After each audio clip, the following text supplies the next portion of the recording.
Oh great, I've already dropped a bunch of frames, that's a good sign.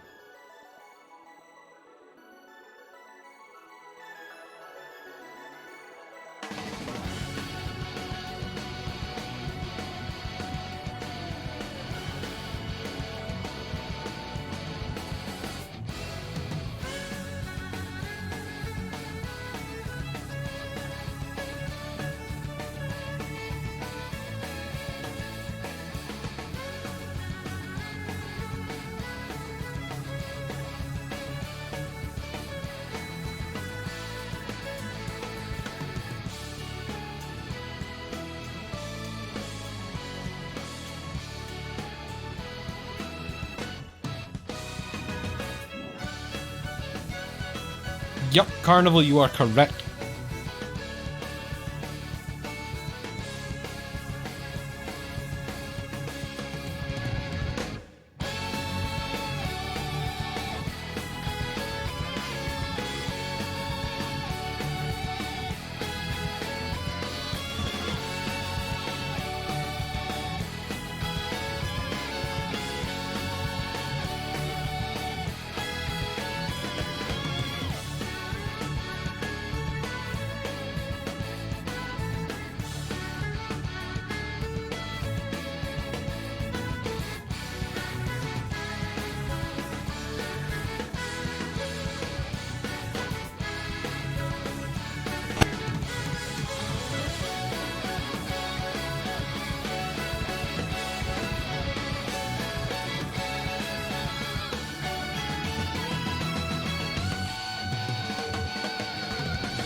Boy howdy, I love looking at fucking Twitter and just seeing thank you for going away. Just the trends briefly is like fucking this website sorted all of the fucking states in the Harry Potter house. What song is this? All the states in the Harry Potter houses, and it's so accurate, and I'm like, why the fuck can't I tell Twitter to fuck off with some of these articles?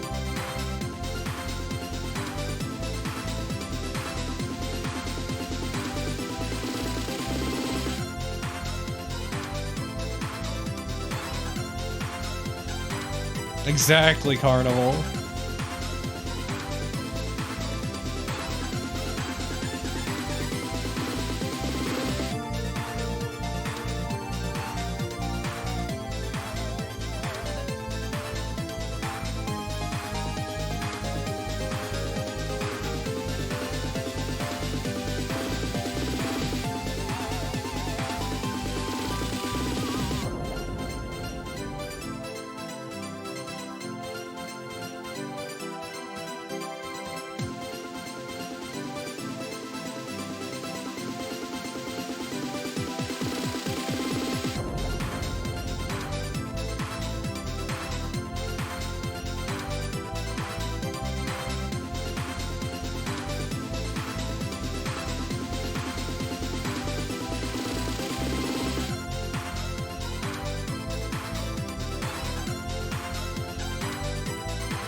Nah. Nah. Nah. Nah. Nah. I need something I'm feeling. I'm not feeling anything. Give me something I'm feeling. Nah. Nah.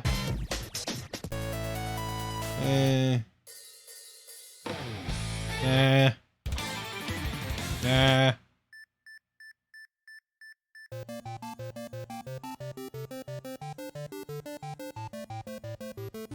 Nah. Nah. Nah. Sure.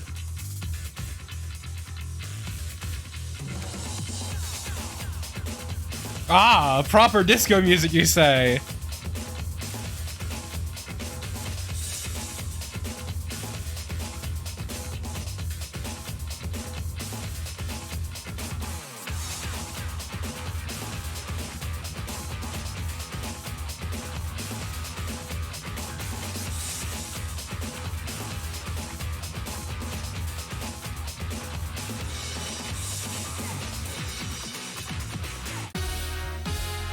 There it is.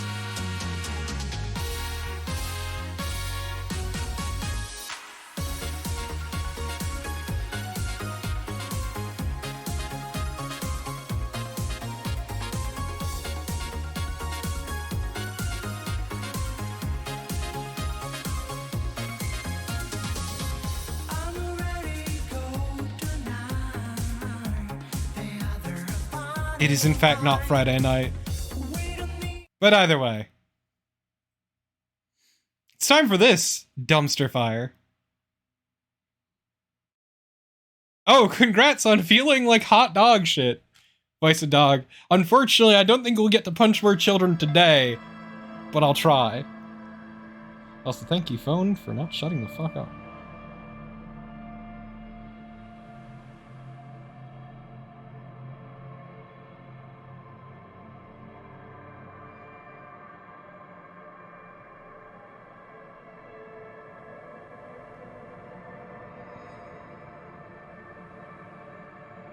Okay, there we go. It's time for more of this. But yeah, I hope you feel better, Vod.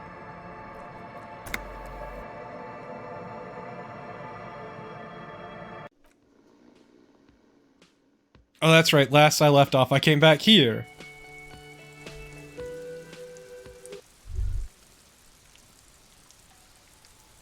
Oh yeah, what are you? All around you, rain falls on the great city of Revachol.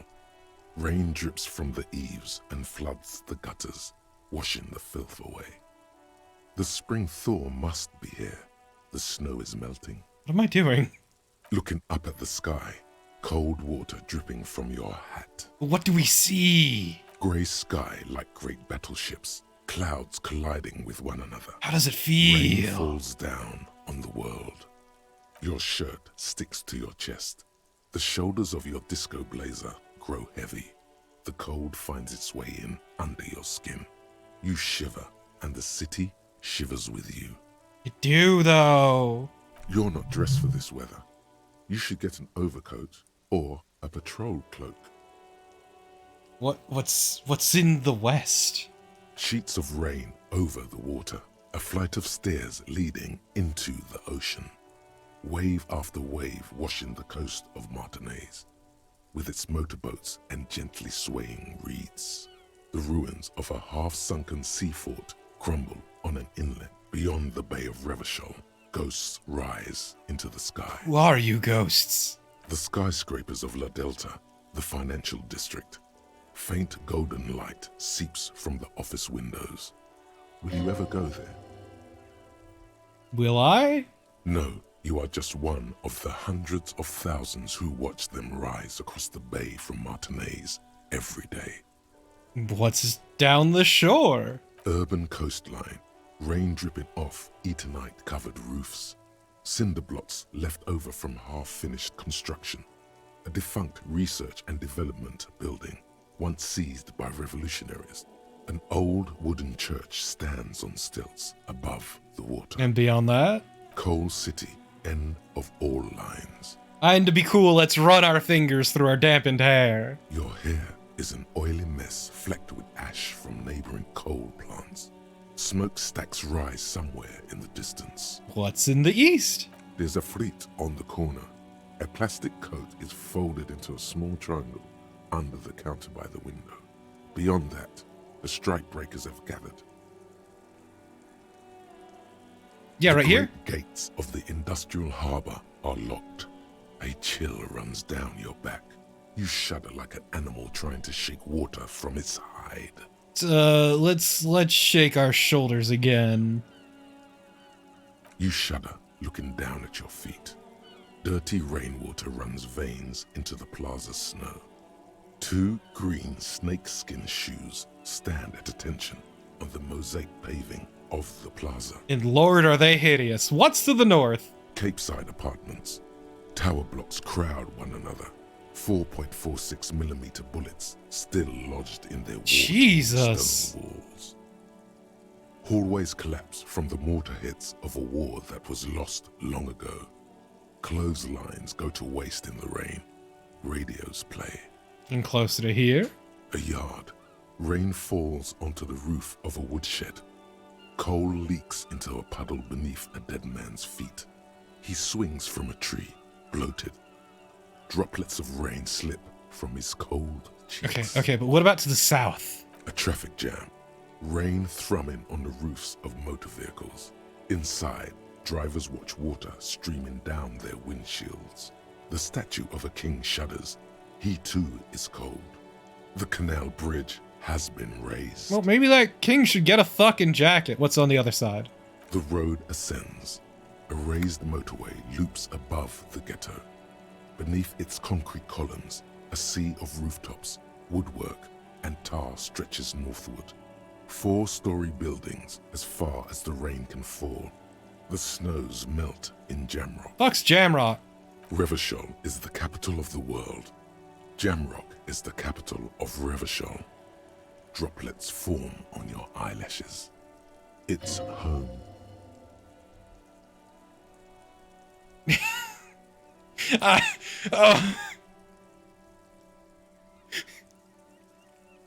Why is this an answer? Where the hood at? Have a brother in the cut. Where the hood at? I'm sorry, Shivers? What? What? Why am I not there? To be in Martinez, where no one goes, at the runoff point of a long-forgotten canal, in the whitest part of town, in the shadow of the day the revolution failed. What am I doing here? Standing in the rain, looking north, where Jamrock Rock City stretches inland. Look further. In the rain-swept distance, above the rooftops of Jamrock, a repurposed silk mill stands perched above the motorway exit. Precinct 41 hunches in the rain. Satellite officer Jean Vichmer rushes down the precinct stairs, umbrella in hand. What are you It's freaking doing that for? unopened. You're He just doesn't gonna seem die. pleased about the I spring love my rain. rainbows up's joyful greater city.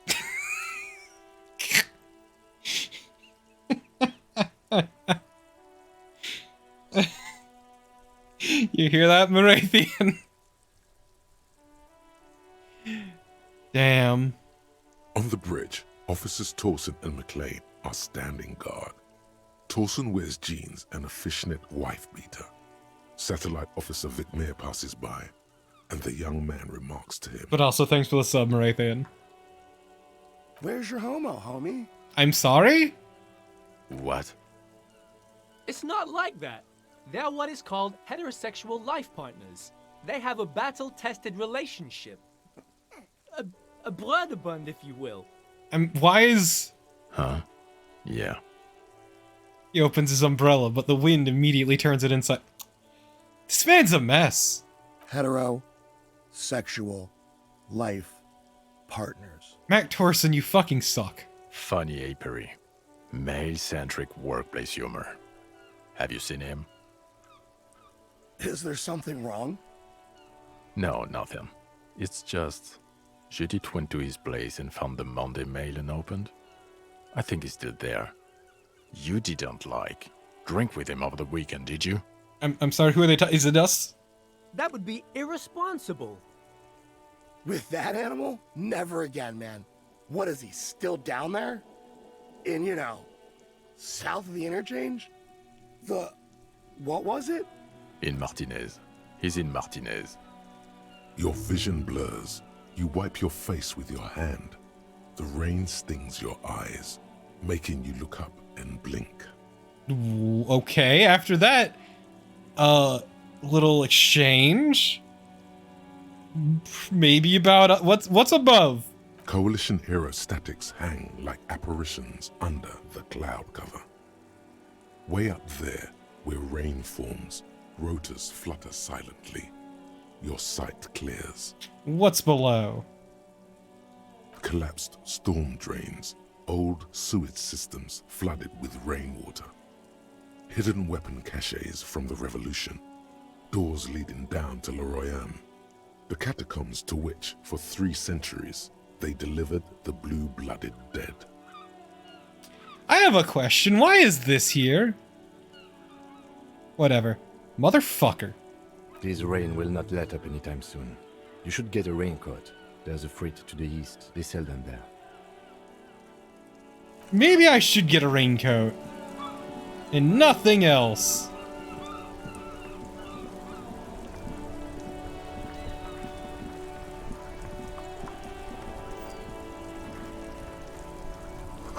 Some great tectonic forces cracked the pavement like an eggshell. Hey, look at a bench.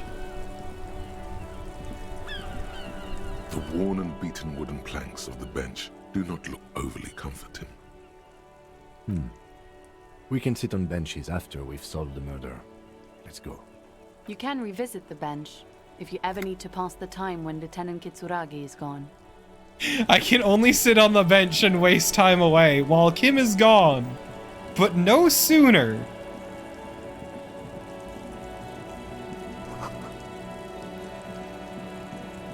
Give me 1 second, I need to...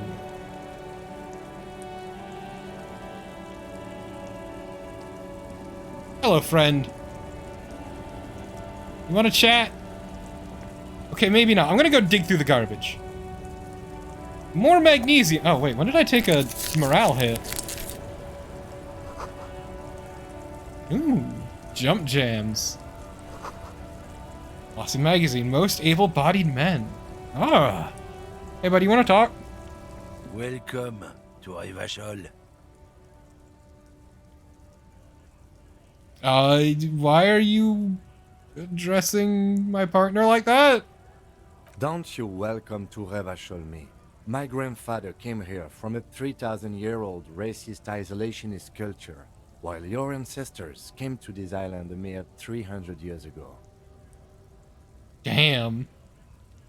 Every school of thought and government has failed in the city, but I love it nonetheless. It belongs to me as much as it belongs to you. You fucking tell him! It's men like you who keep Revachol divided, making it that much harder for everyone to climb out of this post-war limbo. So we are in limbo. Oh, come on, man. I just said welcome to Rivachol. It's a lorry driver thing. I know exactly what you meant. You think my kind doesn't belong here, that I should watch myself. Oh man, is it time to break out the mug? But you see, I'm an officer of the RCN. It's actually my job. And just like rub it in the lorry driver's face? I would advise you and just to go like, this remember is what that. you believe in? Silence. The air between them becomes tense. Your partner needs backup. Now's your moment to shine. Fucking A, Kim. You two make a cute couple. You know that? The lieutenant exhales and resumes his regular calmness. You sense slight embarrassment for the outburst. Or is it pride? Impossible to tell. I like that we are crushing these fucking rolls. It's great. Now that's settled. We have a couple of questions. Whatever you say, officers. I found this mug in the trash. Is it yours? Oh man, that's great. Look at that guy go. Haven't seen anything that funny in a while. So is it yours? God man. Thanks for that, but no, it's not mine. What are you hauling? Oh, not much anymore. I'm here to pick up some cargo, but the dock workers are on strike, so it's a sit and wait on your ass situation. What kind of cargo are you supposed to pick up? Apples. Apples? Yeah, apples. I take it you had other questions? He's given you the runaround. Let's be honest, you were bested. We're done for now. Fuck you.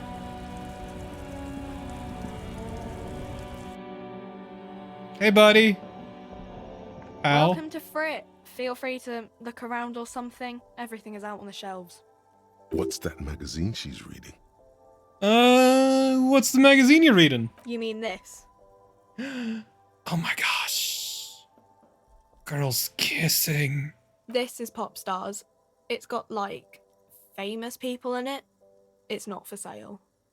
Looks like it also has something called Police de la Mode, featured on page 34. This speaks to you. Oh no. These are both very powerful choices. Chat. Do we approve or do we say forget all that? What about the fashion, please? Don't know. I'm so conflicted. I approve of this. Very futuristic. She pops her raspberry-flavored bubblegum and nods. Her shoulders tense. She shuffles back only slightly. Bewilderment and repulsion root her in place. The lieutenant frowns at you before turning to the clerk with an apologetic half smile. Oh no, we're not very bright. So about the You mean magazine. This is Pop Star. Looks like it also has So- something called Police de la Mode. What about the Featured on page fashion 34. police feature? It's where they rate different outfits famous people wear. It's kind of funny. They're kind of mean. It's about who's the most stylish.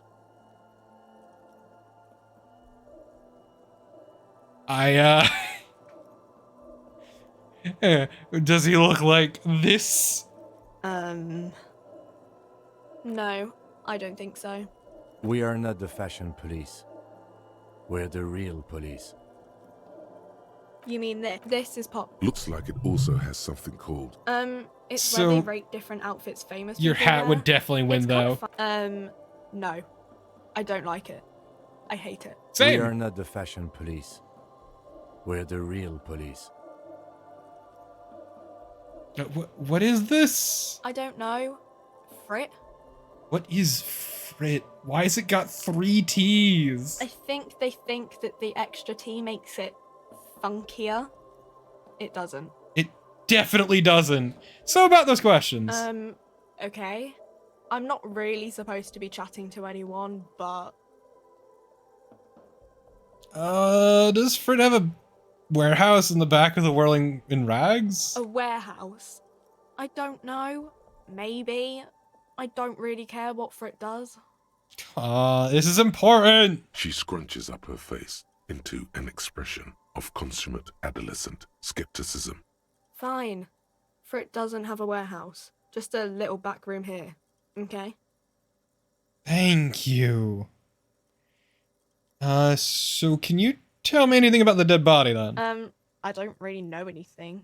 I mean, I know it's there, but I haven't seen it, so I can understand with that Kuno kid being there, it would be very off-putting to get near it. I understand. I understand completely. But did you know the man who died? not really. Do you know him at all? No. I didn't know him at all. How long's he been there? I don't know really long. And what do you think happened? I don't know. No need to worry. It's just standard procedure for us to ask around. If you hear anything, let us know, okay? Okay. Thanks for your help. Can you tell me anything about this reality we're in? Reality? You mean what reality? No, about... Economic reality or... I mean, yes, the economic I reality. don't really know anything. I mean, I'm 15. 15 is an excellent time to learn about the economic reality. Yeah. That's why I'm working my ass off in Frit. So I guess, like, that's economic. Okay, but what about physical reality then, I you don't little know. shit? What about it? Where, coalition, what's that? Someone told me there is one. Our government? Or do you mean something else? Sorry, I really need to finish this article. What about the revolution? When ordinary people take over the government and, demand democracy. What about the one we had here in Revachol? Yeah, it happened like 50 years ago or so. Sorry, I'm not very good at this. At history, I mean. What time is it? I don't know. Look at the clock. It's right behind you on the wall.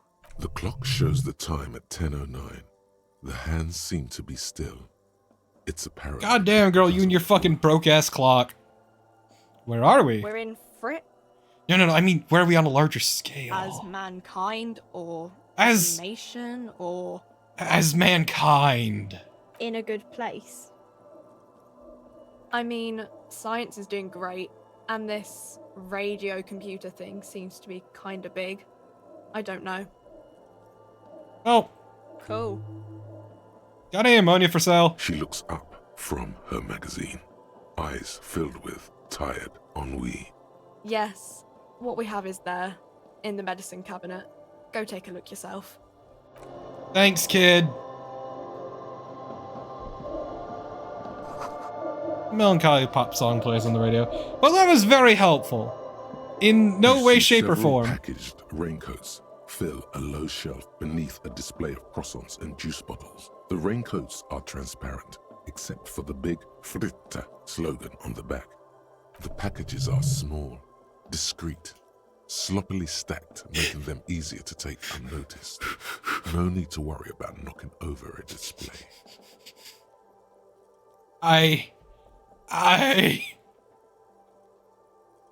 Oh. No, I shouldn't. I'm better than this. But what if I did? The girl delves into the magazine, hair covering her face, vision obscured. She cannot see your hand move. Oh no.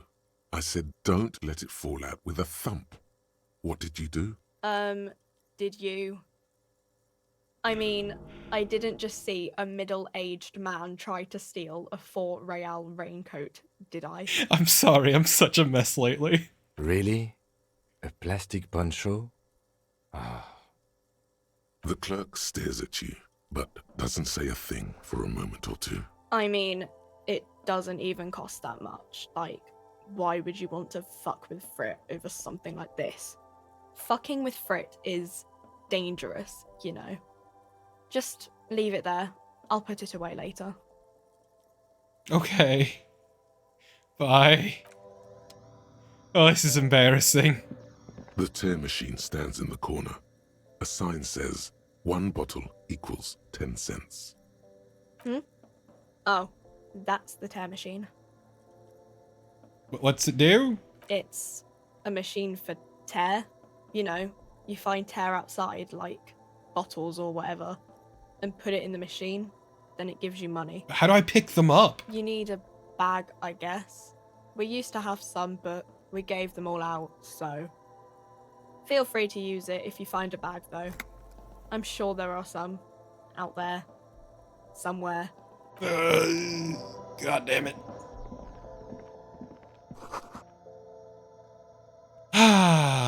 It's one of those days, A ain't it? colourful display of cigarettes and alcohol bottles line the shop wall, inviting you closer. There, in that dark green glass, all in vain. The great flowing river of warmth, wine, alcohol, beer, alcohol, love, alcohol.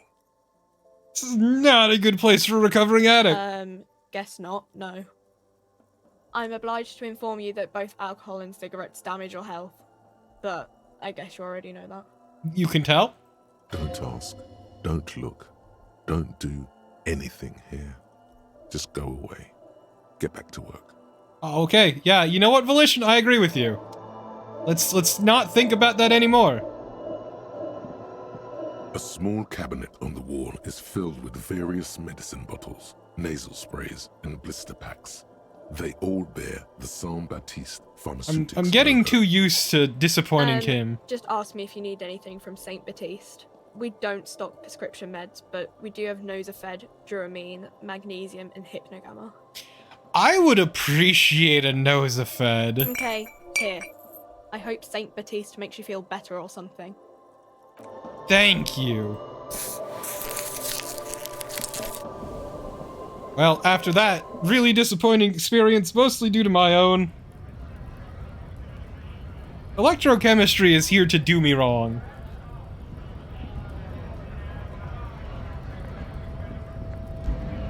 Ooh.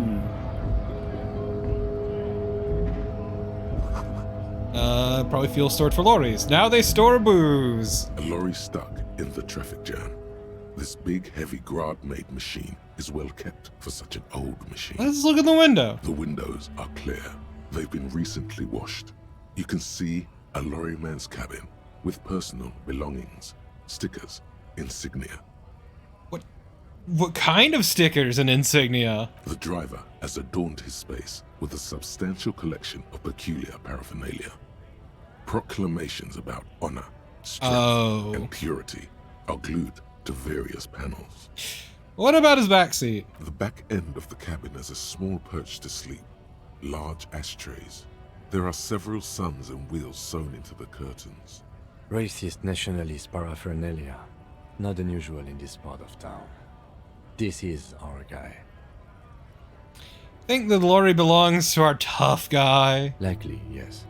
This guy's proud of who he is. Drapes it all over his machine. Okay. I'm sure we can deface it later. I would love to deface it, is more my point. But since we leveled up, where is it? Unlock. And now we can do our volumetric shit compressor. We can do Lonesome Long Way Home some other time.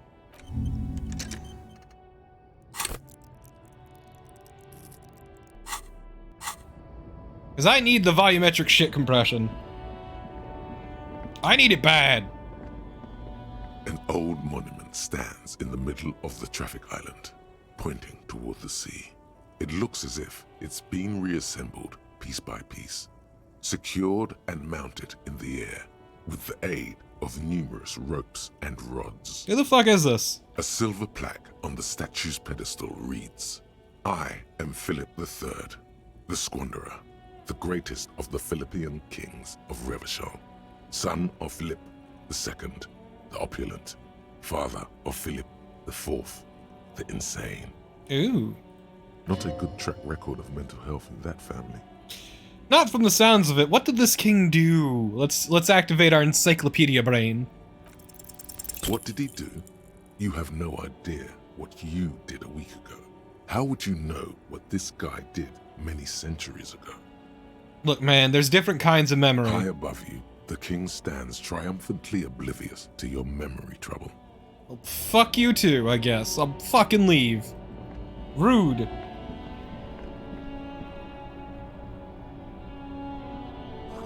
Human ox, my god. Yeah, we are pretty deep into the thoughts as well. Because they're all... I don't know what White Morning is for. I think... Oh yeah, it's about us being sad. Yeah, it's about us being sad. I don't know what about, but it is about us being sad. Let's see, anything else we're close to? Not really.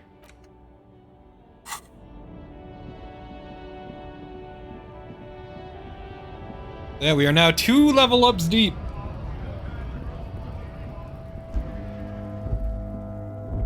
No, I didn't have enough room to compress my shit. I had to compress room to compress my shit, if you would.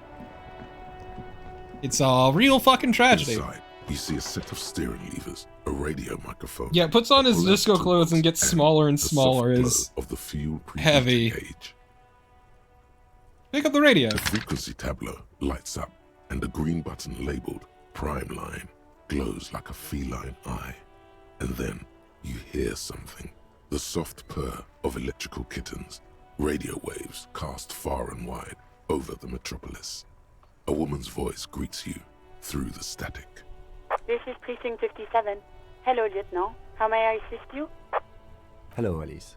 Please assist our colleague from the 41st Precinct here. I'm putting him on.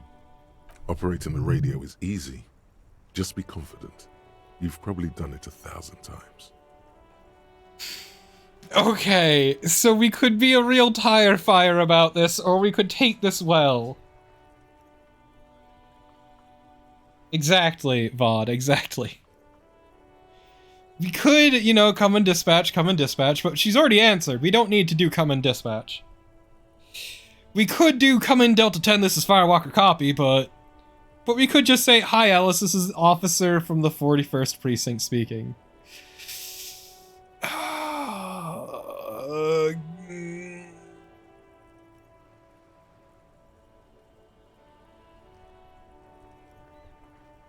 We'll start simple. We don't need to... Hi Alice, it's nice to meet you. This is Officer Alice Demetri, Precinct 57. How may I assist you?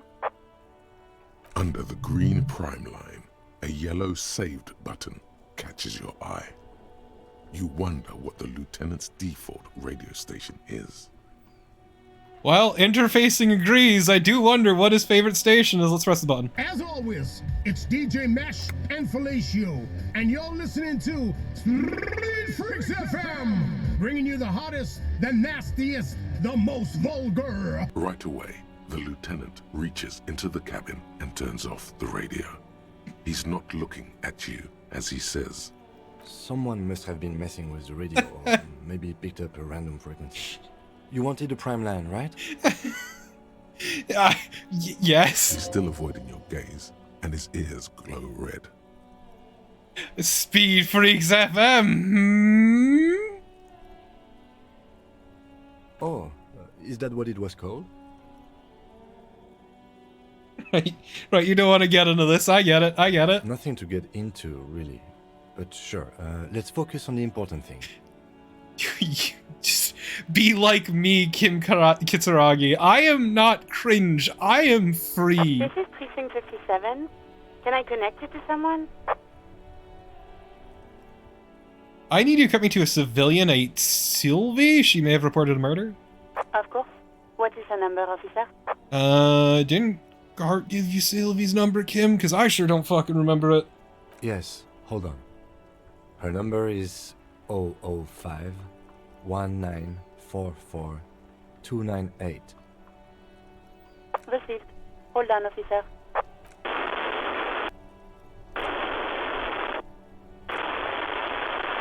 Start slapping a marching rhythm on your thighs. Give it a minute. She might be busy at the moment. Takes a bit to get to the phone. Definitely, yeah. Just wait. Relax. I don't know how to relax.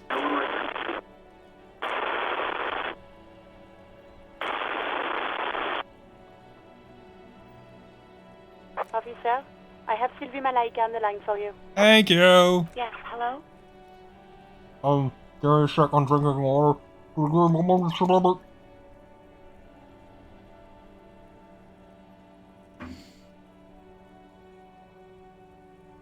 Okay, so we have two choices here. I'm just gonna go with the... have we met before? Oh, right. Hello, officer. What can I do for you? You can hear resentment in her tone. Oh no. She's not through. Oh no, we fucked it. You quit your job at the Whirling. Why? You mean, why did I leave the bar? Honestly, I'm not really comfortable discussing it with you, sir. Why not with me? Let's just say I left because I needed to get away from someone. From whom? You know whom. You think you hear a sliver of accusation in her words. Don't be paranoid. She's obviously talking about someone we're else, stupid. not you. Oh no, we're stupid. You mean me?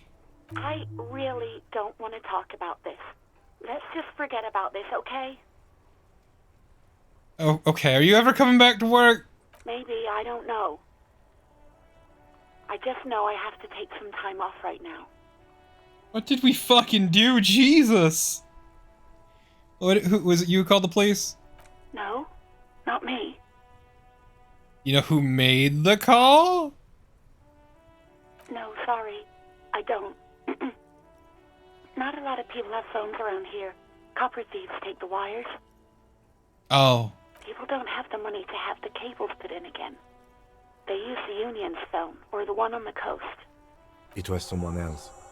We'll find them sooner or later, officer. It just might take a while. Why didn't you call? Wasn't the corpse fucking nasty? What? Of course it bothered me. But I thought the Union already knew about the corpse. What does the Union have to do with anything? No one calls the police. The Union would get angry. What? You know, what the Union says goes. People listen to them and they take care of their own, which is like everyone here. Wait, Kim, is this for real? Legally, no. In reality, yes. Martinez is de facto policed by the Dock Workers Union. Words are not necessary to feel the lieutenant's discontent for the situation.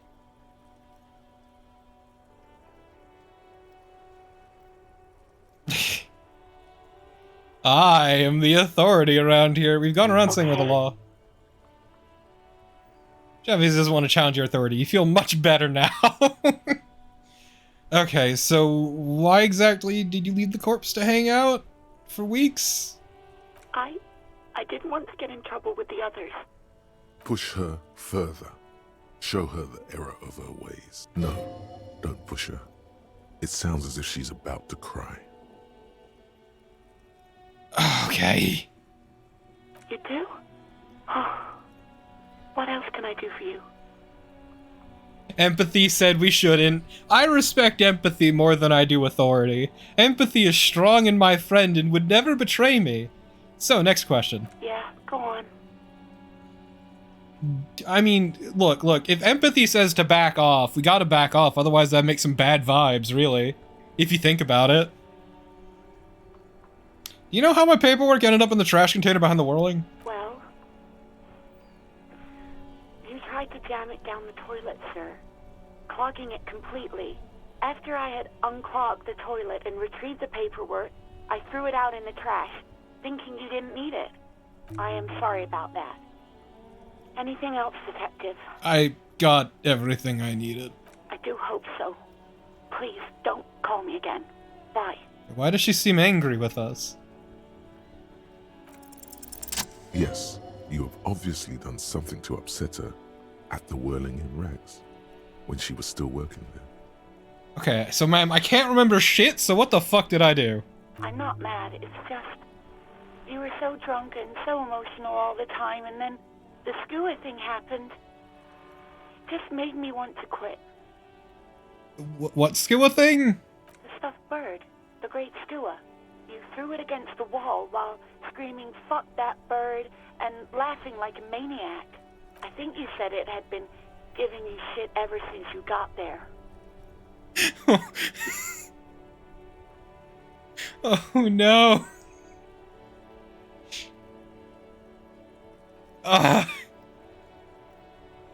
Oh man. Well, I don't love birds. Why do I always end up screwing everything up? It was a pretty bird. There since I started working in Whirling. I really liked her. We call her Scotty. There's genuine sadness in her voice. So you're telling me it was me who made you want to quit? Yes, obviously. You were the worst client I'd ever seen. And I had seen so many assholes in this place. I've had sailors fighting, union guys grabbing my ass, kids stealing booze. Once a guy was glued to the karaoke machine every night for 2 months. But you... Please tell me how I fucked up. Well, you were worse than all of them. Honestly, you were getting borderline aggressive. Even about little things like not turning down the volume at 3 a.m. I even liked one of those songs you kept listening to on repeat. No more. I hate it now. Wait, which song? We Go On by the O.O. I can't listen to it anymore. You've turned it into a parody. I'm sorry. To hell with that song. Then there was your room. Your project. An experiment to see how bad it can get in there. I tried to send the cleaner, but you wouldn't let me. Threatened to make me understand. I had no idea what you meant, and I don't want to know. And then you screamed something about how you're actually a real cool guy, and no one understands it. One of the coolest guys there is. The coolest guy in Jamrock. Something about disco, too. I'm sorry. I'm sorry my vibes got so rancid. And then I had to deal with your toilet. The one you clogged with police documents, causing water damage downstairs in the kitchen. I won't even mention you waving your gun around, harassing customers, threatening to sing karaoke, threatening to kill yourself. Oh man, our vibes are rad. No, you really weren't. You were simply the worst. I'm truly sorry for everything, Sylvie. I'm sorry I exist. God, I knew I shouldn't have brought it up. Just try not to call me again, and let's pretend it never happened. Okay, but what else did I sing? Oh, all sorts of things. From disco, rock too. So much disco and rock. About the smallest church in St. Sains. Yes, that's the one you like to sing along to the most. The later it got, the more that one came on. Interesting. You still have to find a copy, though, before you can blast it. Right, thank you for talking with me. I'm sorry for everything. You hear a sigh of relief on the other end of the radio. Wordless, the call breaks. Then, the already familiar voice. Anything else I can help you with? Oh, God. We will pursue the song, don't you worry. So I need to make a report. Just a second, officer. 10-2, 10-5. This is 41st. Come in. Over. A scrawny old man sits in a dusty cubicle, smoking, with a large white rectangle sewn on his vest. In front of him is a box-shaped apparatus with an array of wires and antennas. The radio switchboard. Fuck. Completely in character. Hi, this is me? 10-4, what's your status? Over. It's not good. 10-18, 10-20, over. Please, just talk to me like a person. State your message, sir. Over. I am in dire need of financial assistance. 10-4, I hear you. I don't have the authority to grant your request, but... Is it him? What does he want? He says he needs money. Don't give that asshole anything. He's just gonna drink it all. Alright, that's a negative on the additional funds, sir. Over. Please, I don't even have a place to stay tonight. He says he's in trouble, doesn't have a place to sleep. Well, I guess he'd better crack the case before sundown then. Vicmar said... Who cares what this Vicmar said? Pull on their heartstrings. It's paramount. He says it's important to the case. He isn't getting a red cent. You can tell him that. Request denied, sir. Over. Oh, well, it's time to lay it on. Listen, it's okay. You can do it, sir. Over. What is he saying? Did you want anything else, sir? Many of your colleagues are also here. Over. You really need to get your shit together. This is nearing a complete meltdown. No, I'll... Let us address them now, sir. Over. Let's pretend that never happened. So what about me do you know? 10-4. Your badge should have most of your personal details. I don't have my badge. But you said... Oh no, we disappointed Kim again. 10-9, repeat message. Over. It's gone. 10-4, message received. This is a very serious situation. I need to 10-22 the captain. Over. Any other good news? He's saying he lost his badge. He what? He lost his badge? Who lost his badge? Dick fucking Mullen. Who do you think? It's Officer Dick Mullen from the bestseller Dick Mullen and the Lost Identity. He's just fighting off laughter. Dick Mullen is not your name. It's the name of a fictional detective who would not lose his badge. Okay. Defend yourself. Immediately, they're laughing at you.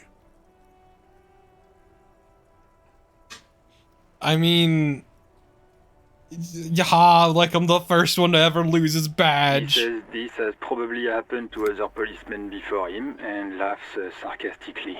Oh god damn it. Is he fucking kidding? The whole station's gonna be dicked for this. Satellite Officer Vikmar is wondering if you might be joking and adds that this tarnishes the reputation of the entire station. Over. Mullen dicked us.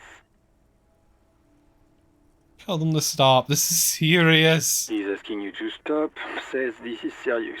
Of course it's serious. He lost his fucking badge. Satellite Officer Vikmar concurs, losing your badge is serious.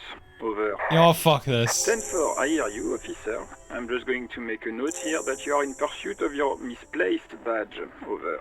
Fuck me. Mac, come here. You've got to hear this. Dick Mullen lost his badge.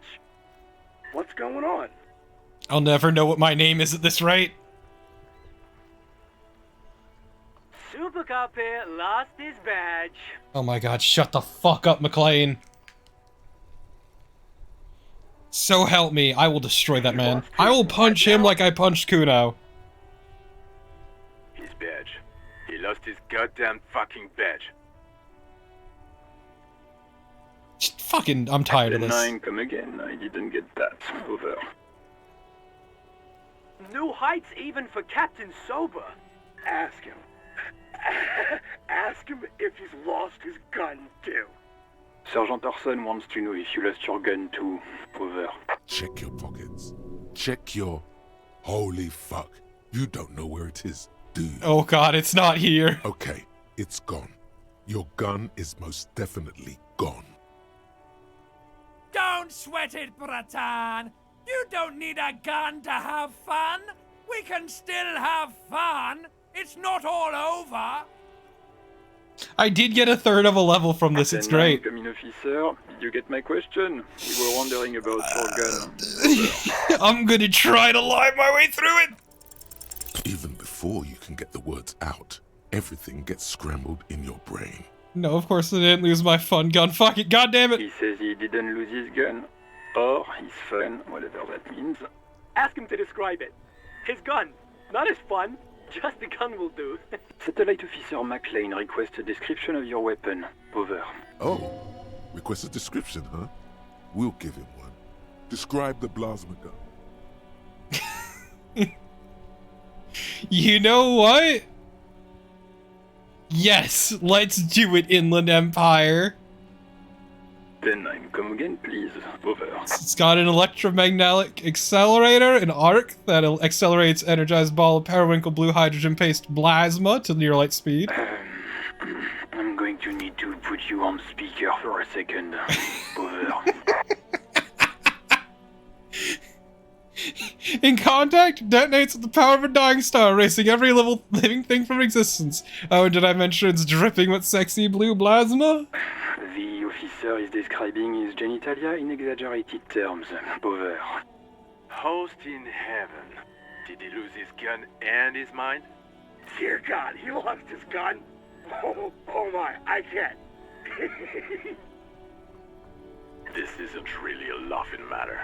Mac can face a giant of Coco Nur by himself, but Disco here made him piss his pants. Oh, I can't. Fuck. He lost his... Ask him if he still got his wiener. I'm not going to.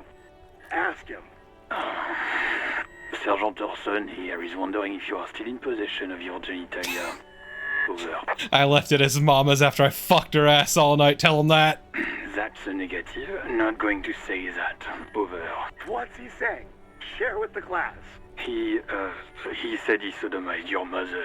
The prick ate Mama's vanilla waffles at the captain's birthday party. Some nerve he's got. Sure her vanilla waffles were the only thing he ate?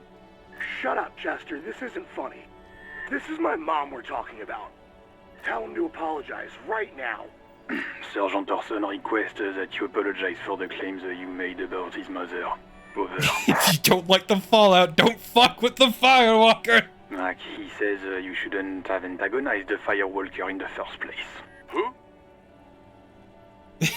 Satellite Officer V. Fire Walker. I'm afraid he might be referring to himself as Firewater, sir. Firewater? He's lost it. Fuck it. Tell him to find his goddamn badge and gun. That's the only thing that matters. Satellite officer. Yeah, I'm on it. 10-4, affirmative. Officer is in pursuit of his firearm. Oh God, Officer, do you need further assistance? Over. No, I think I'm done. 10-10. Over and out.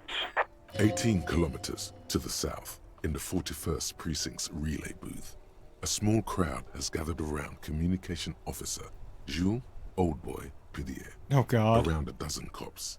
The small room is filled with cigarette smoke, a buzz with laughter when Officer Judith Minot enters. Her left arm is in bandages and her hair trimmed short. What is going on here? Did something happen? What happened is my partner made contact. It's not good. He's lost his badge and his sidearm. He seemed confused, delirious even. Mac, the torso Torson, is finger-fucking his fist, laughing hoarsely and apparently telling some dirty story to his partner, Chester McLean, near the entrance. Yeah, Mullen was fucked, alright. Sounded fucking drunk to me. Yeah, Mac's right. This was some gnarly shit there. I mean, before he started begging for money, it was... Enough! None of this is funny. It's fucking sad. That's what it is. He's a cop. He's one of us, goddamn this. We must help him. Okay. See, I respect Judith. Yeah? How do you fucking plan to do that, huh? Get him off the drink? Go jogging with him in the morning and get him on carrot juice? He's a lost man. I just know we can't give up on him when he's at his weakest. He wouldn't. Mac, man the door. You know what he told me? I don't want to get better. I want to get worse. Those were his words. This shit does not leave this room. Not a word of this to the captain. Or anyone else. We'll give him a couple of days to pull his shit together. I guess I can hold off the report for a few days. Good. Okay, everybody. Nothing but a prank call here. We all got our laughs. Now get back to work. Far north, on the other side of the motorway, the officer quietly hunches with his hand in the motor carriage. You know what? I think that went great. First off, volumetric ship compressor. I think that went absolutely fantastically. Bizarre scientific news from Revachol West today, where a police officer's shit has been observed at a pressure of around 495 gigadecimals.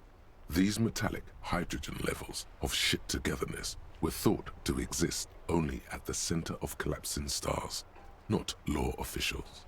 It remains to be seen how long the shit singularity lasts. We will see. But also, our learning cap for endurance has increased. Socioeconomics. But more importantly, 0.000% of communism has been built. Evil child-murdering billionaires still rule the world with a shit-eating grin. All he has managed to do is make himself sad. He is starting to suspect Krasmazov fucked him over, personally, with his socio-economic theory. It has, however, made him into a very smart boy with something like a university degree in truth. Instead of building communism, he now builds a precise model of this grotesque, duplicitous world.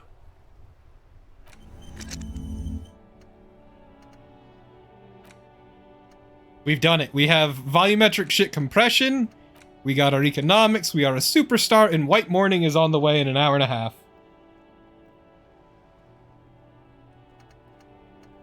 And then soon enough, we will get the Lonesome Long Way Home. It's going great. We're almost at another level up after getting a lot of it.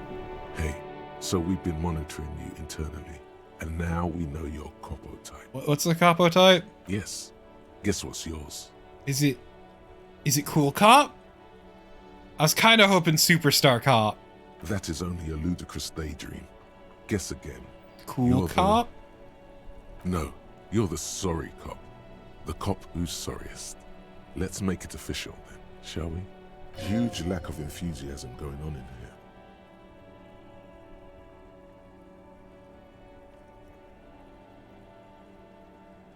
Wouldn't the other capo types be jealous? What? Jealous of the sorry cop? I think they'll be fine. Don't worry. They'll be super, super fine. It'll be totally okay. You can dual capo type from sorry to anything. Fucking, they should be sorry. Yes, yes. Impotent rage and lamentation. Let's wrap it up. I'm not sorry. I'm better than this. I'm trying to improve. No, you don't. Come on. You'll be back to saying sorry in 2 minutes. Stop wasting time and begin the repentance. You know what? No, fuck you. I'm better than this. Wow. Okay. Fuck off. Maybe we were wrong about you then. I'm going to better myself. I'm not gonna wallow in my garbage. I may be trash, I may be a dumpster fire, but I can improve. We can maybe swap out the tires in the tire fire with something new, slightly more flammable, that doesn't put up as much horrible gaseous fumes. There are several footprints in the mud. Vibe Cop will not be brought down by these bad internal vibes. We will become better. We will become something more. Also, where the fuck is our gun? Oh, Jesus!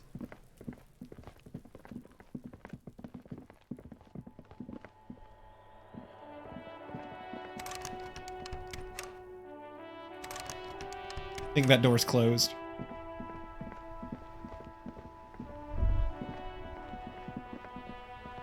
Wait, what?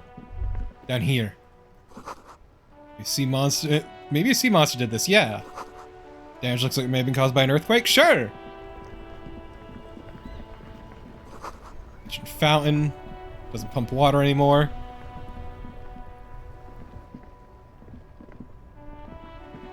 Sweet Jesus, where's our gun? Ooh, some Nosafed.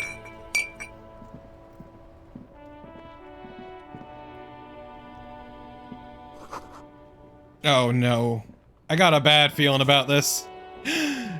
Oh my god, we got fingy gloves! Chat, we got fingy gloves. Hell yeah. Okay, but we got normal glove. No, I like my big boy gloves. But like, actually, with the finger gloves, we can still feel the universe around us. You see rows of toy soldiers guarding the rest of the trinkets displayed on the table. Some on horseback, others in rags, others yet in bright blue uniforms. All are stern and unyielding in their duty. Try to find something pretty and cool here, then use it to win her back. Yeah! Let's dig up a truly cool figurine in the box under the table. Why? What's this? A headless man riding a horse?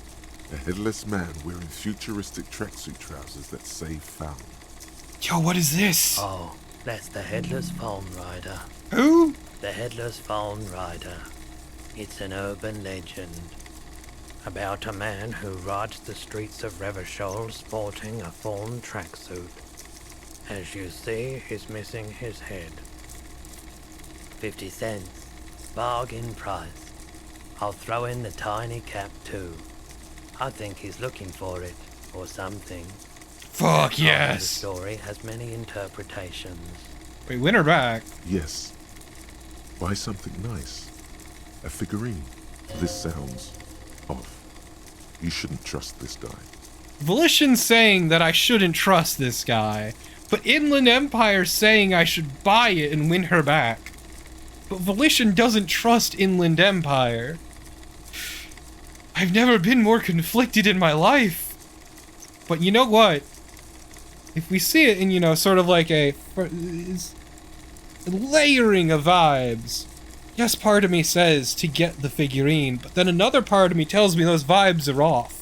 So I definitely shouldn't get the figurine. No, but you see, it's like a knee-jerk reaction. Like, at first it seems like a good idea, but then you understand the vibes are actually low-key rancid. Just like the thin veneer of goodness.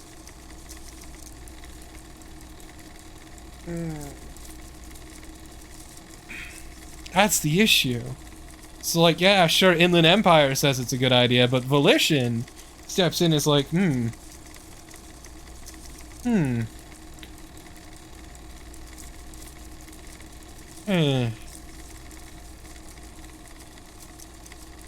This set of soldiers isn't meant to look impressive.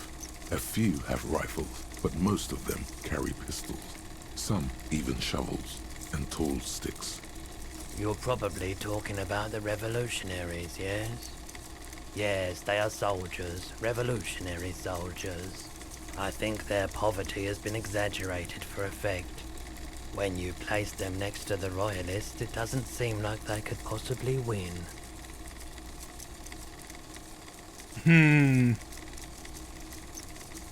It's impossible to win against the cohorts of capital. Ask my friend Gart, whose bitch it made me. Okay. I don't like either set too much, to be honest. He seems to have his own take on the conflict played out in perpetuity by these toys. Might be interesting to find out what it is. Fuck it. Did I mention that this figurine is supposed to be lucky? Always carry it with you. That was a very smooth salesman's grin that almost comes off as earnest. You should learn from him. Okay. Hey, buddy. It's not often that I see officers from the RCM in my pawn shop. What can I do for you? His courtesy is not insincere, but he prefers being alone with his projector, just watching the movement of light across the walls. What a fucking weirdo. Now that the RCM is here, tell me, have you had any trouble lately? I haven't had any problems myself, though some of my customers have complained about inconsistent law enforcement. Who are your customers usually? All kinds of people come through here. Locals, travelers, people looking for a deal, people looking for a keepsake, people who are terminally bored. As you can see, I have a wide selection of goods for everyone to choose from. Typical vacuous consumerist objects. It keeps me entertained. Entertained? He might be high. If he is, on what? Well, electrochemistry, tell me, take it away. Feeling warm and enthralled by the movement of light, while the mind continues to race forward. Lucky bastard. He's probably on Prolidon. It's tough to come by on the street. Prolidon? A drug developed by the military to treat and prevent radiation sickness. It has psychedelic side effects, and it makes your eyes turn yellow. It's really warm in here. I try to keep the shop at a comfortable temperature. There's a note of indignation in his voice. Interesting. Those triangle patches on his vest, you have a feeling they mean something, like they're similar to the halogen rectangle on your jacket. Hey, what's with the triangles on your vest? I was with the Emergency Relief Brigade. You know, after the People's Pile disaster. Had to take Prolidon for radiation sickness. That's what you were hinting at just now, wasn't it? He's taken for mental and emotional, not physical pain these days. I mean, it must have been fucking rough. What's the People's Pile? A bad idea. Some poor leftist built a particle decay generator in hopes of bringing affordable electricity to underserved communities. It malfunctioned. Radioactive waste everywhere. Probably some of it in you, too. Tell me about the Emergency Relief Brigade you were part of. We were an all-volunteer force. Self-organized. tried to help the fire brigades contain the spill. I lived by the river since I was a small boy. The Esperance didn't have the art to let it all go to shit without trying to do something to help out. There wasn't much the volunteer force could do, however. We wasted years in the river mud. Years getting sick. Must have been fucking rough. There's a reason why everyone's tried to forget any of it ever happened. And why no one has tried to repair or replace the pile. So much disappointment. An early death. Cancer mostly. And we knew all that was coming even as we were cleaning up as best we could. Whose fault was it? No one's. So much bitterness. A bunch of poor people built themselves a primitive nuclear reactor, hoping for the best. What do you think is going to happen? Well, how did you end up running a pawn shop? The cleanup happened 15 years ago. I was young then. Later, my second aunt died. Left me this shack and all the assorted junk in it. So I came to Martinez. People told me don't go there. It's a shithole. I said, people, we just had a nuclear pile meltdown. I'm gonna get as far away from Forburg as I can. Still in the same city, but... You know what? Thanks for telling me. I like the theory more than the story. Outward movement, not vortices. Yeah, you gotta get in on those vortices, my man. Okay, well, we're trying to get better. Do you happen to have any guns, like the ones carried by cops? Someone else came here earlier today asking the same question. I promptly sold her the gun you pawned a couple days back. The lieutenant shifts from one foot to another. Wait, you sold my fucking gun? You... With Kim here too. That just sounded really, really bad. You were adamant about getting rid of it, officer. Said you were undeserving of a service weapon of the Revachol Citizens Militia. Okay, that sounds pretty accurate. And I don't like keeping guns around the shop for long. Off-the-charts photon emissions. The unhealthy kind. He's not telling you the whole story. It seems he's trying to spare you. Tell me more. I need to feel as bad as possible about my past me. You weren't quiet. Yourself, officer. What was I like? You were very distraught. You said the gun was a threat to your life and that you can't trust yourself with it tonight. And that you need the money.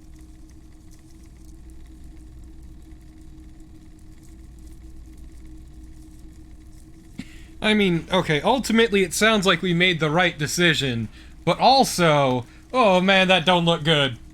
When I said that I don't normally buy firearms, you put the gun barrel in your mouth and sort of sucked on it.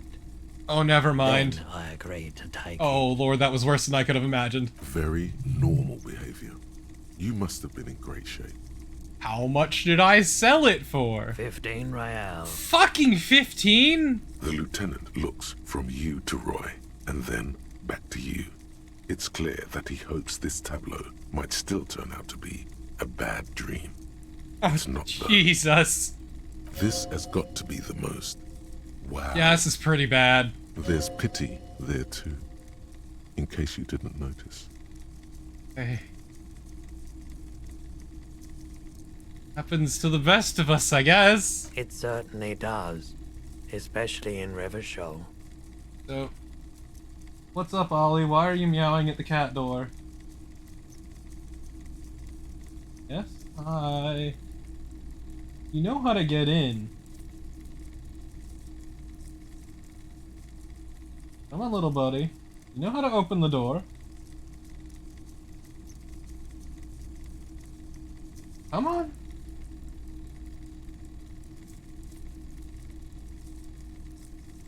Okay, fucking weirdo. Was the buyer a policeman too? She didn't seem like a policeman, although she kept referring to herself as a pig, which was odd. I found her interest in the gun a bit obsessive. but I was just happy to get rid of it.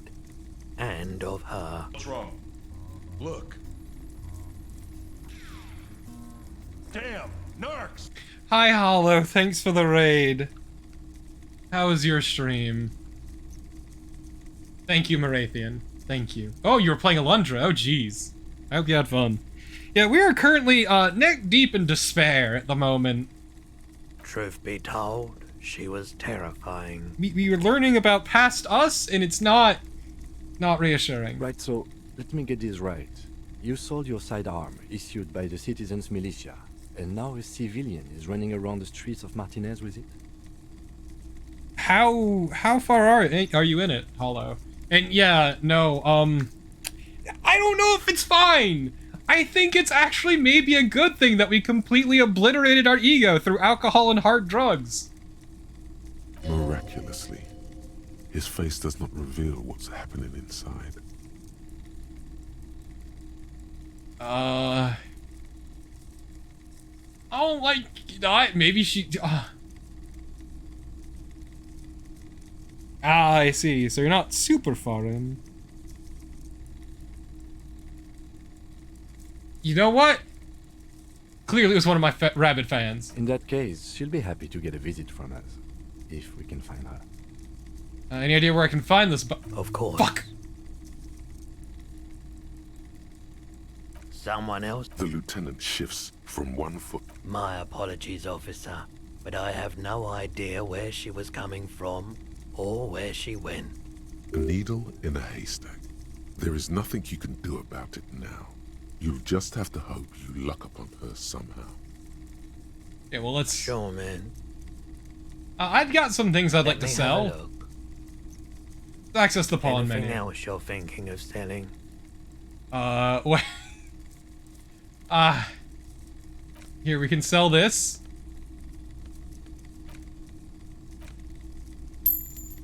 I don't want to sell the 8 pen. The 8 pen means a lot to me. And I'd feel dirty selling Kim's...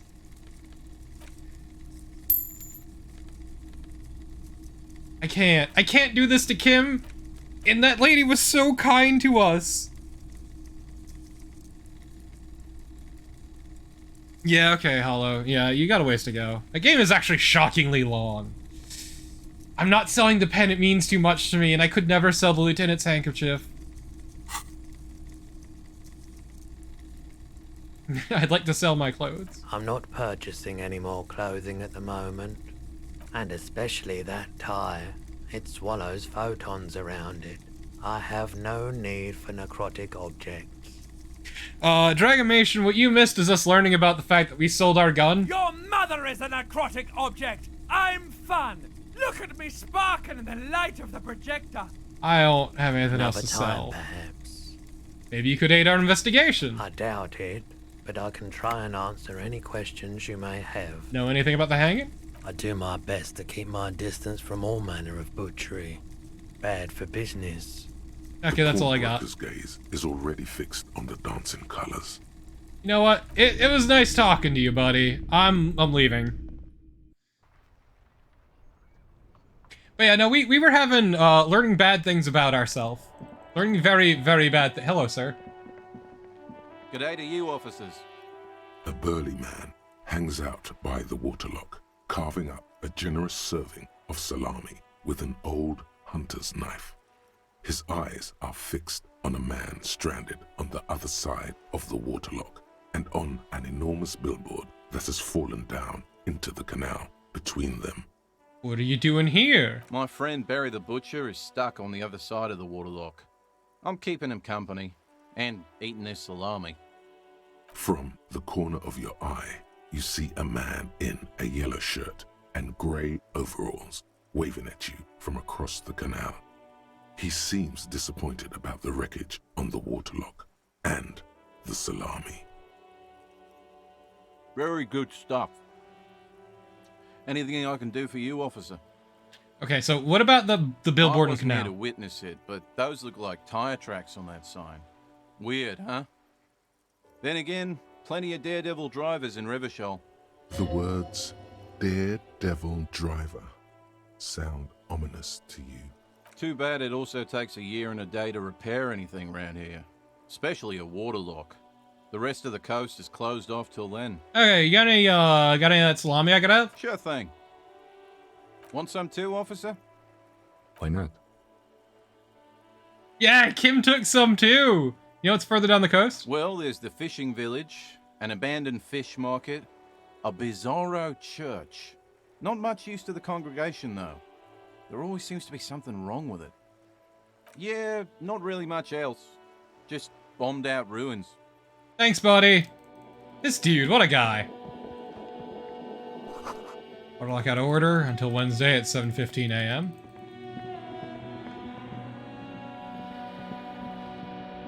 Ollie, you know how to get in.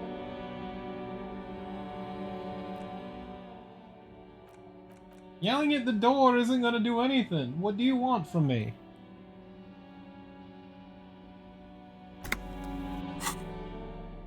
Ollie's just sitting at the cat door meowing at me and I don't know why. It's just a racist mug. What's there to read here? Not much. No, I can't get rid of it. It haunts my inventory. I feel bad about it.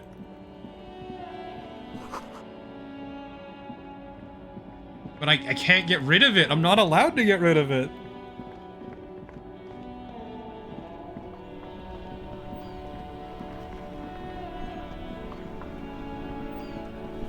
Let's go visit the mailbox again.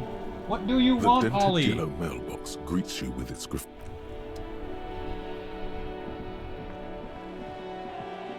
My cat just stands there and stares, and I just like, why? Like, he even opened the cat door a teensy bit earlier, and then just didn't. A heavy door with a missing handle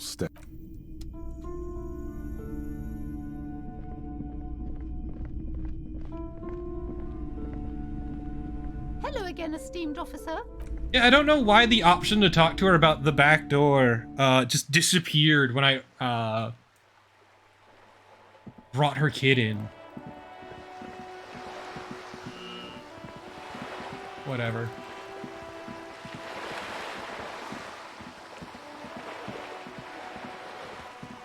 Let's head on over here.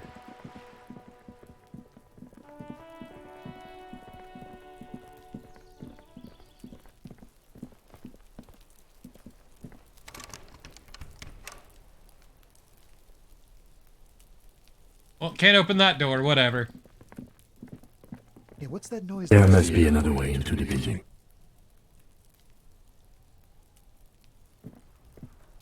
You see a young man on a balcony nursing a cigarette. His eyes have been following you for a while. Not looking for any trouble, officer. Yeah, I don't know why that was so fucking loud. Are you whispering? There's no trouble. I'm just speaking in a lowered voice. I don't want to be seen talking to the gendarmerie, if that's okay. I just want to finish my cigarette. Actually, the gendarmerie really needs to talk to you. Is it really that important? Like a nervous cat, he keeps stealing looks at the neighboring windows. All right, but make it quick. Once I finish this cigarette, I have to run. Can you tell me anything about the hanging? I'd even go so far as to say that the view is a little too good, my dear gendarme. Do you have an estimate of when the body will be taken away? We will remove the body as soon as possible. Now tell us, where were you last Sunday? Oh. You already asked me that, didn't you? Did you, Kim? No, not you two. Some more muscular type. And when did you speak to this more muscular gentleman? Last week? I don't know. Look. You didn't answer the question. What were you doing last Sunday? I had a friend over. What kind of friend? It was my Sunday friend. A Sunday friend? How intriguing. What was your friend's real name? Did he see anything? He doesn't reply, gesturing no with his cigarette. Under the grey sky, snow continues to pile on the neighboring windowsills. What's your name then? My name? My name is Martin Martinez. Martin Martinez? Good local name. God damn Let's it, we're go an with idiot. that. No. We won't. Now, if you'll excuse me, I really need to get going. Time to bring out your secret charm. Tears and begging.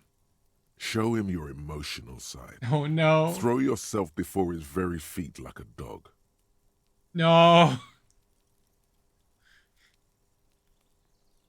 Do you want me to cry? No, for God's sake, I don't want you to cry. Listen, I really have to go. Good luck with the investigation. Okay, bye.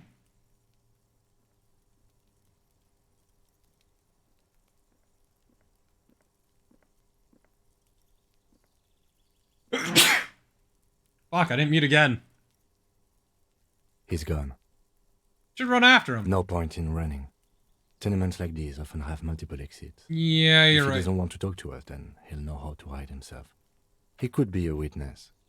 Him or his Sunday friend. Either way, we need to look into that muscular type who's asking about our case. There has to be a way of getting inside the building. Once we've found a way in, we can ask around for his apartment.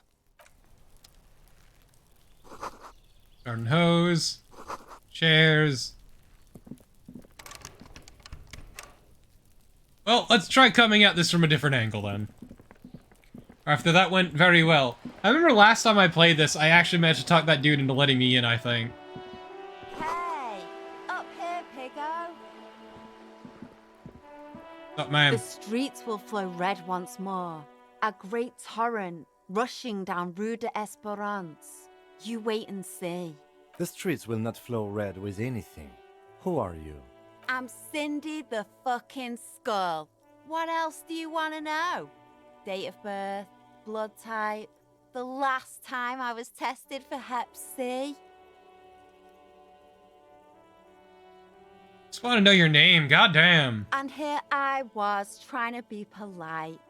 Just can't win with you pigs. What are you looking at? The lieutenant furrows his brow at another one of your eccentricisms. Wait. Wait, what? I'm confused. That's not what that says. It's not what any of that said. What? Hatred, disgust. It's difficult to tell which of the two is more present in her girlish features. The woman on the boat does not notice her staring. That is on her. Someone's got to keep an eye on her. Who is she? Probably the Wild Pines rep. We should talk to her. She's a professional negotiator, though. I have the feeling she will be very cooperative while telling us nothing.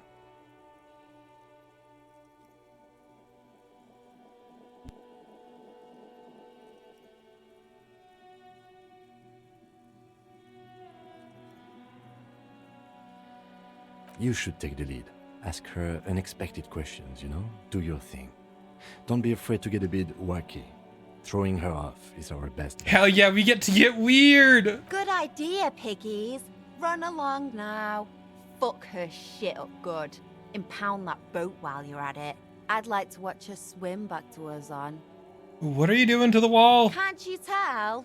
I'm painting a beautiful mural, an aereo graffitio visible from low orbit. I haven't really started it yet. I'm waiting for the right words. So, what are you trying to write? Have you ever tried your hand at graffitio? When faced with a blank wall, most people write unimaginative stuff, like pigs go home and Mona was here. We rarely see pigs round here, though. Just union cats. And my name's not Mona, so... She wants it to be something true and total. This place is severely lacking in havoc. Not even the occasional trash can fire to break up the tedium. I thought I'd mix it up, you know, summon the forces of crime and social chaos with a wall-sized invitation. Man, you're really digging in deep on this one, aren't you? I mean, I love public art. It's great. Thanks. I'm sure the inspiration will come to me now that I have an official RCM stamp of approval. You've lessened her desire to deface the building. Yeah, good. Perfect. So do you know anything about the murder? I ain't no snitch, pigstein. Go forth and forage in someone else's shit. No shortage of squealers in these parts. Actually, there is a shortage of people who talk to us in a normal, calm, informative manner. We weren't put on this earth to make your life pleasant, fucko. Okay, later, Cindy. Watch your back, ungulate. You've got eyes on you. Yeah, whatever you say, Cindy. Fucking idiot.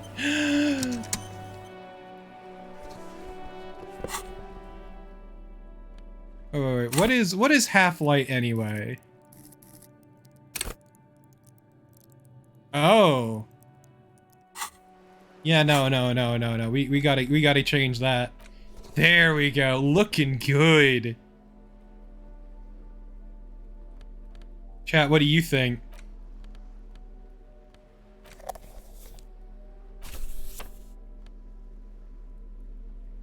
I think we look pretty good.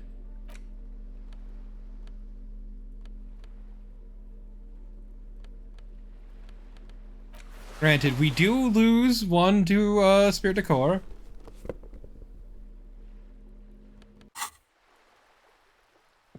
On the real upside is that people don't need to see our undies as much anymore. A sturdy metal door guards the southwest entrance to the apartment building. It's locked. This could be a way into the apartment building the smoking man vanished into. Well, let's give it a knock. The door rattles against your knuckles, but there's no response. Knock again. The door rattles again, but this time you hear an elderly woman's voice calling out from inside. Stop banging on the door.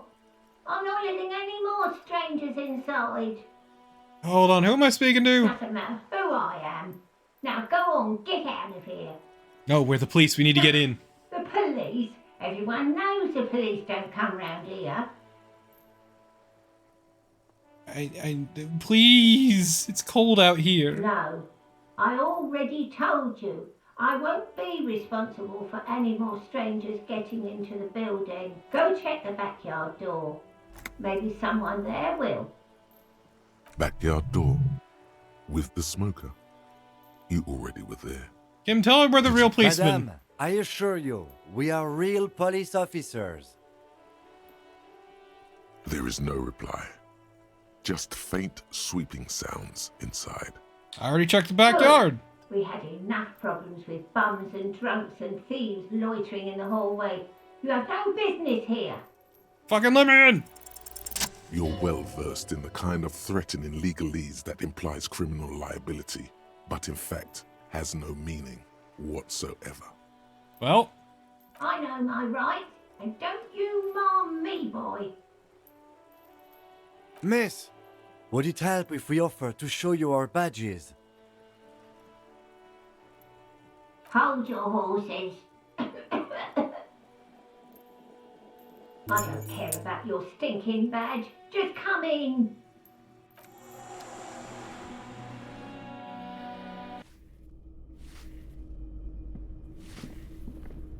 Give me a moment. The cold never does any good for my bronchitis. I already told you I don't care about any badges. I'm fine. Fine. Don't you worry about me. You're still worried. It's very worrying.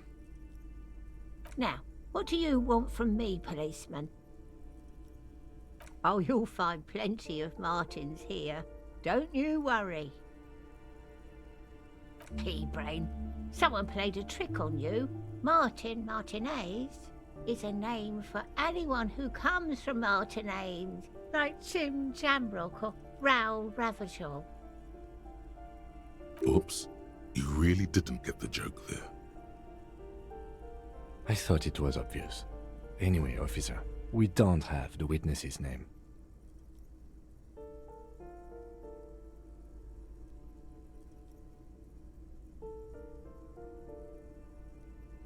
I'm no one. Just an old woman who cleans these hallways.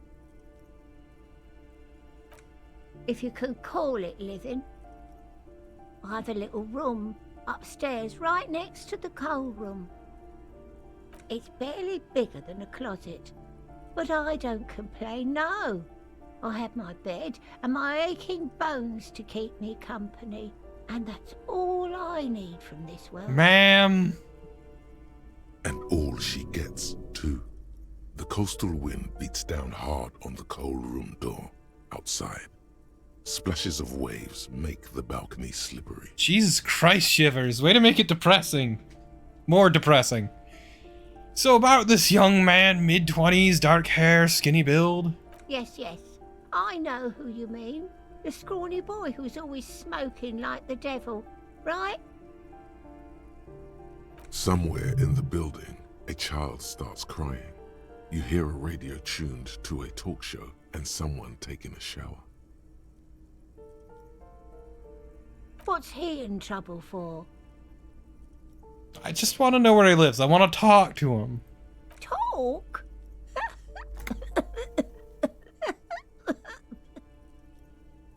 He lives upstairs in room 28. Go to the balcony. It's one of those doors there. He's usually home in the evening. Thank you. We should go check out his apartment on the balcony. See if he's home. Ask away, policeman. What can you tell me about Cindy? The artiste? Nothing I can do about her, I'm afraid. She ruins the walls faster than I can clean them. Still, she leaves an old lady to her business. More than I can say for others. She mumbles some kind of a response, then hacks something into her handkerchief. Well, thanks a bunch, buddy. Let's get another slot. On lonesome way home.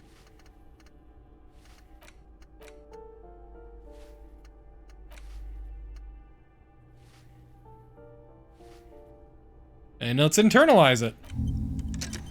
Ah.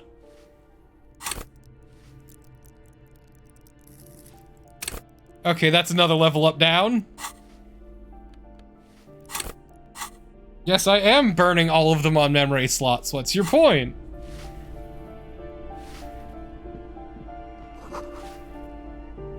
Yeah, see, their mailbox is overflowing. Ooh, what's in here? Wow. 0.25 real. Okay, that's better actually. That's 3.1 real. Door number 9 is locked. Let's talk to door number 8. You hear someone walking around inside, rearranging the furniture. The number on the panel says 10. Knock, knock, knock. Walking stops abruptly, but no one comes to the door. You can feel tension on the other side. Knock, knock, knock. A poor communard from the looks of it. The room is barely bigger than a closet. Motherfucker, this is the police. Do I have to open the door? Clacking of heels again as the other side walks right up to the door. Her tone is now getting a defensive edge. Do you have a warrant? I'm not obligated to open the door if you don't have a warrant. Let's go. We don't have a reason to get inside that apartment. Okay, later, loser. Wait, shoes! With money! This door has been closed with a padlock. A chalk-drawn number on the board says number 11. Examine the padlock. It's a solid lump of metal, but the shackle is deeply corroded. A solid pair of chain cutters would make short work of it. Better whip out those cutters. You won't get very far otherwise. Well, you heard it. This door has been closed with a padlock. The chalk-drawn number. What are you doing? You're trying to cut the body of the lock with the chain cutters, and it's really not working.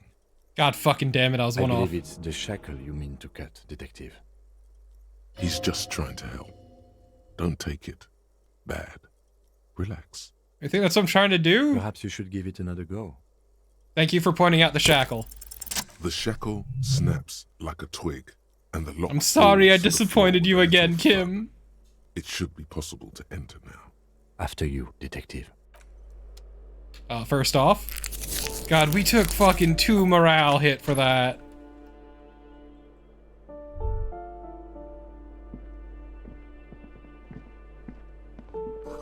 It's a flamboyant poster of a white star. Real lithography. Lithography? I think it's lithography.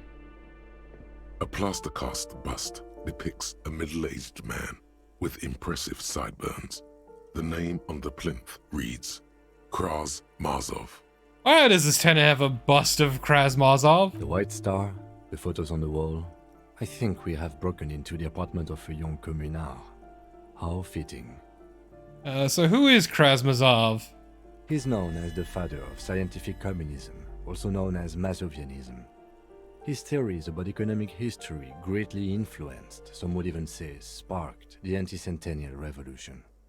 Father Mazov, the hero of the working class! Whoever lives here definitely shares your enthusiasm. There aren't many communists around, not after the revolution. Some youth still keep the ideology going, it seems. Oh, that was lovely. Well, the white morning thought is complete.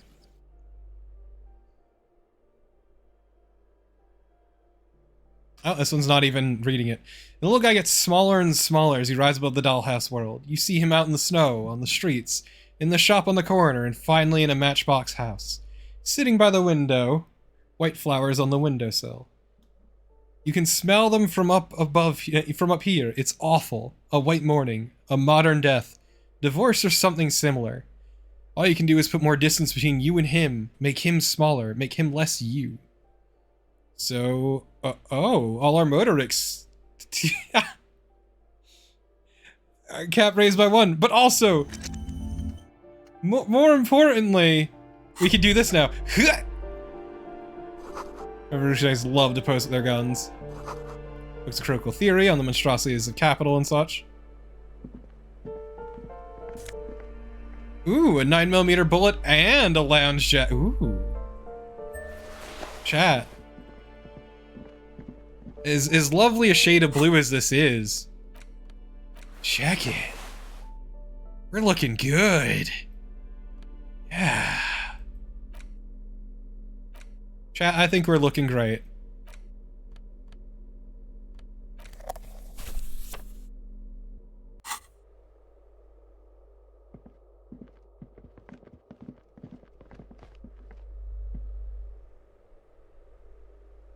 No, Anohito, I refuse! The box is filled with cleaning chemicals, smells of laundry detergent. Ooh!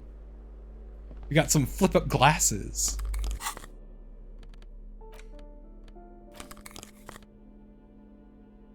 Unfortunately, we can't see the glasses with our hat on. Yeah! Yeah!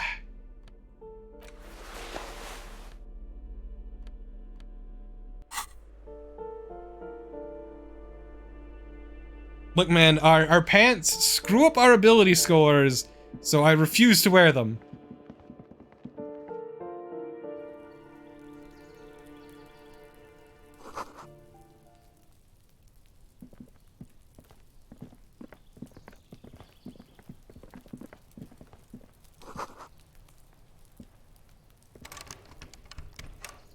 I guess it's just a door.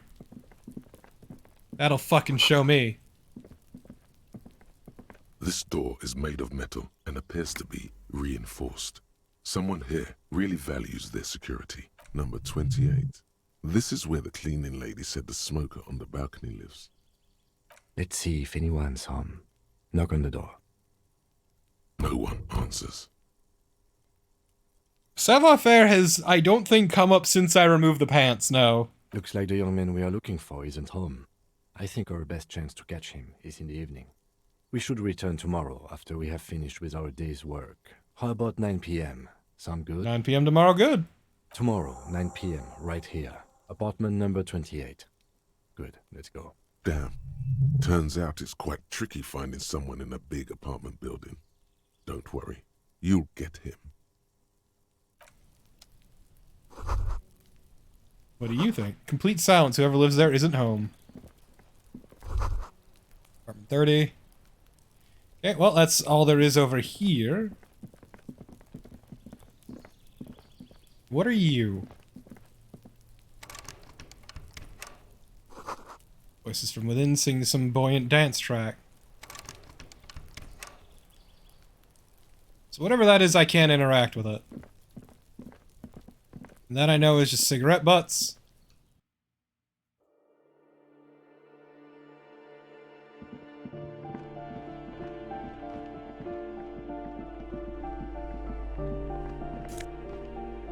Ooh, a postcard.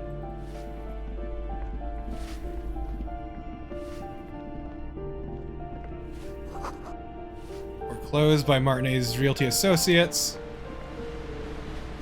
Someone has torn down the wall here.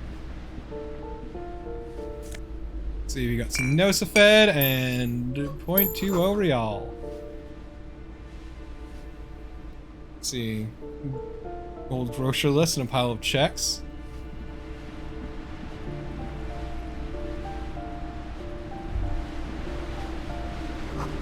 A shift in temperature.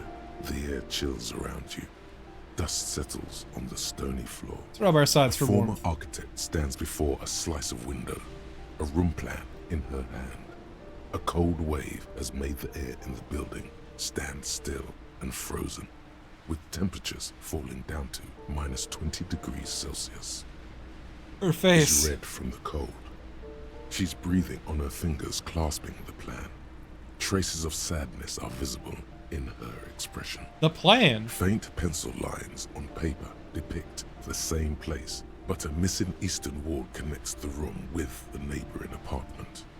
Ideas for arranging the furniture have been jotted down. Let's look around ourselves. It's clean and empty, with new tapestry embellishing the walls.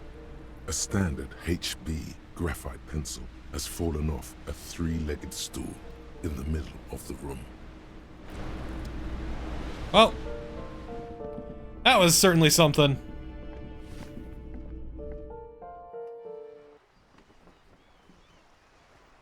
Let's see. There's a box over here.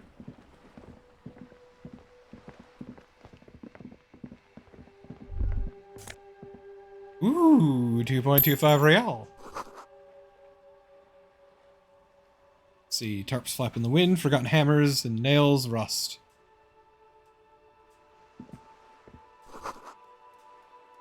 And unfortunately this door is locked and we don't know how to pick locks.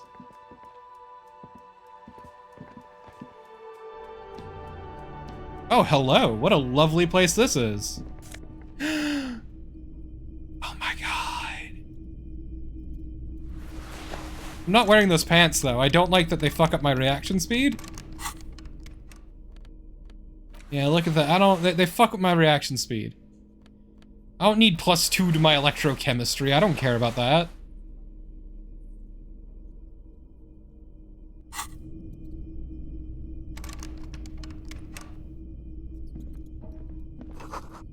Let's see the coal.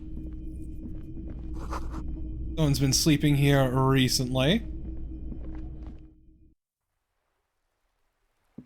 What's up, loser? Ooh, the piggies have learned how to saunter up staircases. I didn't think you could do that with hooves. But here you are. That's right, we've evolved! Yeah, I can see that. Cool mutations. That smell coming from her paint bucket. It's not paint. It's heavy fuel oil. That heavy fuel oil? Red-dyed heavy fuel oil, intended for exclusive use in government vehicles, to be precise. What did you think I was using? Aquarels? Sucked it out of a cop's fuel tank myself. Back in Jamrock. She really did it. She's proud of it too. That's some clever cultural commentary. You ain't seen nothing yet, Piggy Boo. So is that bed in the coal room yours? Ooh. Not only have you found my address, you've discovered my biggest secret. I'm a coal miner. I mean, it's not the nicest place, but I mean, I guess it'll do. It doesn't have to do anything at all. Nothing does. Like me. Right now, I'm doing nothing at all. Really? You're a miner? Yes. I keep hoping a shaft will collapse on me. But somehow, it never happens. Do you not have a real home? Does anyone in a city like this? If there's pain about any particular home she's lost, she's buried it deep. Fortified herself against it. Shoot, Piggy. It's what... Not later, loser. Ow, this place blows. Hey, ma'am. Later.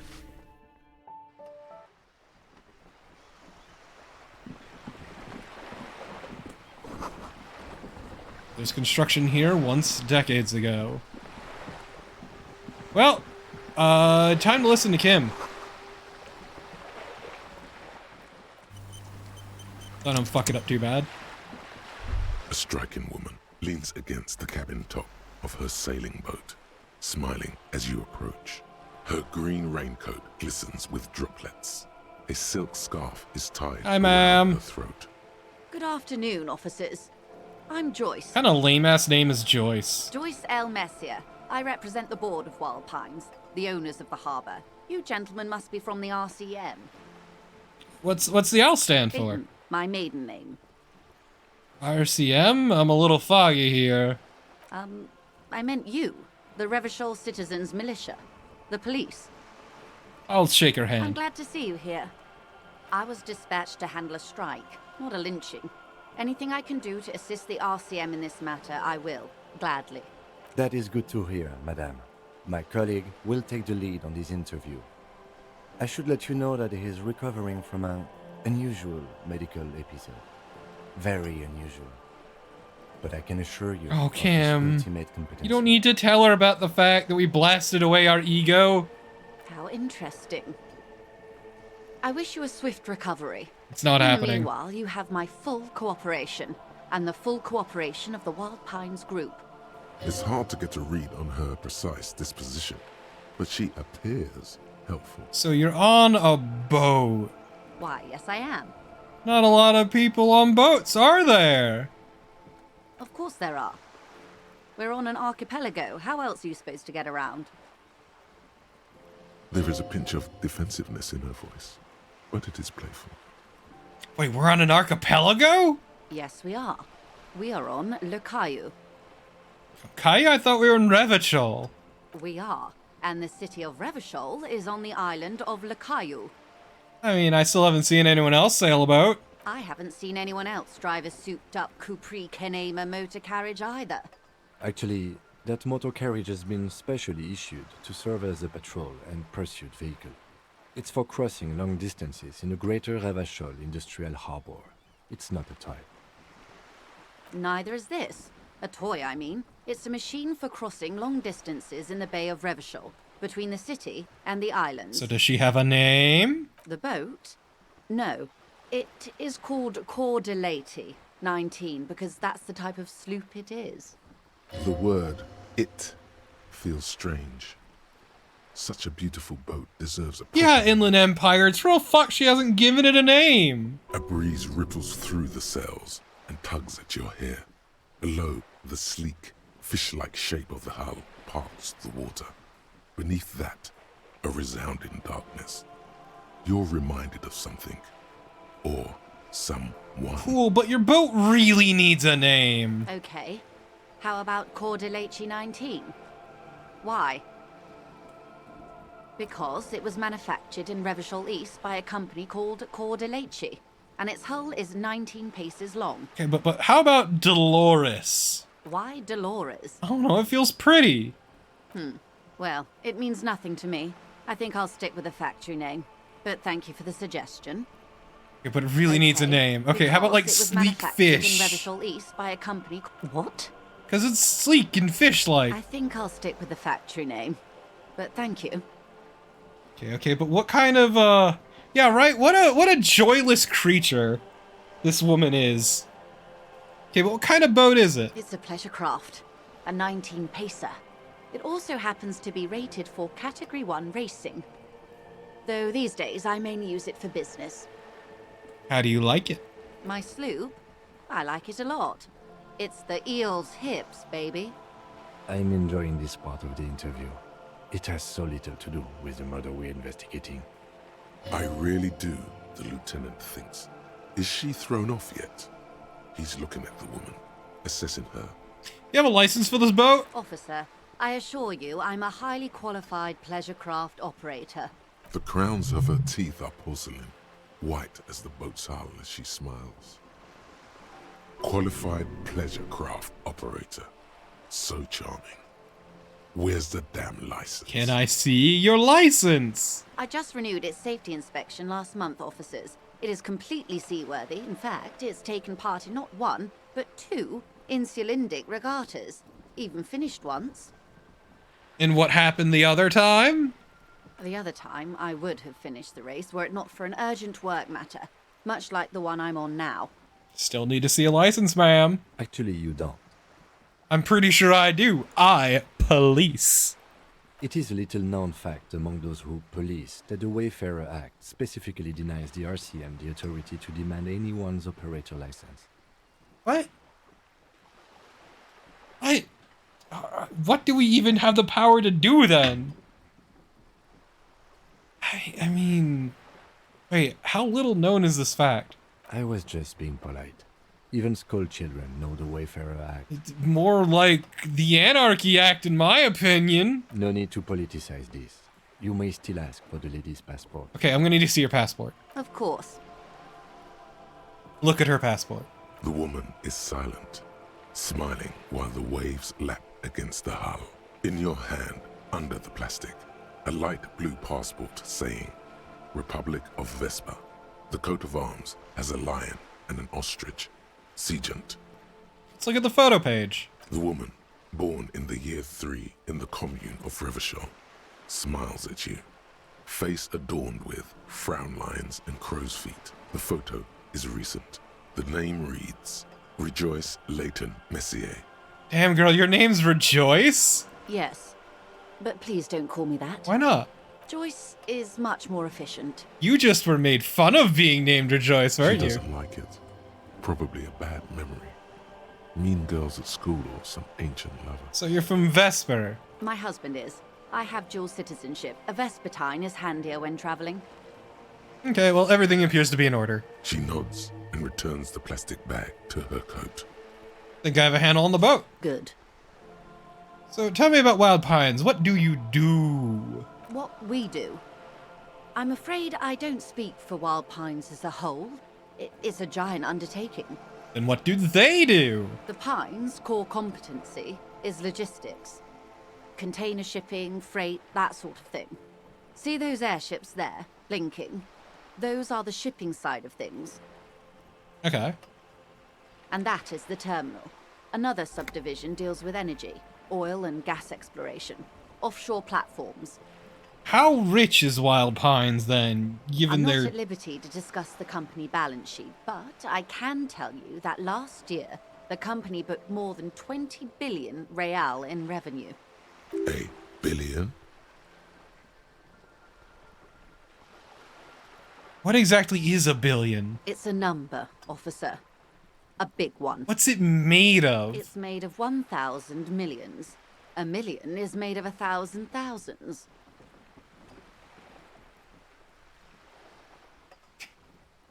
That's it?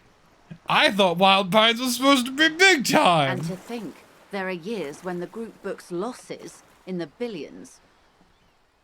Wild Pines employs 72,000 people, all of whom have families that depend on their salaries. It is a tremendous responsibility. Okay, where do they get all their billions? They started as an exploration and cargo fleet conducting trade between the Samaran and Insulindian Isolas 250 years ago, when Pine ships explored the South Seminese and charted Lormantang on behalf of the suzerain. Centuries of care, deliberation, and madness have gone into this endeavor. Vessels pass through the great unrest to re-emerge with apricots in tow. The logic of the system is totalizing. It's taken everything from its employees to build it. And what does such a huge system want with this shithole? You mean aside from being the terminal's legal owners, who are responsible for moving 8% of the world's cargo? You don't keep it moving, the workers do. The company is nothing without the workers. We built this district. All the best parts of it. Rue de Saint-Ghislain, with its bastions. The plazas Meteor and Mosaic. Even some of the old street lamps have been put back thanks to the investments from the WP. Before Martinez was swallowed by the industrial harbour, even before it was part of Revachol. Long before Terminal B was erected here, the Pines built it as a resort for its Revacholian employees. Yeah, I can definitely see that, Naren. It's, I don't like this lady.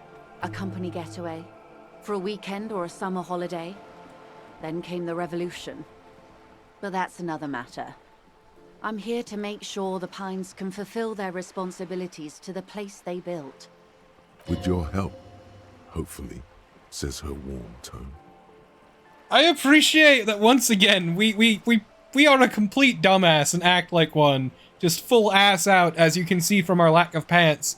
But there's this underlying note of emotional savviness. What can you tell me about this strike? Everything.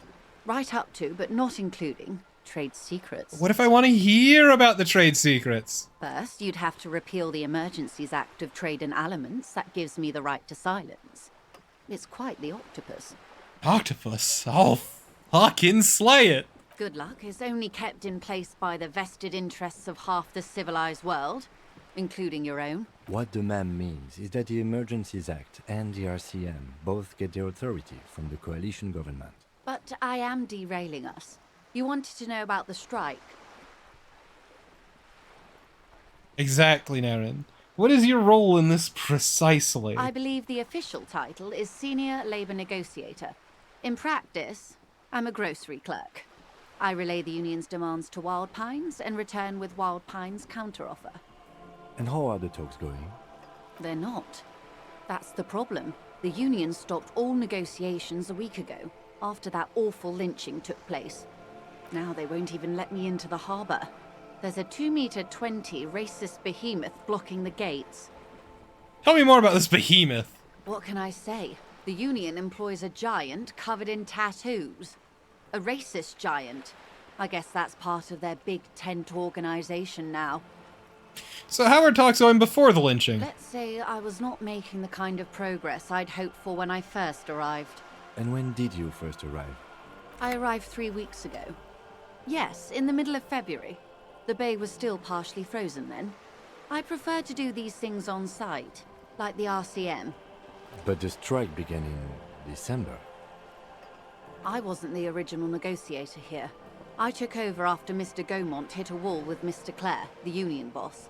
Mr. Clare refused to speak with Gaumont despite concessions he'd granted the union in prior negotiations. This isn't the first time the union has gone on strike? Heavens no. There have been 2 prior strikes. Both times the union won significant concessions, including overtime pay and a medical plan. This time their demands are more, I guess you could say, aggressive. Okay. Why do you say that like it's such a problem, them getting overtime pay and a medical plan? So the scabs at the gate, is that your fault? The scabs? You mean the huddled masses of Jamrock, come to plead for work where the union refuses to? If they were organized by Wild Pines or its affiliates, then it would be a company secret. I could not share it with you. Not right now, at least. So what happened to this Gaumont? Mr. Clare told him to... how did he put it? Fuck off, midget. Gaumont is short of stature, you see. Not fucking cool! Keep in mind, this is a negotiator Mr. Clare has worked with before, and who was more than fair with him and the union. Okay. So what are their demands? There are leaflets everywhere, and banners. What did they say again? Oh yes, every worker, a member of the board.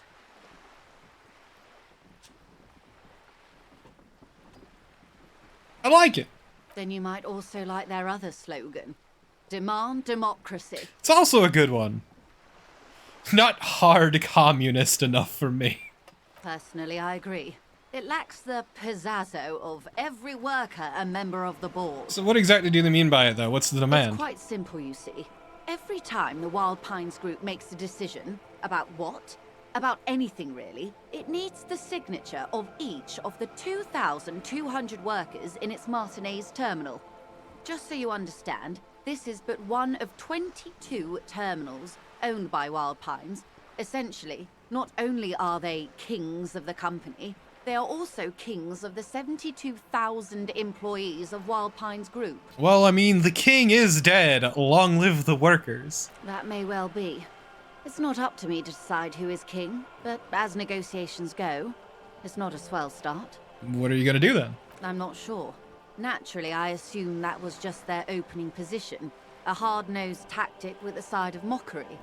But there's been no follow-up, just the same nonsensical slogan repeated over and over again. And now, people are getting lynched, I hear. Behind the whirling in rags, a disastrous situation if there ever was one. Excuse me, from whom did you hear about this lynching? I first heard it from the bowyer at the gates, the one whose very name advertises his aversion to work. I think he said it was, "Call me mañana." This checks out. Okay, then tell me about the union boss, Mr. Clare. Everard Clare is a man of the utmost integrity. If you can say one thing about him, it's that he always puts the interests of the workers first. Really? Of course not. Everard is fantastically corrupt. I imagine he has a thick, viscous goo where you and I have blood. I don't doubt that she's right about Everard. I agree with the stance, but also, I got a feeling this Everard dude's a fucking snake. Everard is a hero of the workers' movement. He is the most corrupt individual I have ever seen, and I deal with men like him for a living. If there is anyone more venal, more irredeemably nepotistic, then it's his twin brother, Edgar. Wait, there are two of them? Yes. Edgar looks exactly like his brother, except for that lazy eye. He also talks exactly like Everard does, and when one's term as foreman is up, the other takes over. It's how they circumvent the term limits, you see, with a funny little switcheroo. While in office, they've embezzled God knows how much of their workers' dues. Okay, what about the union itself, though, outside of the Brothers Clare? The Débardeurs Union was once a perfectly normal institution. 20 years ago, anyway. It must not have been easy to establish under the Emergency Act, but they did it. I can respect that. Organised labour at its best, as they say. Then something happened in the local chapter elections. The Brothers Clare came and transformed it into a... how do you say? A mob. The Débardeurs are a crime syndicate. Sad as it may be, I suspect we'll be forced to cooperate with them. Refreshingly honest, officer. The company has tried appeasing in the past, but I'm afraid our concessions have only emboldened Everard and his brother. And your opinion, Detective, if I may ask? I'm a curious and talkative person, you see. Would you say the Débardeurs Union is... My actual feelings on this would probably be a giant leaf sucking the life out of Revachol, if you want me to be honest. It's a good demand, but I don't think they're making it for the right reasons, is ultimately my problem. And that's kind of the issue here.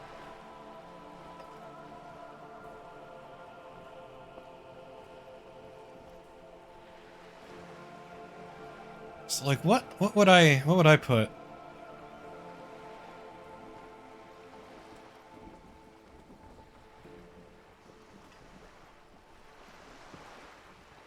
Not yet, Enohito. But at least just from what I've heard so far.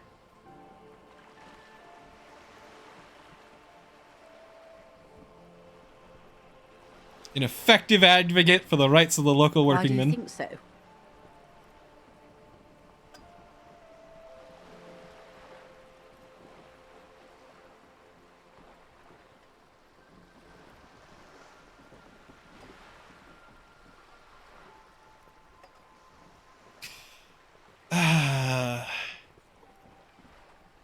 Never at the human leech and measurehead. This union sounds like a motley crew. I'm into it. Wink. Well, I suppose that's one way to look at it. They're an interesting composition, albeit vile. But enough about Everard. What else can I do for you? Everard Clare? Of course not. Everard he is the most corrupt individual. Yes, it's how they circumvent the term limits, you see. with a fun. The day bar organized A mob. refreshing, and your So, yeah. opinion. Thank you for being candid. Sadly, Wild Pines have So- cooperated with what amounts to a crime syndicate for 2. I'm glad you asked. There was a woman, the previous forewoman of the Union. She disappeared. Disappeared? Yes.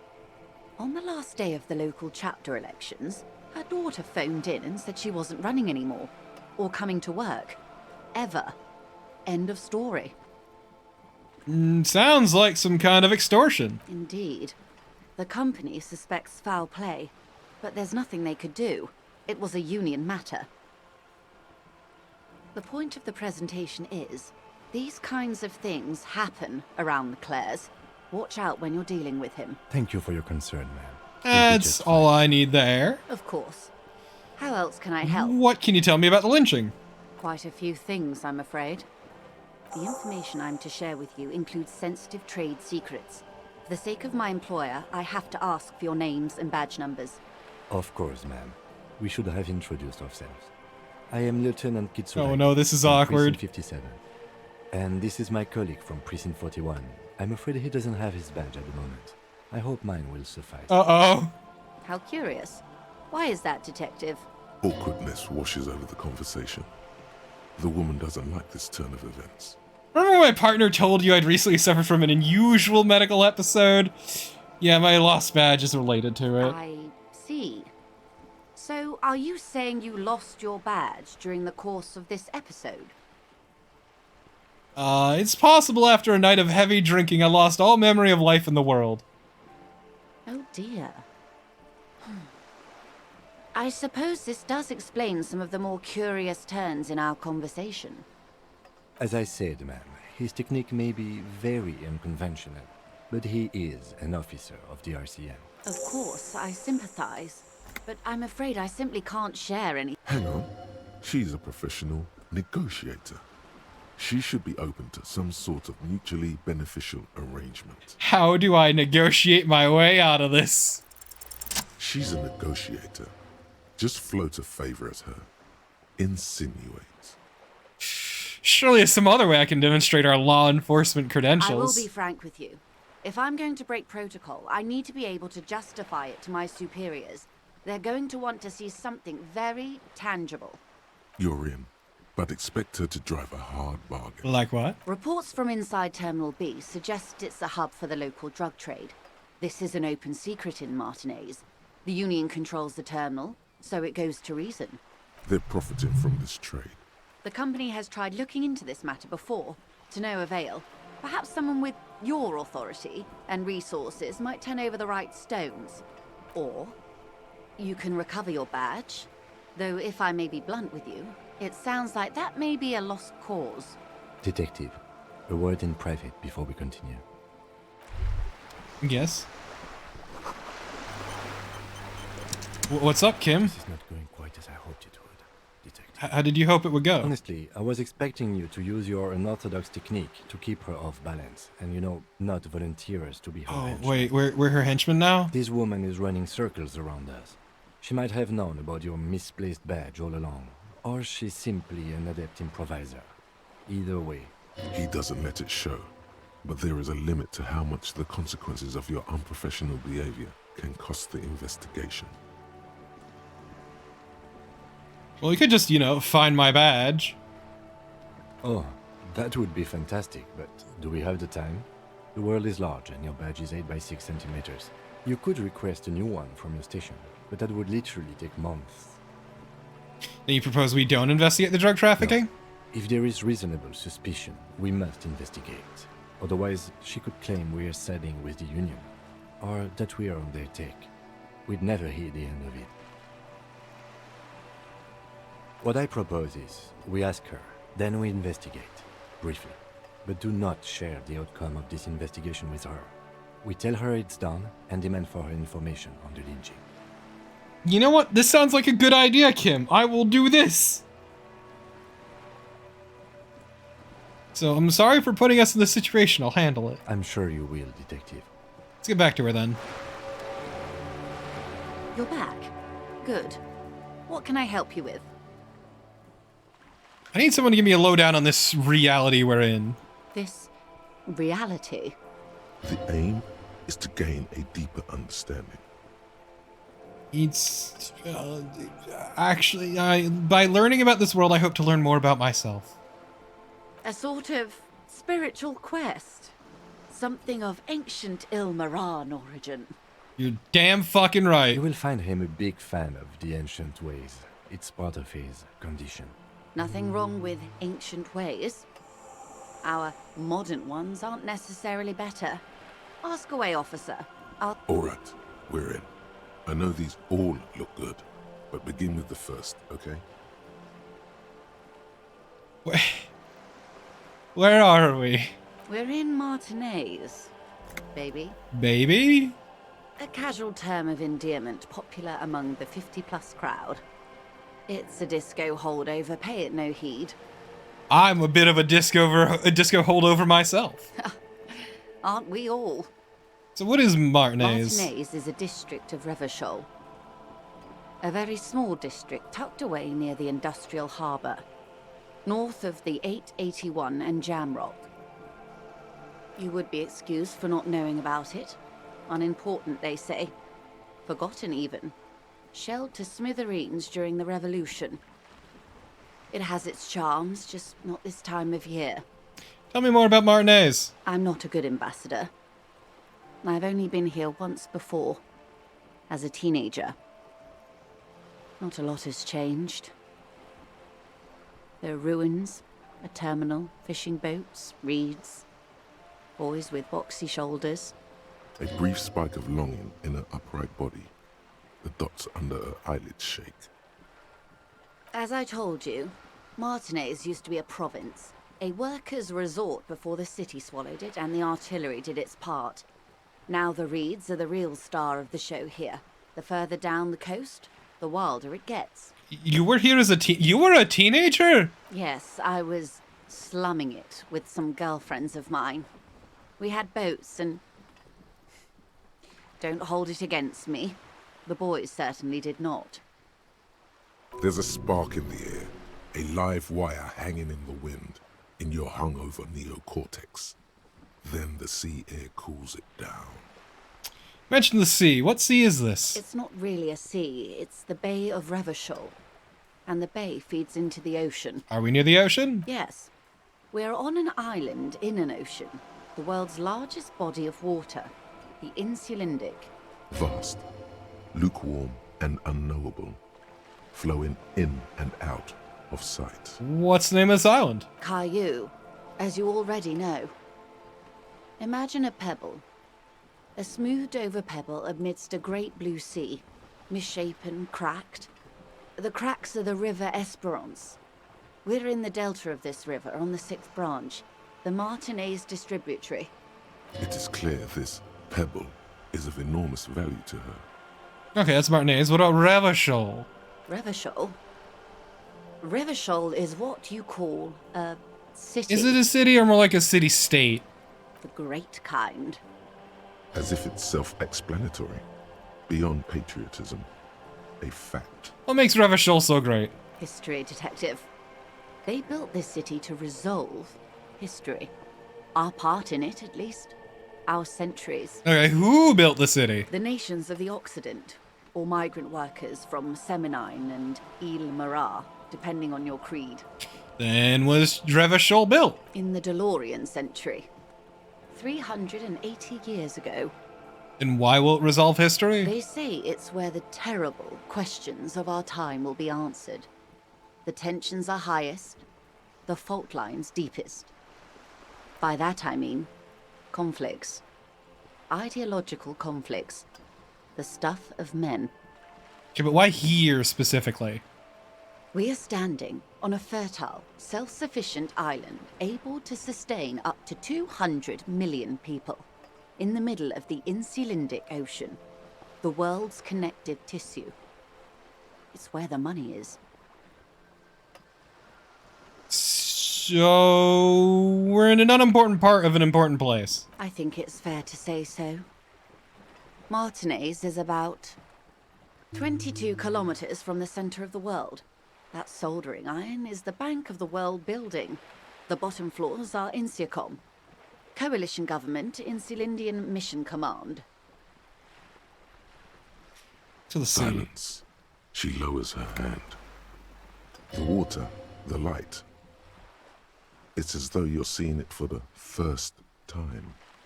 There is no recognition, only the immensity of the sea and the cold radiating from it. Damn. Got a lot to think about. Where are we? We are where we are. I have no truer answer to give, unfortunately. This is one thought you need to complete. Where are you? Was there something else you wanted to know? I remember something about a lowdown. This has been informative. Thank you, ma'am. I'm sure my memory-impaired partner has many more questions to ask. Thank you, But Kim. even more fundamental aspects of reality. Thank you. Might I suggest not asking them all right now? Ma'am, Messier will be here later too, and tomorrow. Isn't that true, ma'am? Absolutely. My commitment here is long-term. Won't I be lazy if I do it all now? If I don't do it all now? Oh, of course not. You are already diligent for getting this far, and diligent boys remember where they left off. Indeed. Okay. I'm always at your service. Then what is? 6 kilometers southwest, in the Valley of Dogs, Junior Officer Chad Tilbrook takes aim at a rabid black dog licking its wounds in the grass. To his left, his partner, Emil Mullins, whispers, "You heard what happened to Tequila Sunset in Martinez?" "Yes, he lost his mind," Tilbrook answers, fingers on the trigger. "Don't worry, Emil." He pulls it out slowly. Slowly now. He'll find it again. We always do. What am I? You? You're an officer of the RCM. That's this abbreviation. What does it stand for? It stands for Revachol Citizens Militia. Good, and what is the Revachol Citizens Militia? Nothing more nor less than the de facto law enforcement body of post-revolutionary Revachol, Detective. Yes, we are the Revachol Citizens Militia. You said de facto? Yes. That means not de jure. The RCM acts in what is poetically called the twilight of international law, both at the behest of the coalition government and to its chagrin. What do you mean? The RCM's responsibilities are defined by the Emergency, Wayfarer and Aliments Acts, 3 pieces of legislation keeping the city in a, let's be honest, laissez-faire stasis to the benefit of foreign capital. All 3 are good to know when we are out policing. So I'm basically a lackey of capital. There's nothing basic about your role, Detective. It's true that the RCM keeps everything the way our seemingly permanent, provisional rulers like it. Yet, on the other hand, I know these people. I deal with them daily. Let me tell you, dear, they are not fans of you. Why? The post-revolutionary decade was a disaster for the coalition government. Revachol in the 20s was hell, especially on the west side of the river. Gang warfare, a botched privatization scheme, a nuclear pile meltdown. They called it the international zone because no nation wanted to claim responsibility. The RCM restored peace where the coalition failed. A true blue citizens' initiative. They will never forgive you. So we made an ass of them, is what you're saying. Somewhat of an exaggeration. In reality, ours is a mutually beneficial arrangement. Revacholians get to keep the peace in Revachol, and the coalition doesn't have to worry about it. Anyway, sorry to intrude. Please continue. Yes, Lieutenant. Permit me to conclude with this. Who you are, to me, is the police. The only legitimate law enforcement authority in Revachol. Thanks, ma'am. And if those authorities drink so hard they need help recalling the basic terms of reality, well, I'm here to help. Conceptualization impossible. Let's go! A strange coldness comes over you as you look at the world. The waves sway the sloop. It's on the tip of your tongue. A doubt of sorts already in your head. But it's... Glad to have been of assistance. You seem rich. A little that I know. Look. Anything else? Damn, narcs! Thanks for the raid, Ayla. How does it going? How was your stream? You seem rich, ma'am. Can I have some fucking money? Is what you want to say, but it isn't that easy. Why not? Look at that lady. Take a gander. What nice Squint your fabrics. eyes, bub. Ah, I see Crusader Kings 3. Why, yes. Tucked away under that sturdy green raincoat, almost rustic in its simplicity, a silk shirt and matching scarf around her gentle throat, while dull orange pearls hang from her earlobes, red from the cold. Her light green eyes scan you, full of knowledge and worry, wealth and all its possibilities. So? Now look at you, you misery-clad simian, barely able to tie your own laces. Your armpits are lakes. A scythe of booze precedes you. Your hair sticks to your forehead, and your underwear feels uncomfortable. Yeah, I look great. You're poor. Poor as balls. You can't ask this person for money. You're too...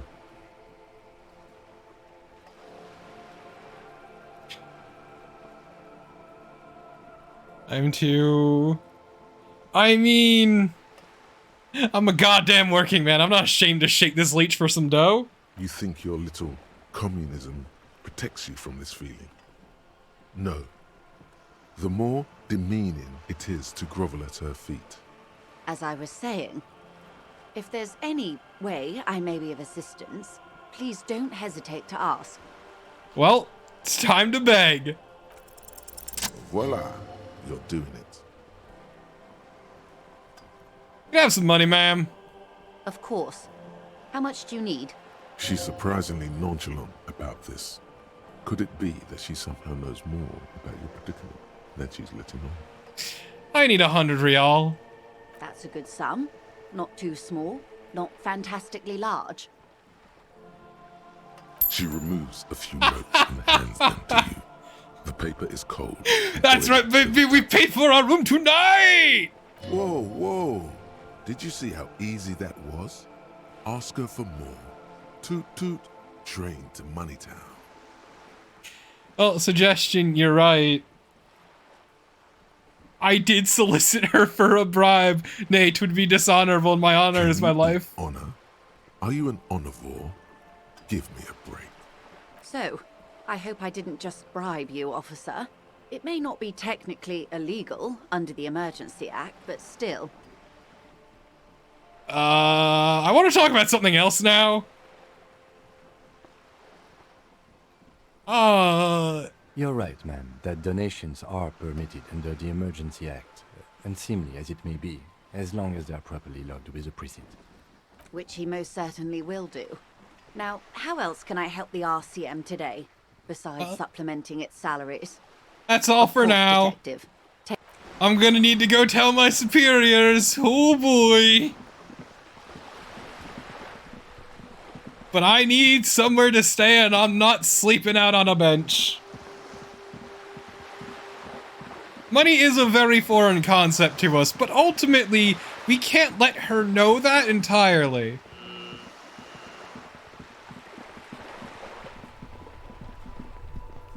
So let's go back to the Motorrad, or whatever the fuck it's called. Wait, no, it's not Motorrad. I forget what it's called. Inside, you see a Motorrad is fucking Kino's Journey.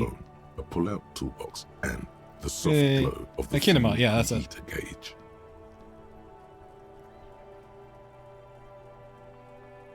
Let's pick up the radio again. This is Precinct 57. How may I assist you? Well, this is Firewalker. Reconnect me to the 41st. Right. Please hold. 10-4, come in. Firewalker. Over. Spider. Okay, 10-4, sir. I hear you. Relay your question. Over. To put it as simply as possible, Ayla, the game starts with you basically obliterating your ego with alcohol and hard drugs. Wait, before you say anything stupid, think it through. What's there to think about? You're going to be looking at a straitjacket if you tell everyone you lost your memory. Be smart about this. Ask if he's there alone. 10-4, sir. I'm not hearing your question. Are you there alone? That's a negative, sir. I got a 10-12 here. Over.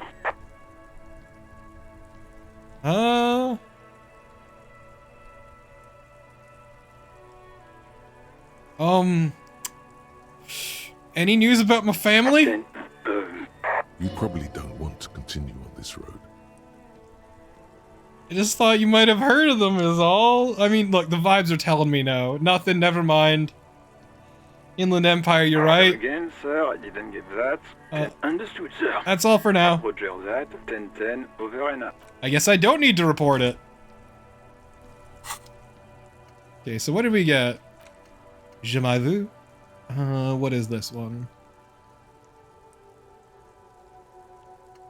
Let's see, Revachol. Well, I could make more brain space on level up. I could actually put it into a stat that would matter, also. I could do that. Who knows, though? We'll find out.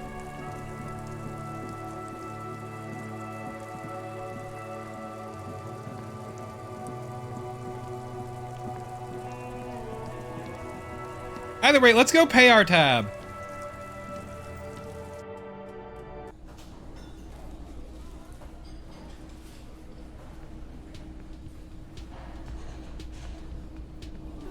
What even do my stats look like at the moment? The answer is a hot fucking mess. Holy shit. Also, I have a 0 for visual calculus. That's incredible.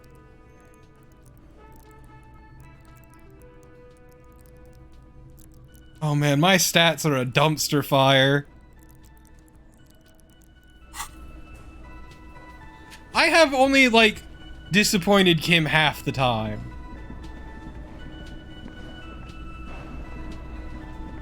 Hey buddy, I'm here to pay my tab. Can I help you? About the money I have. Yes. Have you got it? Yep. Well?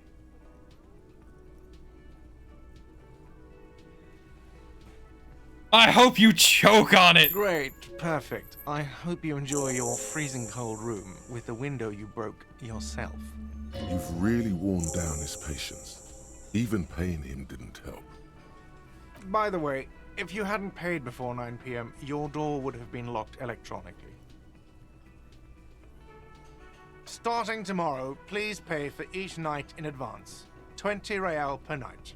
If you don't have the money, it's over for you. Got it? You've got nowhere else to stay. Time stops advancing after 2 in the morning. If you haven't paid for your room by then, it's game over. Don't leave finding money to the last minute, however. It's harder to make cash after nightfall when the shops are closed and the streets empty. I'll take a room here too. Always happy to have officers from the RCM as guests. Anything else I can do for you? Okay, well, that's taken care of. I'm gonna go check out the pawn shop really quick.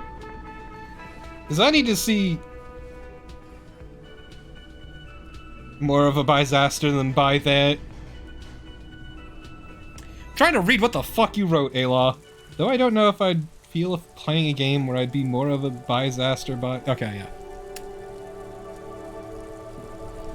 Also, I do appreciate that I can zoom out my camera extra far due to one of the thoughts I have internalized. I'm so glad. Disaster Vi, yeah, it took me a second to realize what you wrote. Yeah, let's see, what do we got over here?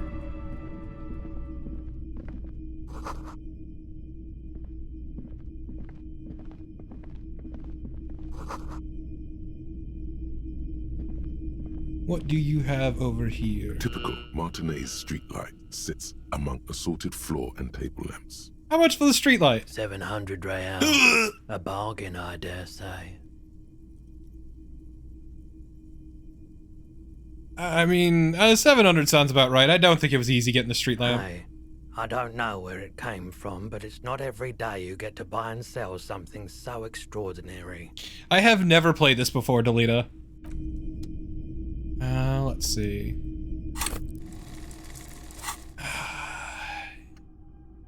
On l'a jamais vu. Yeah, let's take it. Fuck it. Fuck it, fuck it. Internalize that shit. Let's go. You see rows of toy soldiers guarding them. If you don't mind, please put the flashlight away. Some of us have photonic sensitivities. No, this is my thing. Put the flashlight away, officer. Having it is a privilege, not a right. Okay. I'm sorry, Kim. I'm sorry. I'm sorry, I'm such a disappointment, Kim. Hello, hello. Let me know if I can help you with anything. So about my gun. Sure Never thing. mind. Sure, man.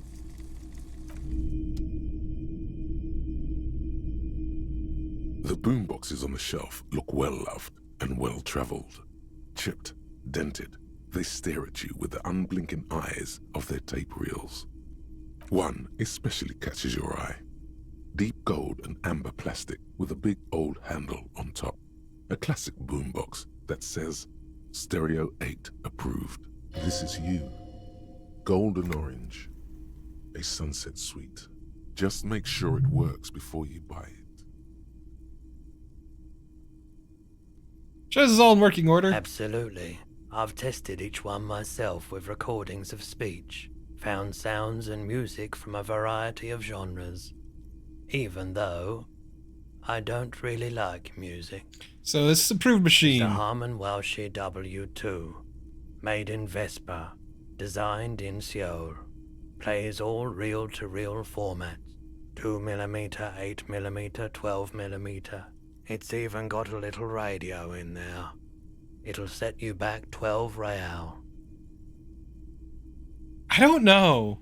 I missed that response. It's just this is my thing spoke to me. Could this device come in handy in police work? If police work means playing tapes, sure. You can use it for that. Or any other time you'd need to play a tape. Like a beach party. With sand and sun and seagulls dancing on the breeze. So Kim, theoretically, could I bring it to a beach party? Theoretically, yes.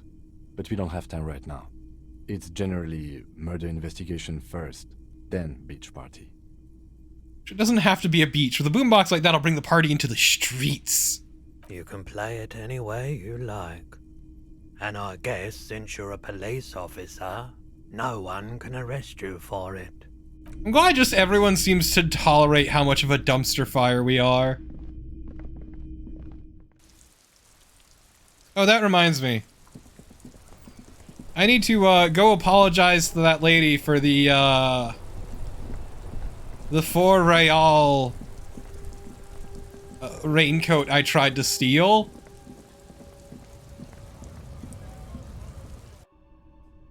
I feel bad about that still.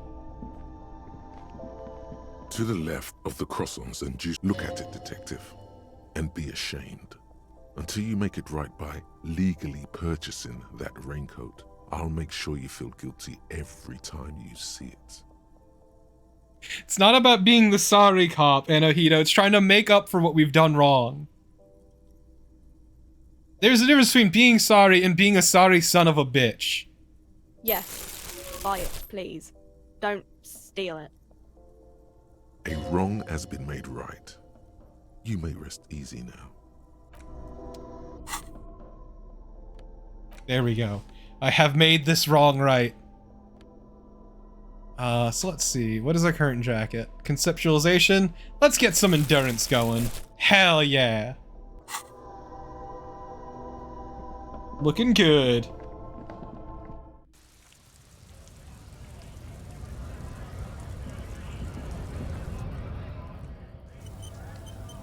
Who's this motherfucker?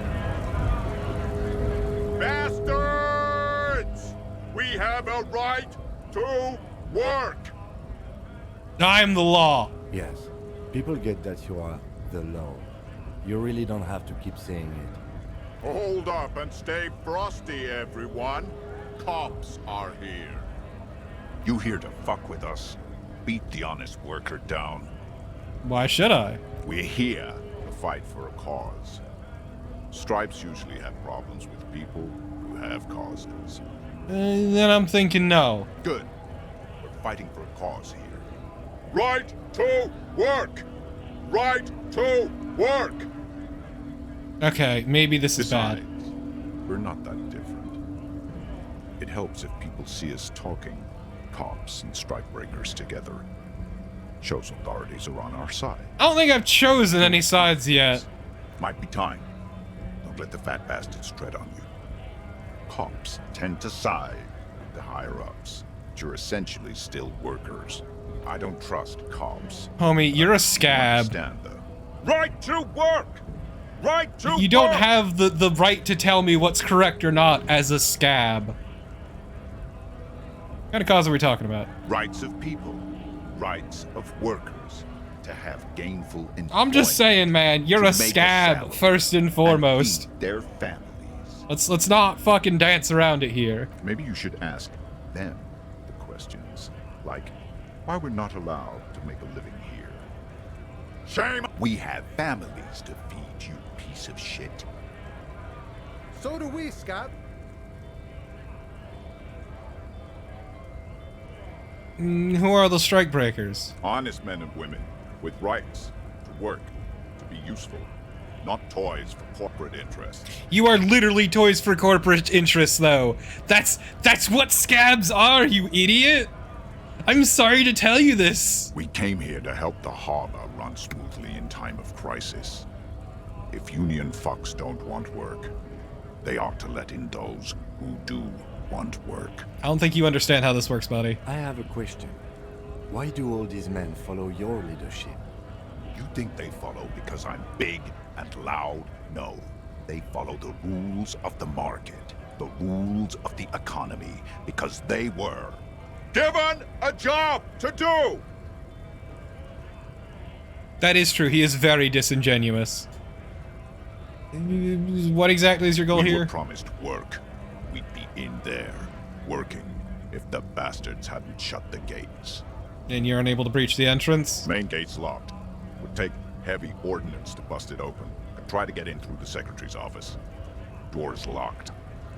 The guard's blocking the way to the access panel. And I don't mean the scrawny mess punk either. I mean head measurer. Or whatever he is. Wait, head measurer? Huge Seminese guy standing up there on the overhead passage. Won't let anyone by. The access panel is right behind him. How bad could one guy be? You seem capable. Bad. Standing on a narrow bridge, he's got a strategically advantageous position. And he's trained. I don't know how the Union has a trained killer up there. But that one's no joke. And my men are tired and hungry. They're workers, not fighters. And why don't you talk to him? Like civilized folk, you mean? These native fucks don't There we go! Mask off! It would be better for the neighborhood if you went home. At least for now. If you can't get in anyway. No! They will give up eventually. Or get drunk. Leave the button unguarded. Then we charge. You're trash, you know that, man? I wanna get in the harbor too. Have fun. Union shits are on full strike. Don't think they're going to let you through the gates. I'm trying to meet their fat boss. Oh, this is none of your fucking business, asshole. Right to work! It's shameful. Cops doing nothing. You should bring backup. Open up the gates for us. Blockading gainful employment for workers is a crime. Homie, this ain't my job. We are not picking a side in this just yet, sir. Pity. Let us work!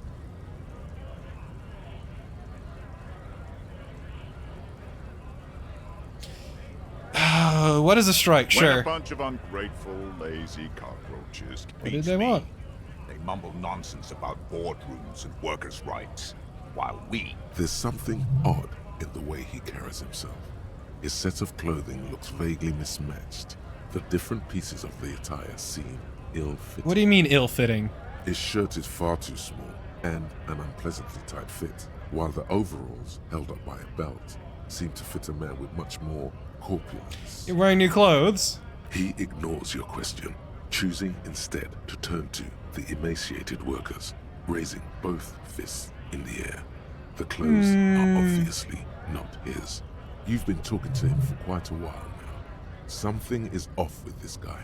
Ask him where he's from. Okay, buddy, where the fuck are you from? What's it to you? Let's see. Curiosity, going to figure out this strike mess. Routine, part of the investigation. Hey, curiosity. Routine. Am I a suspect? Done no crimes. I only fight for the rights of people. I already got that. I'm interested in your background. We're all workers, right? Workers stick together. Came from the eminent domain in Jamrock. Backgrounds in odd jobs, heavy lifting, cargo hauling, bouncer work. I know the drill. Sweet, I know bars. Been thrown out of several. Maybe that's why you seem familiar. Worked at Territorium. Ring a bell? Yeah, I've been there. Uh-huh. It was a long time ago. When a bunch of beats me. There's something odd. His shirt is far too... He ignores your question, choosing instead to turn to the emaciated workers, raising both fists in the air. The clothes are obviously not his. Ew. Damn, I went the wrong way. Either way, he's full of shit.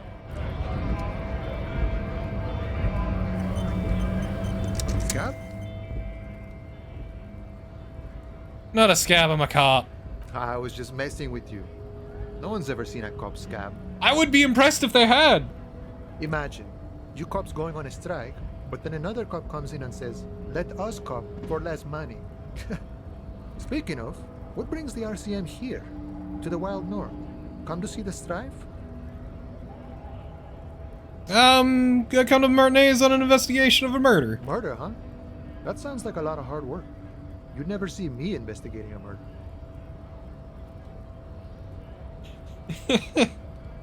These are both... I have no idea what I'm doing. That's okay.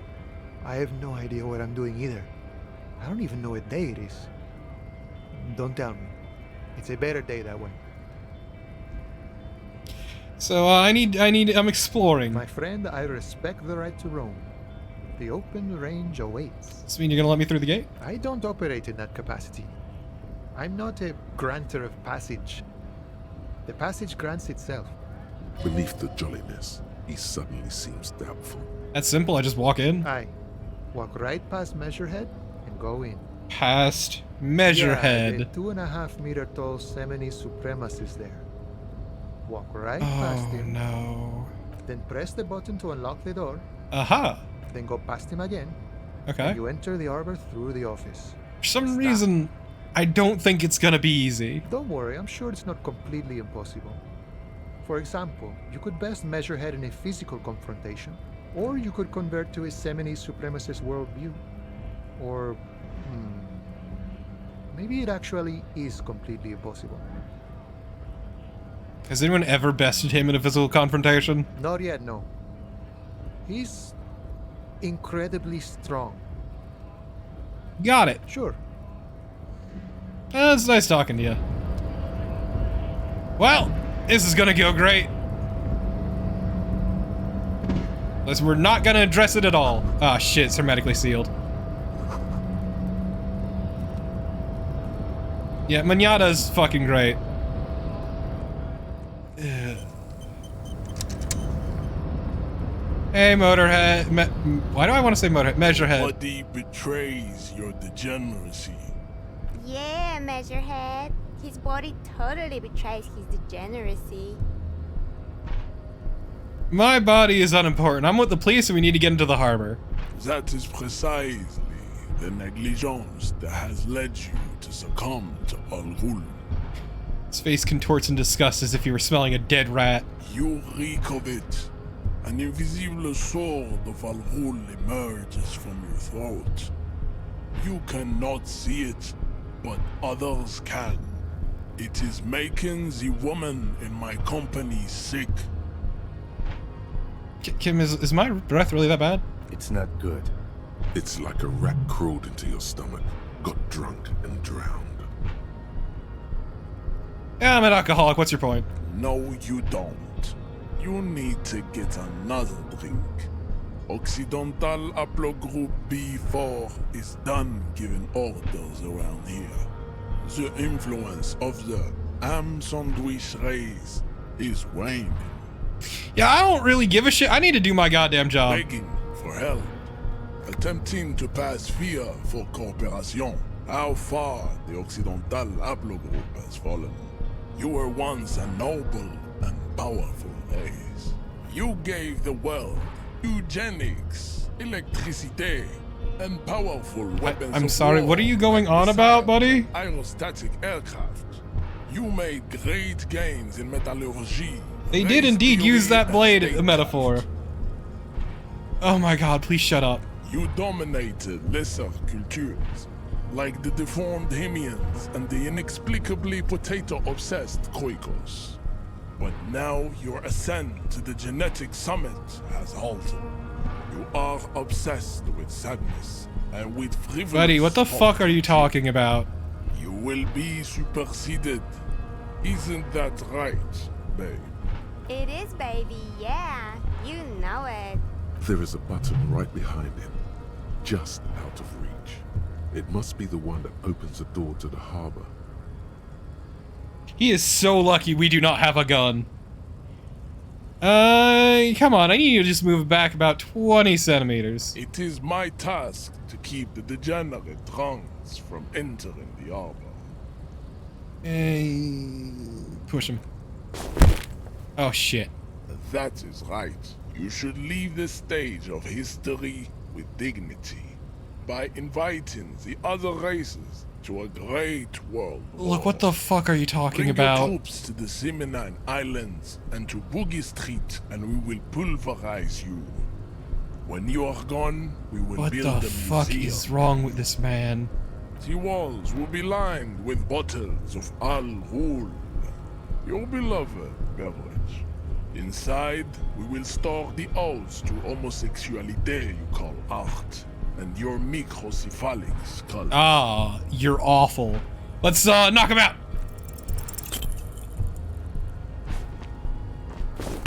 Shit. Fuck. How did this happen? Your little fist is in his giant hand, and he's squeezing it. It hurts. You must be out of your mind, degenerate drunk. Say it. I am a degenerate alcoholic. Fuck you. Your fist cracks in his hand like a ripe apple. Pain shoots up into your brain as he's twisting it more and more. The words to the song have changed. Say, I am a violent... I won't fucking say shit. Your hand twists in his grip and the pain blinds you. Still you press the words out of your swollen mouth. Good. Now leave before you humiliate your homoerotic organization any further. You serve the Union, don't you? They're white, you know, right? Don't be vulgar. White or not has got little to do. Yeah, but you still serve them. How does that factor into your life? Mr. Clare is a man of vision and means. He has the will to confront polycultural capital. Also, to serve is noble. It takes discipline. Your petulant individualism has only contributed to your race failure. It is lax and moronic. Oh no, communism's pretty fucking cool. Idiotic communism is the single greatest contributor to your race descent. Everywhere around you, the fruits of its failure to challenge the world order. Individualism, rock and roll music. Ah yes, STDs caused by communism. Above all, rampant multinational finance still reigning large. Tell me, where have you gotten your love of pathetic communism from? Actually, I got it from disco. Offshoots of the Seminese people invented disco while having sex under the influence of cocaine. it is a shame upon my race. But what is done is done. I am not surprised you enjoy it so much. This has happened to many of the side products of the inevitable cultural victory of the Seminoles race. I don't really know who the Seminoles are. I've recently experienced head trauma. Well, already don't care. The future. Born and raised in the islands, but you moved to I Revachol. am a descendant. So you did not come from the islands. Ulimbuir are with me in my genetic. No. I have heard about it on the radio. He would be appreciative if you did not further chase So this you're line not of really Seminoles. You're just from Revachol. I'm from Couronne. And no, it is not just in Revachol. The city is central to the Simony strategy. Spreading through its trade networks, our culture will dominate the world. You have heard enough about our phylogenetic secrets for today. You have extinction to come to terms with. Oh yeah? Well, you know anything about this mug? He does not so much as glance at the object. It's your kind of thing? Stop showing me your pathetic cup. I have no interest in it. Kim, what do you think about this? I think this racist is better than the last. But the next racist will be the really good one. You know, there will be a next racist. There always is. There always is. Race is reality. Okay, well, later. I got nothing to do with this. I'm gonna come back with a gun, and then you'll fucking learn the real race reality. Which is, I don't care where you're from, you can't stop a fucking bullet.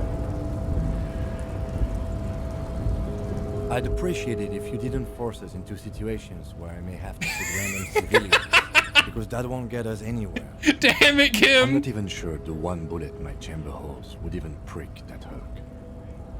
But I was fighting bad, unsavory ideologies. I'm a hero. We are not here on some political quest. We are here to solve a crime. Don't make the situation any more volatile than it already is.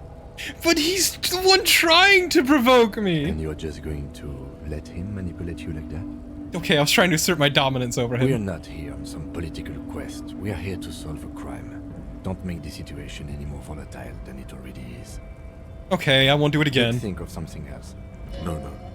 You should do it again. It's the last thing he'll be expecting. Thank you, Volition knows what's up. Volition, my man. Volition, my dude. All I need to do is figure out where the fuck my gun went.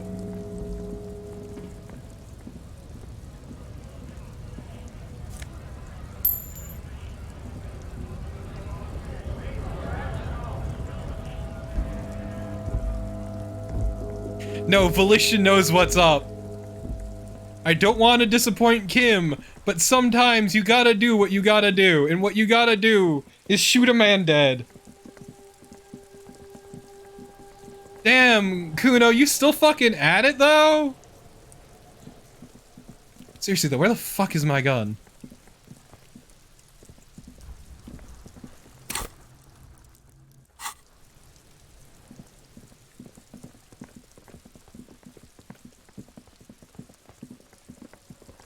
Look, man, I'm not gonna put up with this racist bullshit, okay?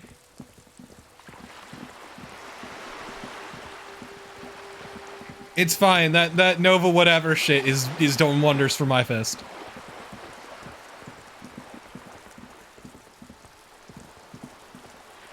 So I need to figure out where the fuck my gun is. Just an ordinary wall. Nothing to see here. Yeah, why? Why must we stop to look at this wall every time we pass by? We have business to attend to. Shut up, Kim. I'm busy. Trying to sneak up on me again? Trying to snuff me out? Shut up, kid. Don't make me punch you like I punched Kuno. I'm not above it. I need to figure out what bitch fucking bought my gun, though.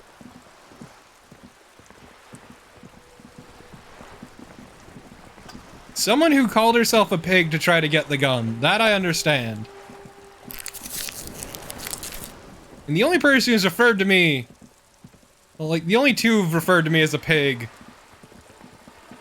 are Kuno S and that lady up top, but that lady up top I never got an option for.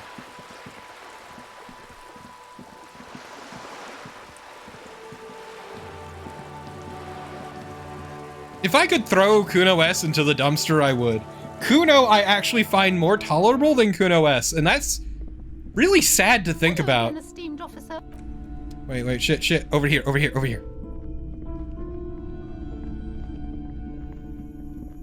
A heavy door with a missing handle stands before you, covered in dozens, if not hundreds, of little oddly shaped trinkets and charms. It appears to be... Fuck that door!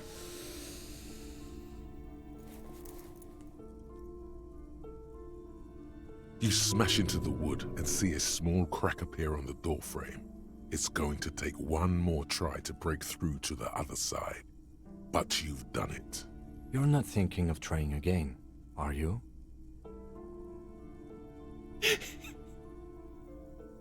Fuck the system! Let's fucking go! The vibes are rancid in here. Metal. Broken glass. Your path lies strewn with the broken forms of everyday objects. You are the destroyer, the bane of inanimate matter. Gaze upon me, stuff and despair! Kudos.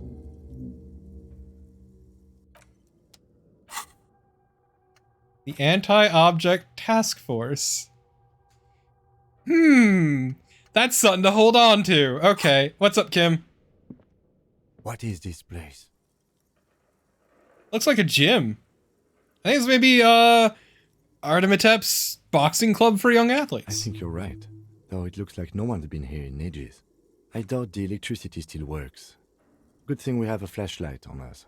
Don't forget to take it out of your bag before we move on.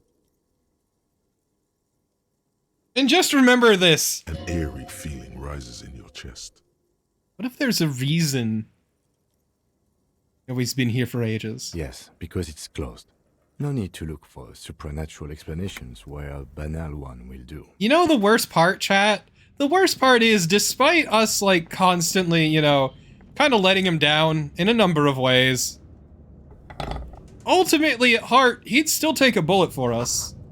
Much like we'd take a bullet for him, really. A barbell lies on the floor. The color has worn off its weight plates. It's 60 kilograms. Your triceps hum at the sight of these weights. Show the world what kind of beast it's dealing with.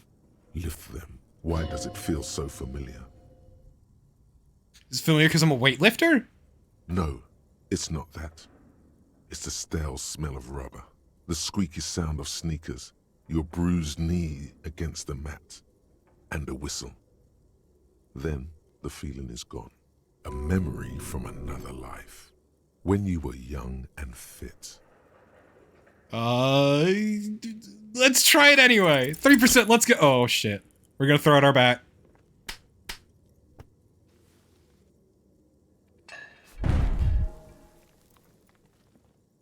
Oops. You manage to hoist it off the ground, but the barbell feels wobbly and dangerous. Your hands slick with sweat. Turns out you're no beast, just an old man Seems with bad form. Like I'm a little out of shape, or maybe these gloves suck. Proper weightlifting gloves would definitely afford a better grip. Yeah, see, Kim agrees with me.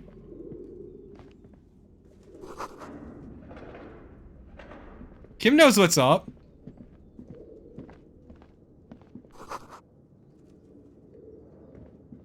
I mean, okay, so like, I'm gonna be real, chat. There's clearly something Kim knows about us that we don't. It's dark. And the flashlight works a lot better if you hold it in your hand. Flashlights go in hand? Yes, you might even call it a feature of the universe that you need to hold tools to use them. That makes so much sense. Right. Now let's get to it. Some areas are... Yeah. There we go.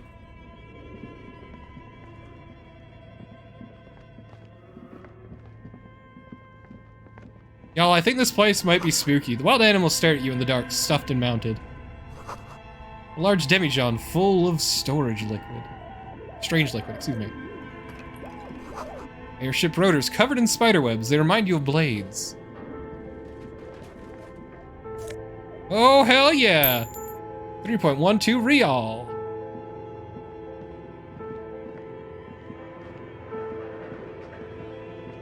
This appears to be some kind of machine with a cube-shaped heart and a wired framework. The keyboard has a rectangular on-off button. A piece of paper still hangs from the printer. The radio computer. Just sitting here without anyone inside. Do you think I should turn it on? We have one of these down at the station, but I never really learned how to use it. So turn it on! The machine lights up like some prehistoric animal stirring from its slumber, revealing fluorescent play and print keys on the keyboard. The hatch on the machine's central compartment is wide open. Let's look inside. It's empty like a beehive without its brood. Some cables have been left dangling, disconnected. This is where the memory should go. Let's press play. Nothing happens. Press print. Nothing Press happens. print. Oh, I can't fucking talk. Why do I stream again? Your flashlight slides over an old green chalkboard covered in scribbles, sketches, and schemes like some ancient cave mural. Some of the writing It's a has good faded with beard. age, but you can still make out sections here and there. Photos and drawings have been pinned to the board. Let's inspect the drawings. These lithe, pointy-eared creatures appear to be different types of welkins. You make out autumnal candle welkins casting wax-based magic. Translucent welkins with organs shining under their skin. And even ether welkins hailing from the vast emptiness of sidereal space. Shockingly, no Honora. Who are all those creatures? Fantasies of a tortured, feverish mind? One of the welkins, towering among the rest, appears to be different, however. Examine the Welkin. This is important. It's Vara Hamira, a high welkin, his face white and scarred like cracked marble. This is clearly a Welkin supremacist. The note says, all non-Welkin races will be purged. The Haldor, the Tworg, the humans, and even headless men, all of them, purged. Imagine a world filled only with Welkin, Green Welkin, Dread Welkin, and the High Welkin to rule them all. An inordinate amount of time has gone into drawing these little Welkin creatures. Why would anyone spend so much time? Who are these creatures? Who drew them? Are they real? So many questions. One of them is a Welkin supremacist. Mm-hmm. Political commentary. That one has a great beard, too. Why there's... This looks like concept art for a project. It's not really real. Why would someone spend so much time on this? Some people really like building a world, I think. Even if it's just for games. Yeah. We're getting a little... the fourth wall's rattling here a little bit, is all I'm gonna say. Well, this has been educational. Let's move on from Welkins. Just look at those details. So much effort. Yeah, I respect it. And for what? All gone. That is true, Honora. I can feel the fourth wall rattling with those statements, though. Inspect the photos. The photo collage depicts barren, icy landscapes wrapped in perpetual night. You see permafrost and glacial landforms, dead trees grown in under the snow. Entire oceans have been frozen from shore to shore. There are pictures of settlements on dried-up riverbeds, abandoned in a storm. Animal corpses, Jesus, carcasses and bones. You see primitive oil rigs built into glaciers, boreal dvorg, yurts under the snow, great mammoth-like beasts of burden. Albeit dark and cold, this vision also feels cozy in its own way, like eggnog or morphine, a much-needed respite from our own world. You know what? Actually, I will be back in 1 second, because I think we're going to keep going.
I respect electrochemistry and its desire to have a good time, but we are better than electrochemistry. We are trying to improve as a person.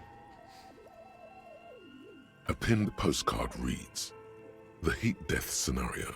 A desperate fight for geothermal energy engulfs the world as Wirral becomes untethered from its sun, drifting through the universe." That sounds horrifying. The handwriting is only partly legible, but you can still make out 3 slogans: "Call in, tune out," "Wirral untethered," and "Heat death of the universe." Outside, a cold wind wraps the building in its bosom. Snowflakes in the wind. An old woman passes what the locals call the doomed commercial area. She tries hard not to look at the bookstore windows. It's unwise. Oh? This is a monthly calendar from the year 50. Cryptic words like sprint, daily minimi, and GPI span the marker-drawn grid, the grand scheme of production and money. What happened? As time goes on, the numbers in the boxes grow rarer and rarer. The board becomes an empty snowfield in the final days. Only failure and regret dwell in this region. Looks like they didn't make it. A note in the bottom left corner of the chalkboard says, "See the prod schedule filament for details."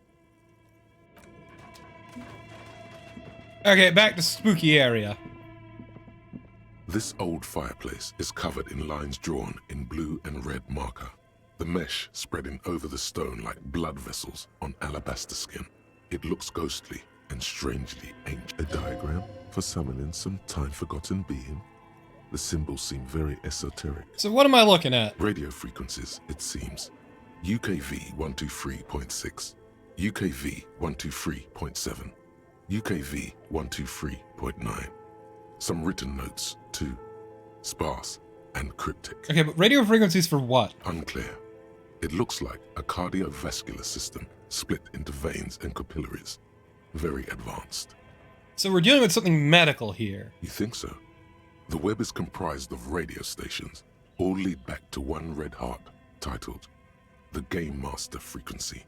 A note says, this one can listen in on any station it wants. Wait, who's the Game Master? Someone very important. The leader of a massive on-air game built by these people. If it's a game, then who's playing? Whoever decides to call in to a call-in station, it looks like. All of this is gone, left unrealized. That's really sad, actually. My God. It's as if the less money they had, the more ambitious their project became. Why do you say that? The schedule. I know doom when I see it. The company was running out of funding. What else? Nothing. It's just lines on marble.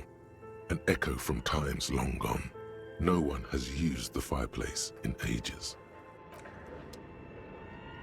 Yeah, no, this area is actually really depressing. Okay. What do you think is going on with that computer, chalkboard, and fireplace? Well, it sounds like a failed business to me. Yes, that is the question. It looks like one of those popular pen and paper role-playing games, only these people were trying to automate it, make it work on radio computers. Utter madness, he thinks, as a compliment. Once again, that fourth wall rattling real fucking hard. So this was a role-playing game? Indeed. Those Welkins are a dead giveaway. Role-playing people love that stuff. The world looks like a modified version of the WeWorld board game, with heat death thrown in. How were they planning to do that? Through call-in stations. None of the players have to be physically present. Anyone in the world can participate in the game, as long as they have a two-way radio. Then there's the Game Master Frequency that listens in on the smaller call-in stations. I think that was supposed to coordinate the stories, functioning as a master of ceremonies of sorts. His fascination has swept aside other concerns for the moment. He's a little hooked. Has anyone ever done this before? Not to my knowledge. They make automated games in Grad, Messina, Königstein. You know, places with industry. But I don't think anyone has attempted to create an inter-isolary game before. We just don't have the technology. What do you think happened to the company? No idea. They stopped filling out the schedule on the chalkboard. Ow. Indeed, it's ambitious and untethered from reality, but The world is cold and lonely. This would keep it company. Let's finish it. it's too late for that, I'm afraid. Oh. Okay, let's keep moving. Yeah, this part in particular feels brutal.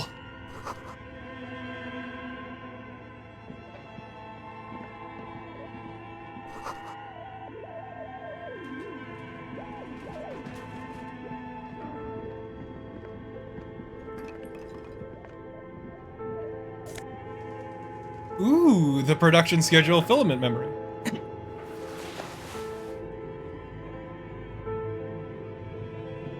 Got a hiccup. Skis with slipstream printed on a laminated top layer. So let's put the filament in here. Tiles on the cube are like a smooth draw. The filament slides into place. On the keyboard, the play key starts blinking. Hit play. A bar of fabric right above the keyboard starts producing a soft hum. The sound of static seeps through the machine's planar magnetic driver. The static gets louder, slowly filling up the abandoned hall, until a voice speaks out, crackling and old, cutting into the air. Good evening, Fortress Accident en rue de Saint-Ghislaine. This is East Insulindian Repeater Station 1. Please repeat, is this the production schedule? What is the production schedule? The filament you have inserted into the reader. You mean the glowing thing I put inside? Yes. Is that the production schedule? Yes. Good. Please repeat the password. You should ask her for a hint. Can you give me a hint? No. Is it my birthday? Still no. This is the police. Please open this thing. I am contractually obliged to protect the privacy of the filament holder, Fortress Accident. Without filing a warrant with Lintel, I cannot give you access to this filament. I'm afraid we are not doing that, unless we want to wait for a month. Now, can you please repeat the password? I don't know the password. Received. I will register this login attempt. Don't worry. Passwords have a way of turning up sooner or later. Fortress Accident. Is there anything else I can do for you? Are you a machine? Yes, I am alive. I am 74 years old and my name is Yvonne. She repeats passwords. Programming people are all paranoid. Yvonne, my partner here tells me that you're here because radio computer guys are all paranoid. They are merely cautious. It's my job to protect their filaments as a password repeater at the East Insulindian Station. Okay. I work as a repeater at the East Insulindian Repeater Station. It's my job to know where you are, Fortress Accident.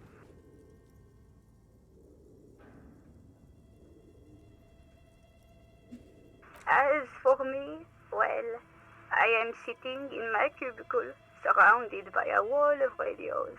On an island on the river Esperance, a small woman, all skin and bones, sits in a room filled with audio equipment. Thousands of tiny lights are reflected back from her prescription lenses, like stars in the dark. Doesn't it get lonely, sitting there all by herself? Doesn't it get lonely doing this job? Lonely? Why would it get lonely? I get to talk to people all day. That's why she does this. Now, please tell me if there's anything else I can do, Fortress Accident. Oh, that's all for now. Thank you, and goodbye. Tiles on the cube are still smoldering, casting the framework in a soft glow. Fluorescent play and print keys shine on the keyboard. I'll hit print. Nothing happens. Shit. Okay, well, let's go check out this place a bit more. Oh, that's a door. Oh my god! I love it! You see a terrifying ice bear with a strange compartment in its belly. The The door is covered in frost, and the bear's eyes are glowing red. I don't care about asking questions. I'm opening that bitch up. A gust of freezing cold air rushes to greet you. You hear a low grumble as the bear regulates itself. This is the inside of a refrigerator. The lieutenant takes a peek inside. His hand has found the holster of his gun. Relax, Kim. It's a fridge. Of course, just a giant ice bear-shaped fridge. He relaxes his hand. His face bathed in the harsh light of the open fridge door. Let's take a look inside. Yeah, let's look inside. The shelves are empty. All you see are crumpled ice cream wrappers with the brand name, Revachol Ice City. A handwritten note has been attached to the door. Let's look at... The fridge is huge. It's a big fucking fridge. Let's look at the note. You pocket the note and the little fridge magnets keeping it on the door. Okay, so let's look at the ice cream wrapper. A friendly cartoon bear smiles back at you from a glossy cellophane wrapper. It looks nothing like the fridge. Unfortunately, I'm pretty sure Bear is asleep at the... What time is it? I think Bear's asleep or just getting up. Oh, probably asleep. Either way, what is a giant bear-shaped fridge doing abandoned in the cellar in the first place? Good question. It looks like an ice cream fridge. So they tried to sell ice cream from this hyper-carnivore. I know. What an unfortunate marketing choice. What is even worse, the bear is still costing them money to this day. The fridge buzzes with energy. The electricity bill on this thing must be catastrophic. Oh, not our problem. Let's see, so we got this. Interact with it. Is written with a blue pencil on a piece of lined office paper. The kitchen magnets have left spots on its surface. Does it say anything interesting? Lieutenant leans closer to read the crumpled note over your shoulder. This is tangential at best, but the lieutenant's detective instinct is still active. Let's read it. Someone has scribbled, S. I can't believe the off-site copy is still here. The illiterate ginger kid keeps stealing stuff from the studio, so I had to hide it somewhere safe. You'll find the filament memory with the off-site copy in the frozen ice cream maker. Please take it home, ASAP. It's important. I'd do it myself if I lived in a civilized place with a freezer. Take care, Suliswaf. I wonder who wrote that note. Looks like someone from that radio game company upstairs. I'm a little surprised they just left their property lying here. Maybe they had to leave in a hurry? That's a plausible hypothesis. So remind me again, what's a filament memory? It belongs inside a radio computer, storing its memory. It's like a tape.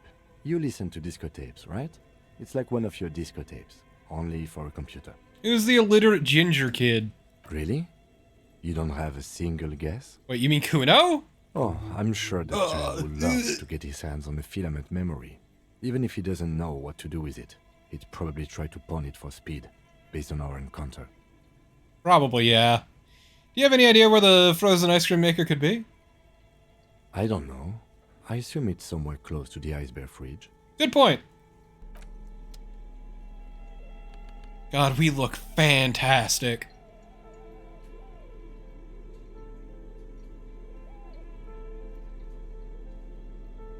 Oh, wait, I can fill up my bullets. That's right. I've got one bullet, chat. One bullet and no pants.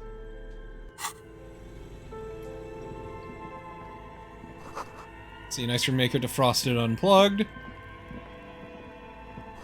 There's a hidden doorway.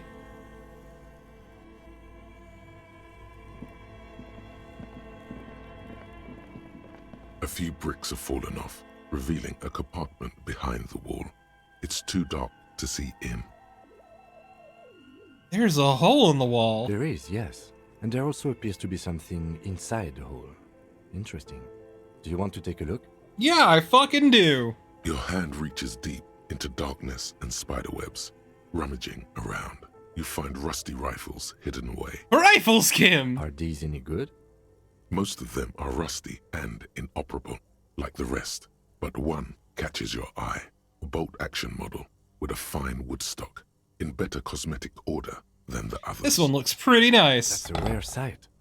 Seems to no longer be functional, but still a beautiful thing in its own way.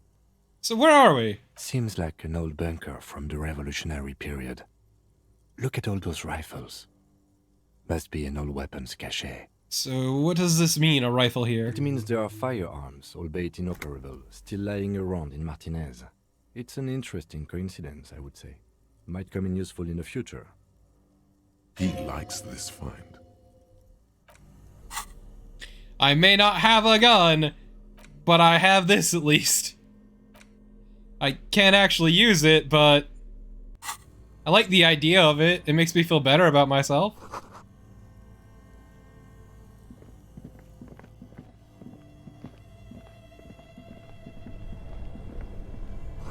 There's an ice cream maker that's still running. This orange machine is buzzing like an old submarine. It has a hand-cranked ice cream churner on top. Oh, the pry bar's not strong enough. Appears to be frozen shut. Well, if the pry bar's not strong enough, I'm not gonna fuck with it yet. 2 cables are plugged into the breaker box. The red one leads to the ice bear fridge, and the black one to the ice cream maker nearby. Well, let's unplug the black Something cable. close to you dies with a soft electric purr. Why did you do that? It's black, the color of the immeasurable cosmos. The lieutenant raises his brows, but doesn't say anything.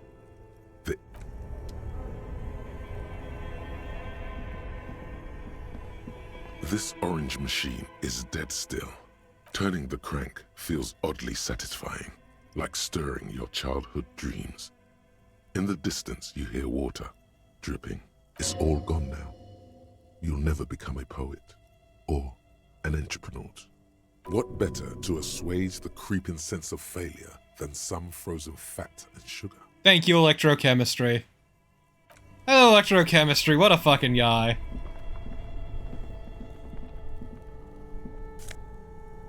Ooh, some Nosafed.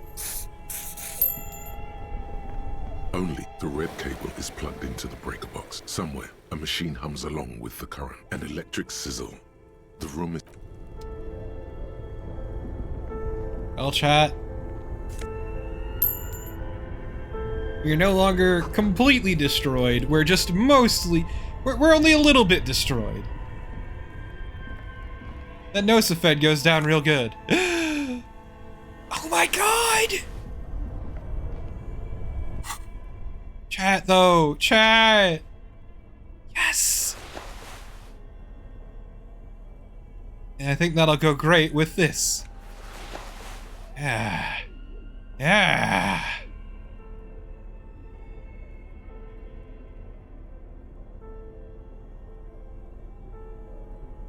Or to go better with, I don't know, like this? Possibly this. No, I think it's definitely this. We are looking good.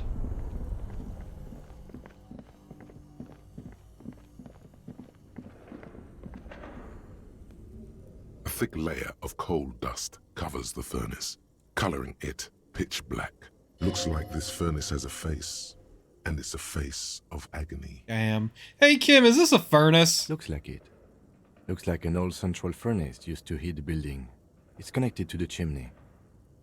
No one has used it in ages. No signs of any recent fire. Only dead rats. Let's look inside the furnace. It's dark and grimy here. In the darkness you can hear chatter. It's coming from above. A voice or several voices talking to each other. Near the smoke chamber, upstairs. What are you doing? I hear the murderer of a hanged man talking. Wait, really? We should investigate, see if someone's upstairs. A lush layer of coal now covers your skin, sinking into the wrinkles. Your hands look ancient. You feel the spirit of Ramut Karzai, ancient hero of Grad, pulsing through you. All that's left is to cover your face in war paint. Yeah, let's smear our cheeks. 3 dangerous stripes appear onto your cheeks, telling stories of your wild soul. Our soul is wild. What are you doing? the reincarnation of an ancient Ilmarian warrior. Please wipe your face clean, officer. Oh, I won't wipe it. You can Okay, feel I'll your wipe it. cheeks turn red under the lieutenant's gaze. You look like a kid, not a police officer. Even the war paint can't conceal the embarrassment. Thank you. So, where were we? I'll kick it. A hollow ring.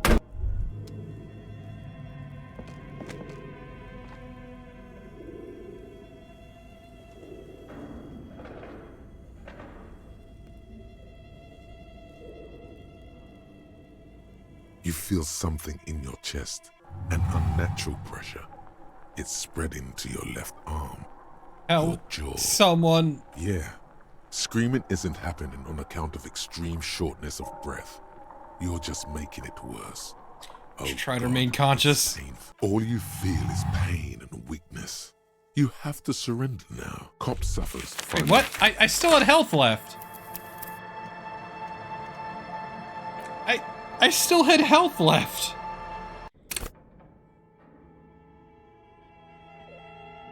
We are quite a ways back. What do you think? Yes, it looks like utter madness, he thinks. Through Colin Station. Then there's the... It's fascinating. Not too much, but I don't think anyone. Indeed. Those no idea. They stopped. Indeed. It's ambitious and untethered from reality, but it's too late. Okay.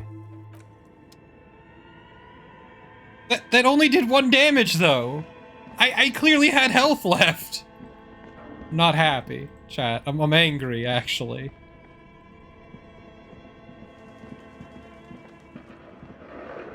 I'm actually a little bit annoyed by that, if I'm gonna be real.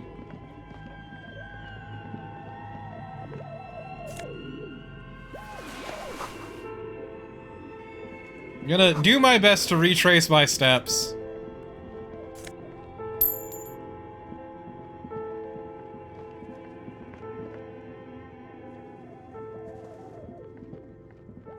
Tiles on the cube, like a smooth draw. A bar of the static. Good evening. Please repeat. Is this the production schedule? Yes. She repeats passwords. There, I work as... On an island on the... Doesn't it get lonely? Lonely? That's why she... Now please tell me the reason for the filament you have inserted. Yes. Is that the product good? You should ask her for a hint. No. Still, I am... I'm afraid we are... Now, can you proceed? Don't worry. Fortress accident. Thank you. Tiles on the cube. Hyper speed! Yeah, I don't know, man. I'm super fucking confused. Let's see, we got some magnesium and 2 real.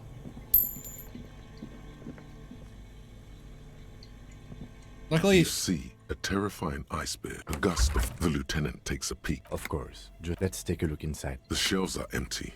All you see, you pocket the note. A friendly cartoon bear. Good question. I know. What is even what? The fridge, but... And we do this. The note is... Does it say? This is tangential at... Someone has scribbled. You'll find the filament memory. Looks like someone from that radio game company upstairs. That's a plausible. It belongs inside a radio computer. Really? Oh, I'm sure that child would... I don't know. And then we came over here.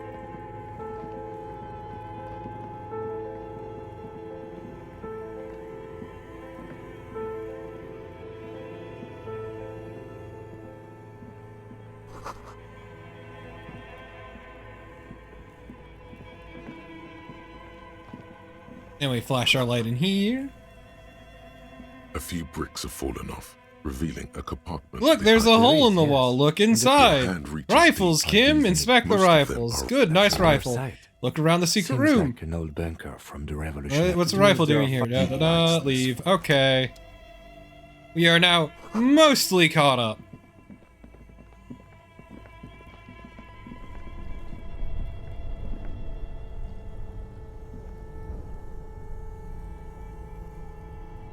Yeah, I'm not super thrilled about that, actually.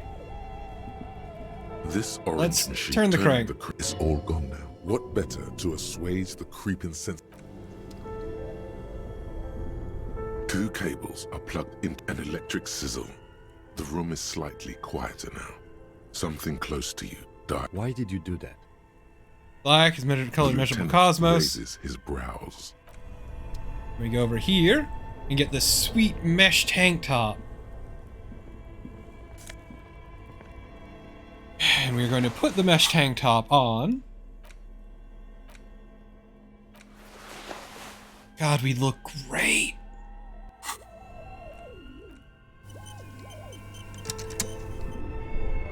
Do you still have the Nosafed? Yes, you do.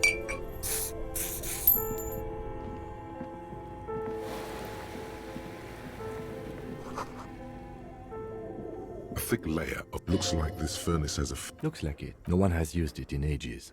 No sign. It's dark. What are you doing? I'm not sure, but I think I need to hear someone talking upstairs. Wait, really? We should investigate. See if someone's upstairs. Smear your hands with coal. A lush layer. You feel the spirit of Ramut Smear our Karazai, cheeks. ancient hero of Grad, pulsing 3 dangerous. What? Reincarnation. Please wipe your face clean. Authority. You can feel your cheeks turn. I wipe it clean. So, where were we? Then we kick it. A hollow ring echoes through the furnace.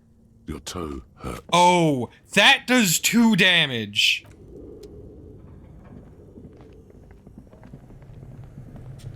I see.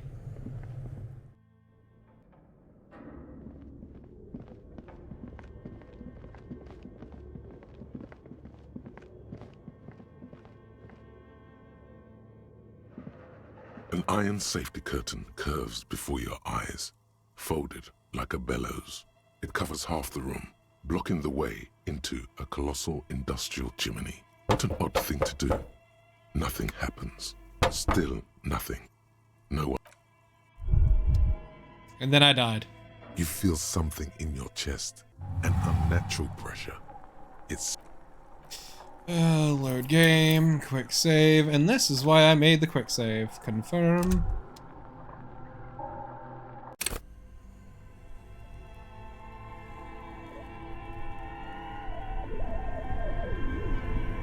Go back over here. Take the Nosafed. Slurp. Unplug everything. both cables are on somewhere, a machine. Then we try to rip this fucker open because I'm annoyed. This orange machine is buzzing. The ice squeaks beneath the pry bar. What is this? You think you've got the bar jammed in there pretty well. You see the pry bar's metal handle bending right before your very eyes. Yeah, well, that's a good pry bar. I'm not criticizing it. But this ice cream maker is frozen shut. It takes an advanced tool to get it open. Where do we get one? I have no idea, officer. This ice cream maker isn't important enough to requisition a special tool. Sooner or later, you will stumble upon a tool mighty enough. Then we will know what's in this mysterious ice cream maker. Well, you heard him.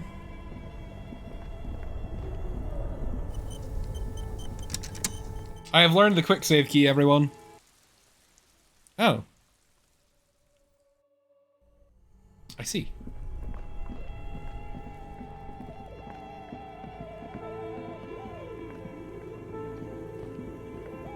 A thick layer of coal dust. Looks like this. Looks like it. No one has used it in ages. It's dark and... What are you doing?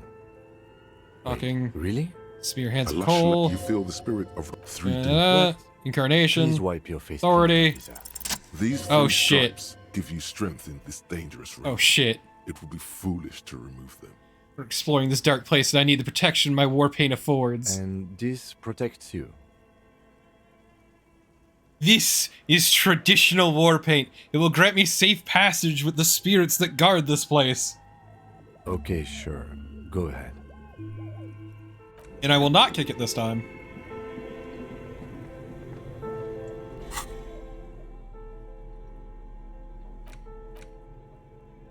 Hell yeah, chat, we got our fucking war paint. So, I could smear on war paint, or I could become part of the anti-object task force, chat. For 2 hours.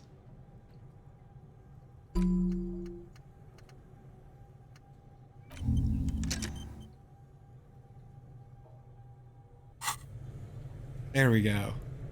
Looking good.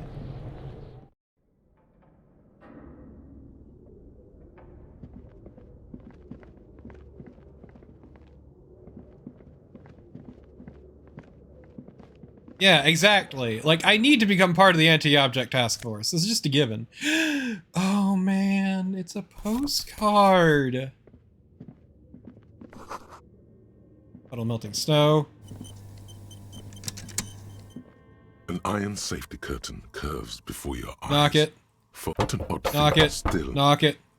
those curtains prove to be surprisingly sturdy. Your fist hurts now. There must be another way to wake up whoever is in there. Maybe we should ask the lady in the bookstore what's going on here. We should. Oh right, that lady is probably very pissed at us.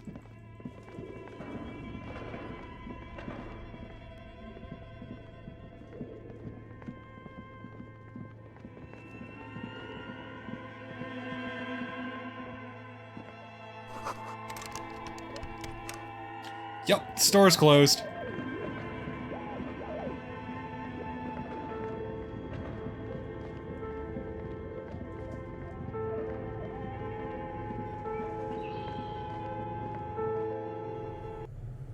Can we talk to them using this? What if we yell up it? A thick layer of cold. That will not work. Okay, now that we've unplugged this, anything special about it? The bear's eyes are still glowing red, watching over all the ice cream wrappers hidden inside its belly. Well, sucks to be it. Okay, I think we've done everything we can down here for today. Because we lack the stronger instrument. Real.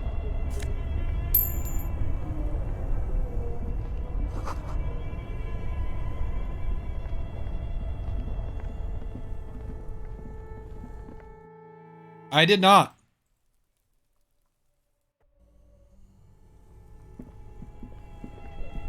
Or I may have... I thought I did. 2 cables are plugged and electric something. Why did you do that? The lieutenant. There we go. You're correct. I did not unplug it. I thought I did before I saved. I did not. The bear's eyes are dead and empty. Ice inside the fridge, slowly melting. The power...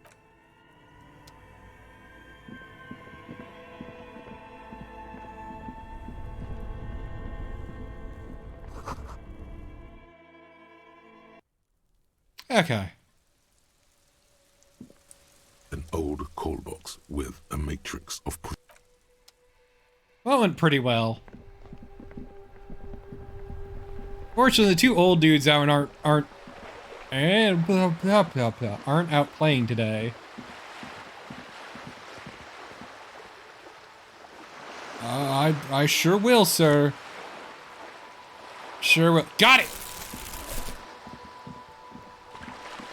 Now we can start picking up bottles.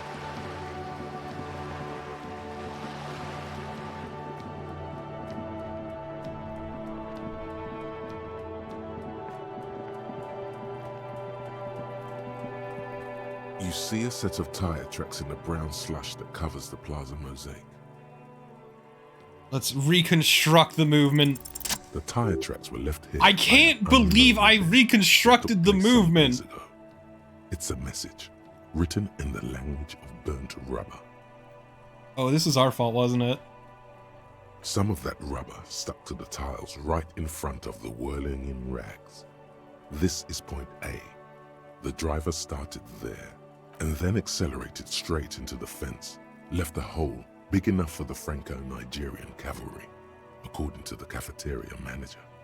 Why that pang of guilt again? What happened next? The driver proceeded to back out of the yard, barely stopping before hitting the adjacent building, before heading south. Must have been in a hurry. Car drove through the fence. You are correct. This is a rather motor carriage-friendly city. Somehow that makes you feel scared. You don't know why. Is this connected to the case? I'm not sure. There are plenty of traffic accidents waiting to happen in Martinez. With the jam right here on the roundabout, I would keep them separate. Okay. You could follow the track south. There seems to be a canal there. See where they went, if you find the time. Okay, well, we can follow the track south. Went over this way.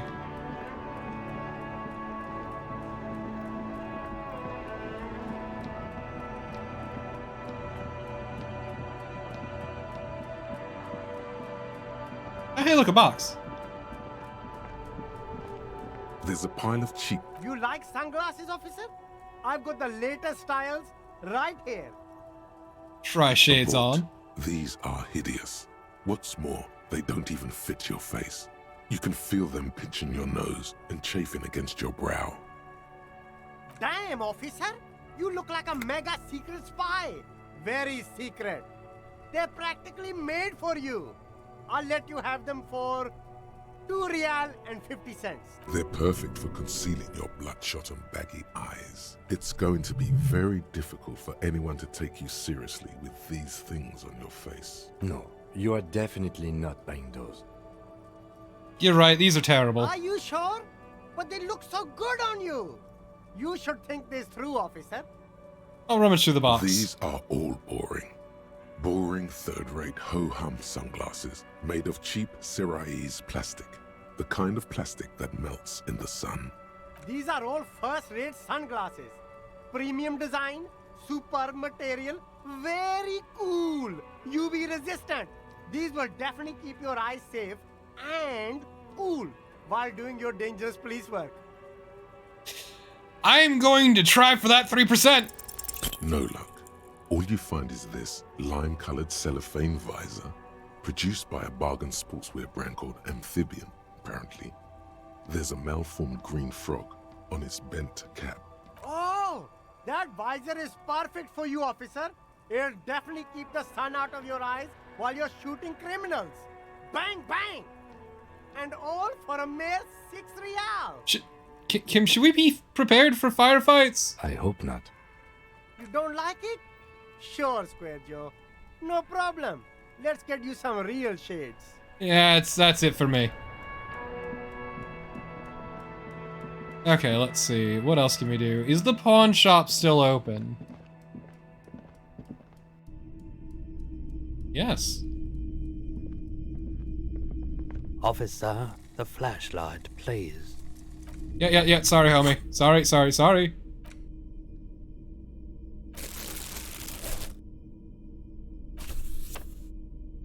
Okay, also one more thing to check out. A shame that I can't actually use the rifle. I'm keeping the shot put ball to give to that guy. Interact. You go all the way over here. Honestly, if I could get rid of you, I would. Hello. Let me know if I can help you with anything. About this person. Sure thing. Anywhere? My apologies, officer, but I have... A needle in a haystack. There is nothing you can do about it. Sure. Yeah, okay. Doop-a-doop-a-doop.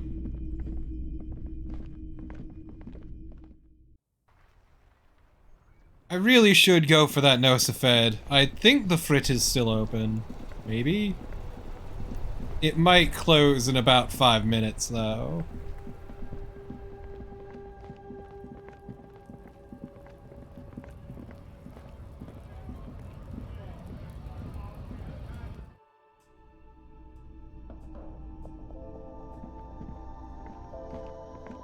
A small cabinet on the wall is filled with various medicine bottles, nasal sprays, and blister packs. They all bear the Saint Baptiste Pharmaceutics logo. Okay, here. I hope Saint Baptiste makes you feel better or something. I do too, ma'am.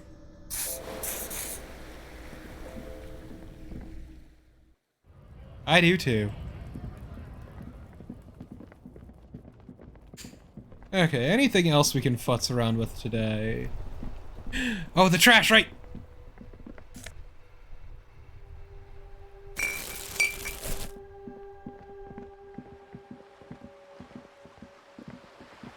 Yeah, the two people playing in the crater, I think, are not out and about today.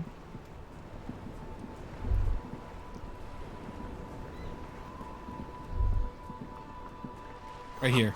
So chirps and clicks of swallows fills the air.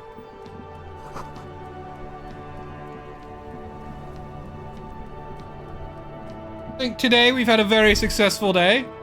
We started the day by obliterating our ego. through the power of hard drugs and alcohol. And here we are now, starting to solve an investigation while collecting trash so we can pay for our home. A couple of indicator lights are missing from this control panel. Loose wires dangle from the now vacant holes. In the middle is a lever. Beneath it, a small metal plaque. This panel usually closes the water lock, turning it into a bridge that lets you cross the canal. But there's a crashed salmon and butter sign in the way.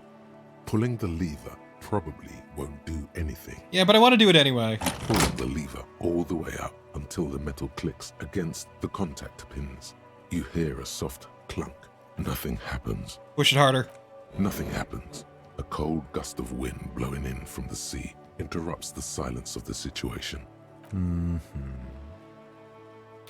I think this might be our fault. To its original position. You still need to close the water lock to get across the canal. Wasn't there a sign over there saying functionality will be restored on Wednesday morning?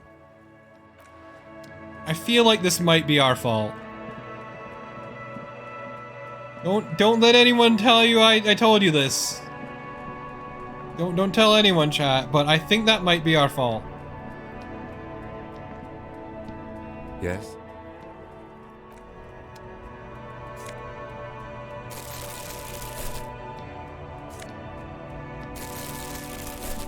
There are clothes inside. Cheap second-hand clothes, smelling of strangers' body odors. Don't be shy. These are premium class clothes. Good quality fabrics, best retro design. Save the economy with your style, officer. You find your hands deep in tattered and faded garments made from weird polyester blends that make your body itch and sweat in all the wrong places. Economical, but also trendy. Look first-hand, buy second-hand. Keep the economy moving. Look, let's follow our composure on this one. No good. All you can come up with are some treated wool pants. You can tell they're too tight around your thighs and too loose around the waist. Gotcha. They itch like hell. Like an itch pit in hell. All natural materials, see? Real wool, 100% skin friendly, and they're yours for only 2 riyals. 100% skin friendly. Let's press You the find box. your hands deep in tattered and faded garments made from weird polyester blends that make your body itch and sweat in all the wrong places. Economical, but also trendy. Look first-hand, buy second-hand. Keep the economy moving. Yeah, what do you have to say about this, Kim? We should think about calling it a day, maybe. The nights are still miserably cold this time of year. We can pick up where we left off tomorrow morning. Okay, I will listen to Kim on this, but in a second. I need to see if I have anything that increases my composure. The answer is no. Okay. Well, I guess we can head in and call it a night for today. We got a lot done today.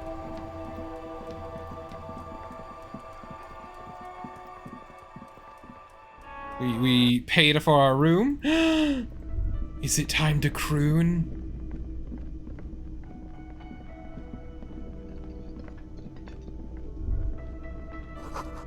Feels right. We do belong here, you're right.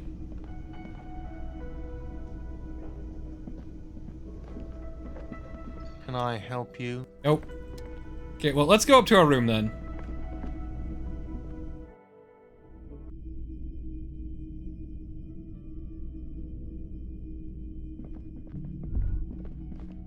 You should pick that fat, juicy cigarette butt from the tray, light it up, and smoke the living shit out of it. Nah.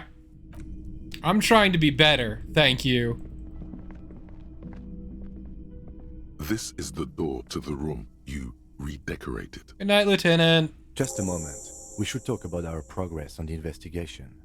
Let's go out to the balcony. Yeah, sure.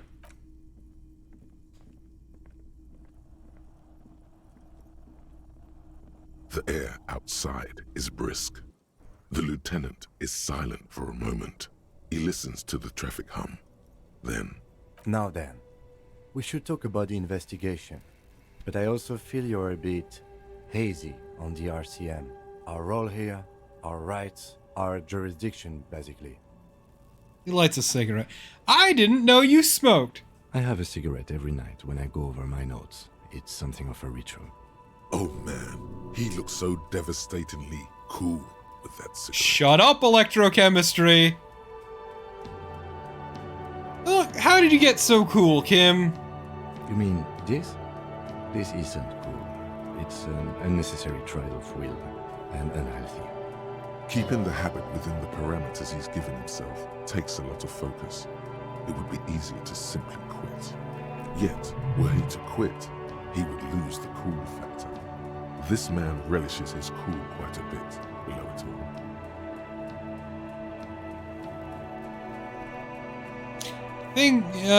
Right then, the debrief. Yes, it's been a long and eventful day.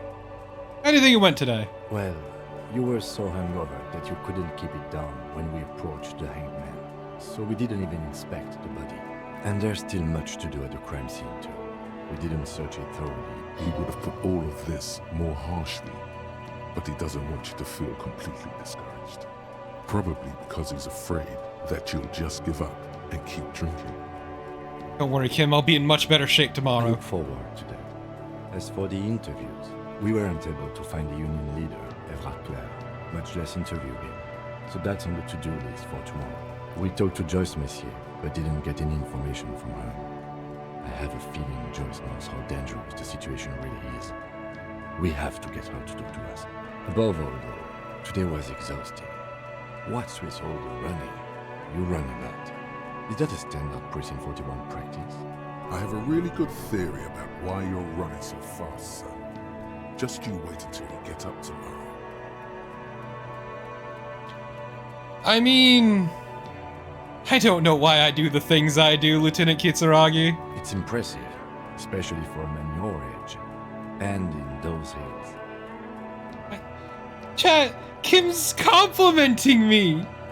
Nice shoes, by the way. I like the green. Goes with the orange. Thank you for the compliment. We could manage it even in wooden clogs. There are uncanny running reservoirs in this body. God knows why. So, what are our powers exactly, the RCM? They're quite limited, actually. The power officers of the Revachol Citizens Militia exercise most frequently is imposing fines of up to 1,000 real for offenses, in accordance with an interdepartmental schedule. 1,000, why not more? The RCM's primary role is to ensure safety. We are not really supposed to play any part in the economic structure of Revachol. Wouldn't that power be easy to abuse? Yes, although indirectly, as citizens can always request records from their local station. Officers of the RCM have been known to take bribes of less than the prescribed fine amount. It undermines trust in the RCM. Okay, what else? We can arrest people, of course, but rather than bringing someone in directly, it's preferable to serve a station closely. It prevents confusion and overcrowding. Wait, how can you be sure the arrestee will show up? You can't.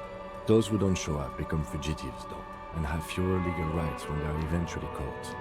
It's about power projection. Thus far, they seem to mostly show up.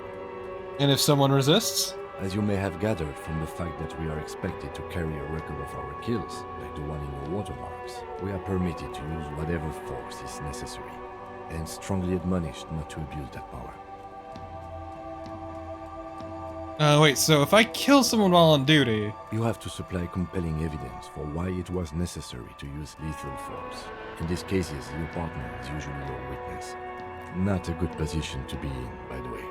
Internal Affairs handles these cases thoroughly, by cross-examining you for inconsistencies. It is hard to cover for anyone, which is for the best. What happens to the people we convict? We don't convict. We arrest and send them to coalition government courts in Couron and La Delta. The prosecution works off our testimonies and records, which is why it's paramount to keep them. And it's the coalition's government that makes all these rules? And the moral intern, more broadly, but yes. His gaze is absolutely fixed on a window below that. Just went dark. The moral intern, what's that? The Moralist International are the world's largest political organization. You know who they are. They have been running this place after the revolution failed.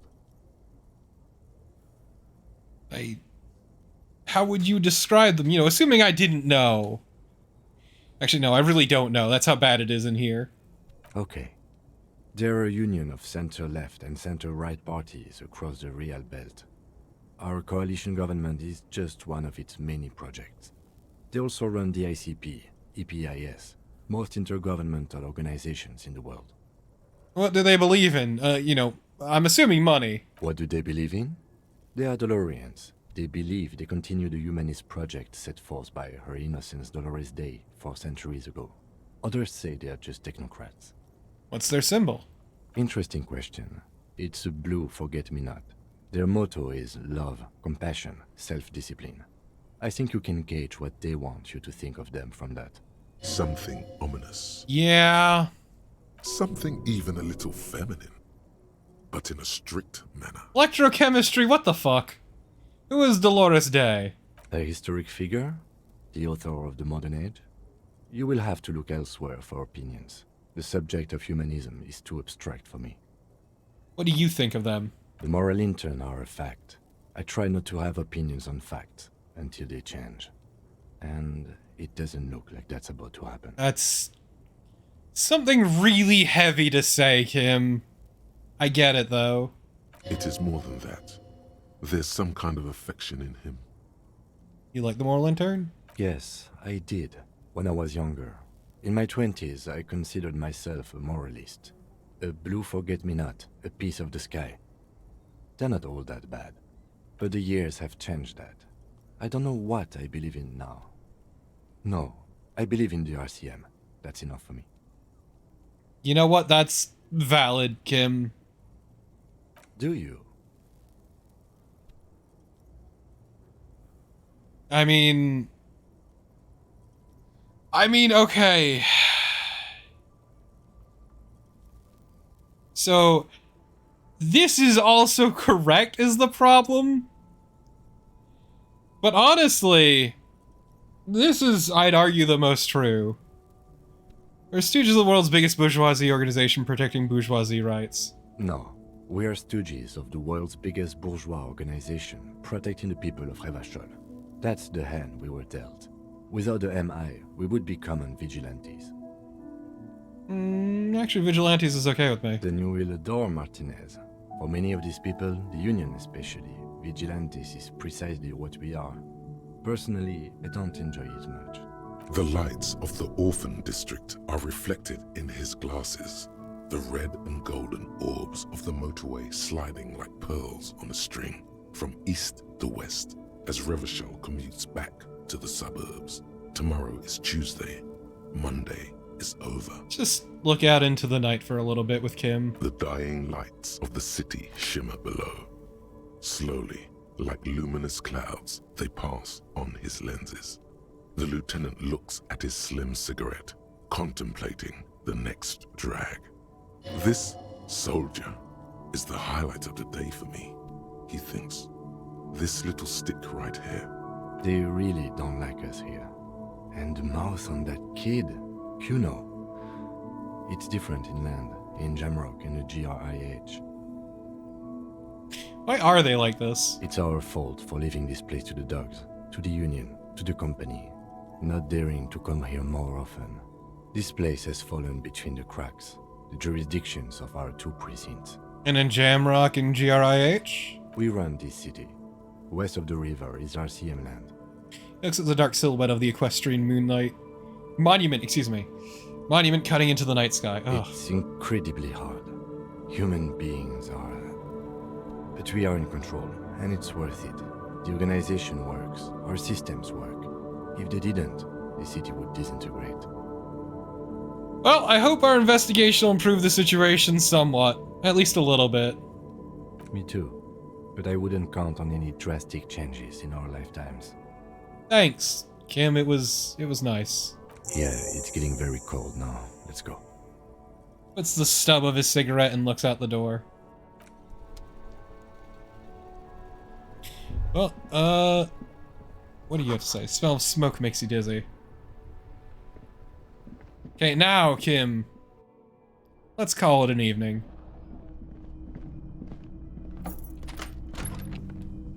In the morning, Kim.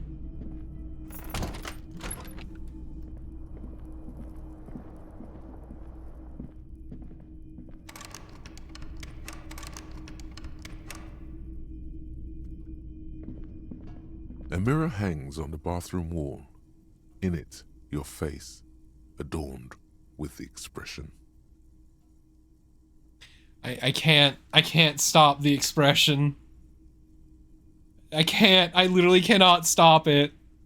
We'll leave the mirror be for now. Do I have anything that improves electrochemistry? Yeah, I do, these gloves, but that didn't matter apparently.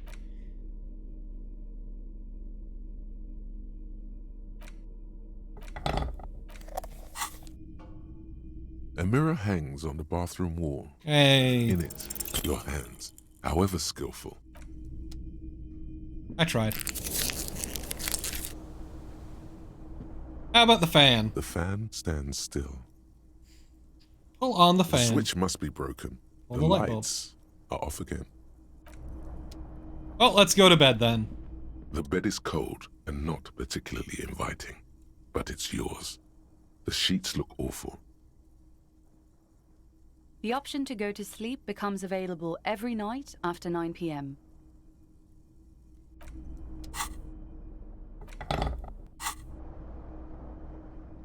Okay, I'll go fucking do it.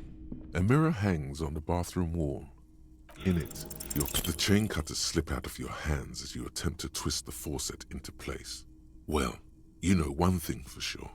You've probably never been a plumber.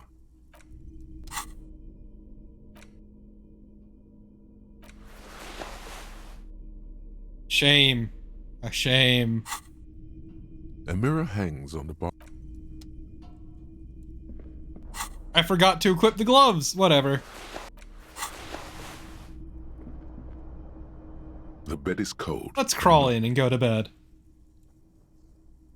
The sheets feel at once coarse and clammy against your skin. The bed sags beneath your weight as you stretch out and finally close your eyes. And then sleep. And then sleep doesn't come. Why? Maybe it's the bed's fault.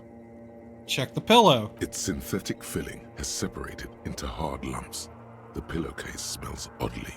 Check the blanket. It barely covers your toes, stretching over your soft belly. This is your body here, intimate and warm, breathing. Under your thrumming eyelids, you see a dizzying array of colors. You won't get off this carousel quite so easily. Let's roll to the other side. It's a little better. Colors, scenes, and half-formed phrases still litter your mind. Part of you is still trying to solve the case, isn't it? Who killed him? Something to do with, what was it that the lieutenant said? Union? And it's gone again. Your thoughts lost between the slowing brain waves. Well, time to fall asleep for now. Your breathing steadies. A great silence washes over you until your eyelids twitch in your sleep and images start forming.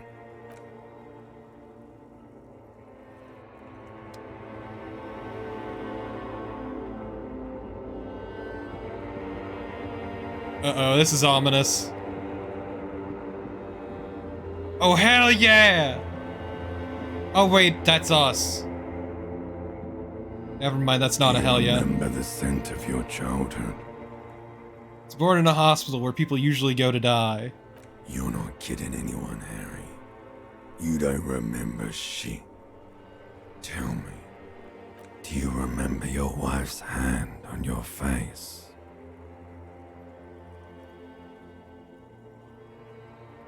Who? Do you remember the warmth of her thighs, between her legs and in her mouth? Tell me what this is! You know who I am. I'm the bad day. The one where you ask her, and then later in the streets, wandering. It's the worst day of all time, Harry dear. And it's coming. She will hear about it on the phone. Okay. Reality will turn into a grotesque nightmare. This will be the last thing you did to her.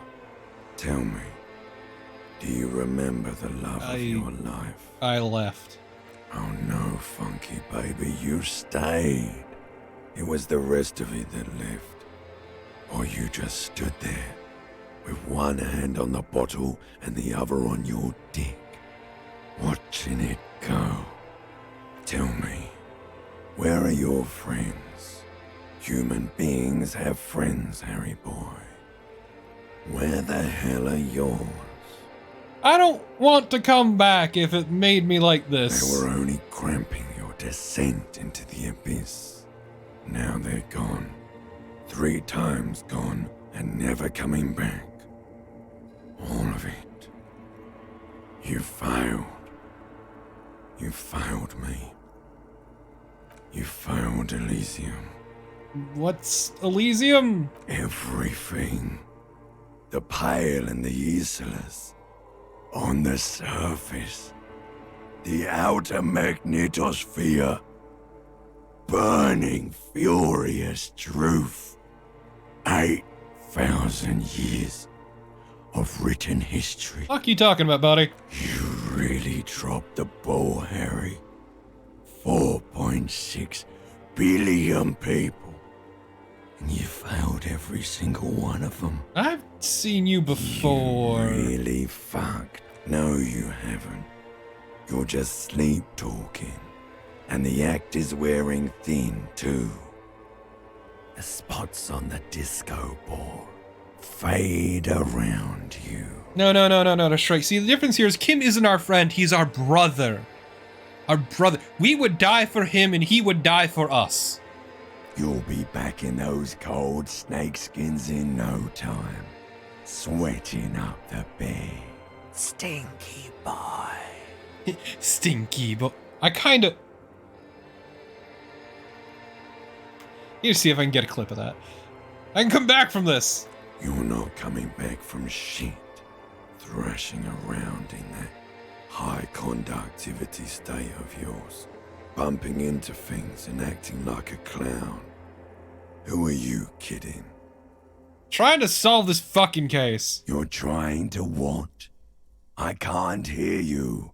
This is just a word dream now. Jumbled up garbage. The pictures are gone. The bed rises to meet you. A thin, sleep-like state. More glass than velvet, grinding in your head. So something is wrong. Sleep shouldn't be this bad, this dry, this unnourishing. There's something wrong with your thoughts. Some kind of new type. Oh my god, there's another type? Oh yes, party boy. And it's worse than the one before. Just think of the shit you saw. Here it comes too. So soon already.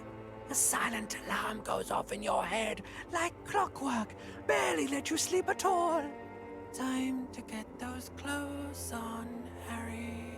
Time to go to work in the shit factory. Hell yeah, time to work in the shit factory.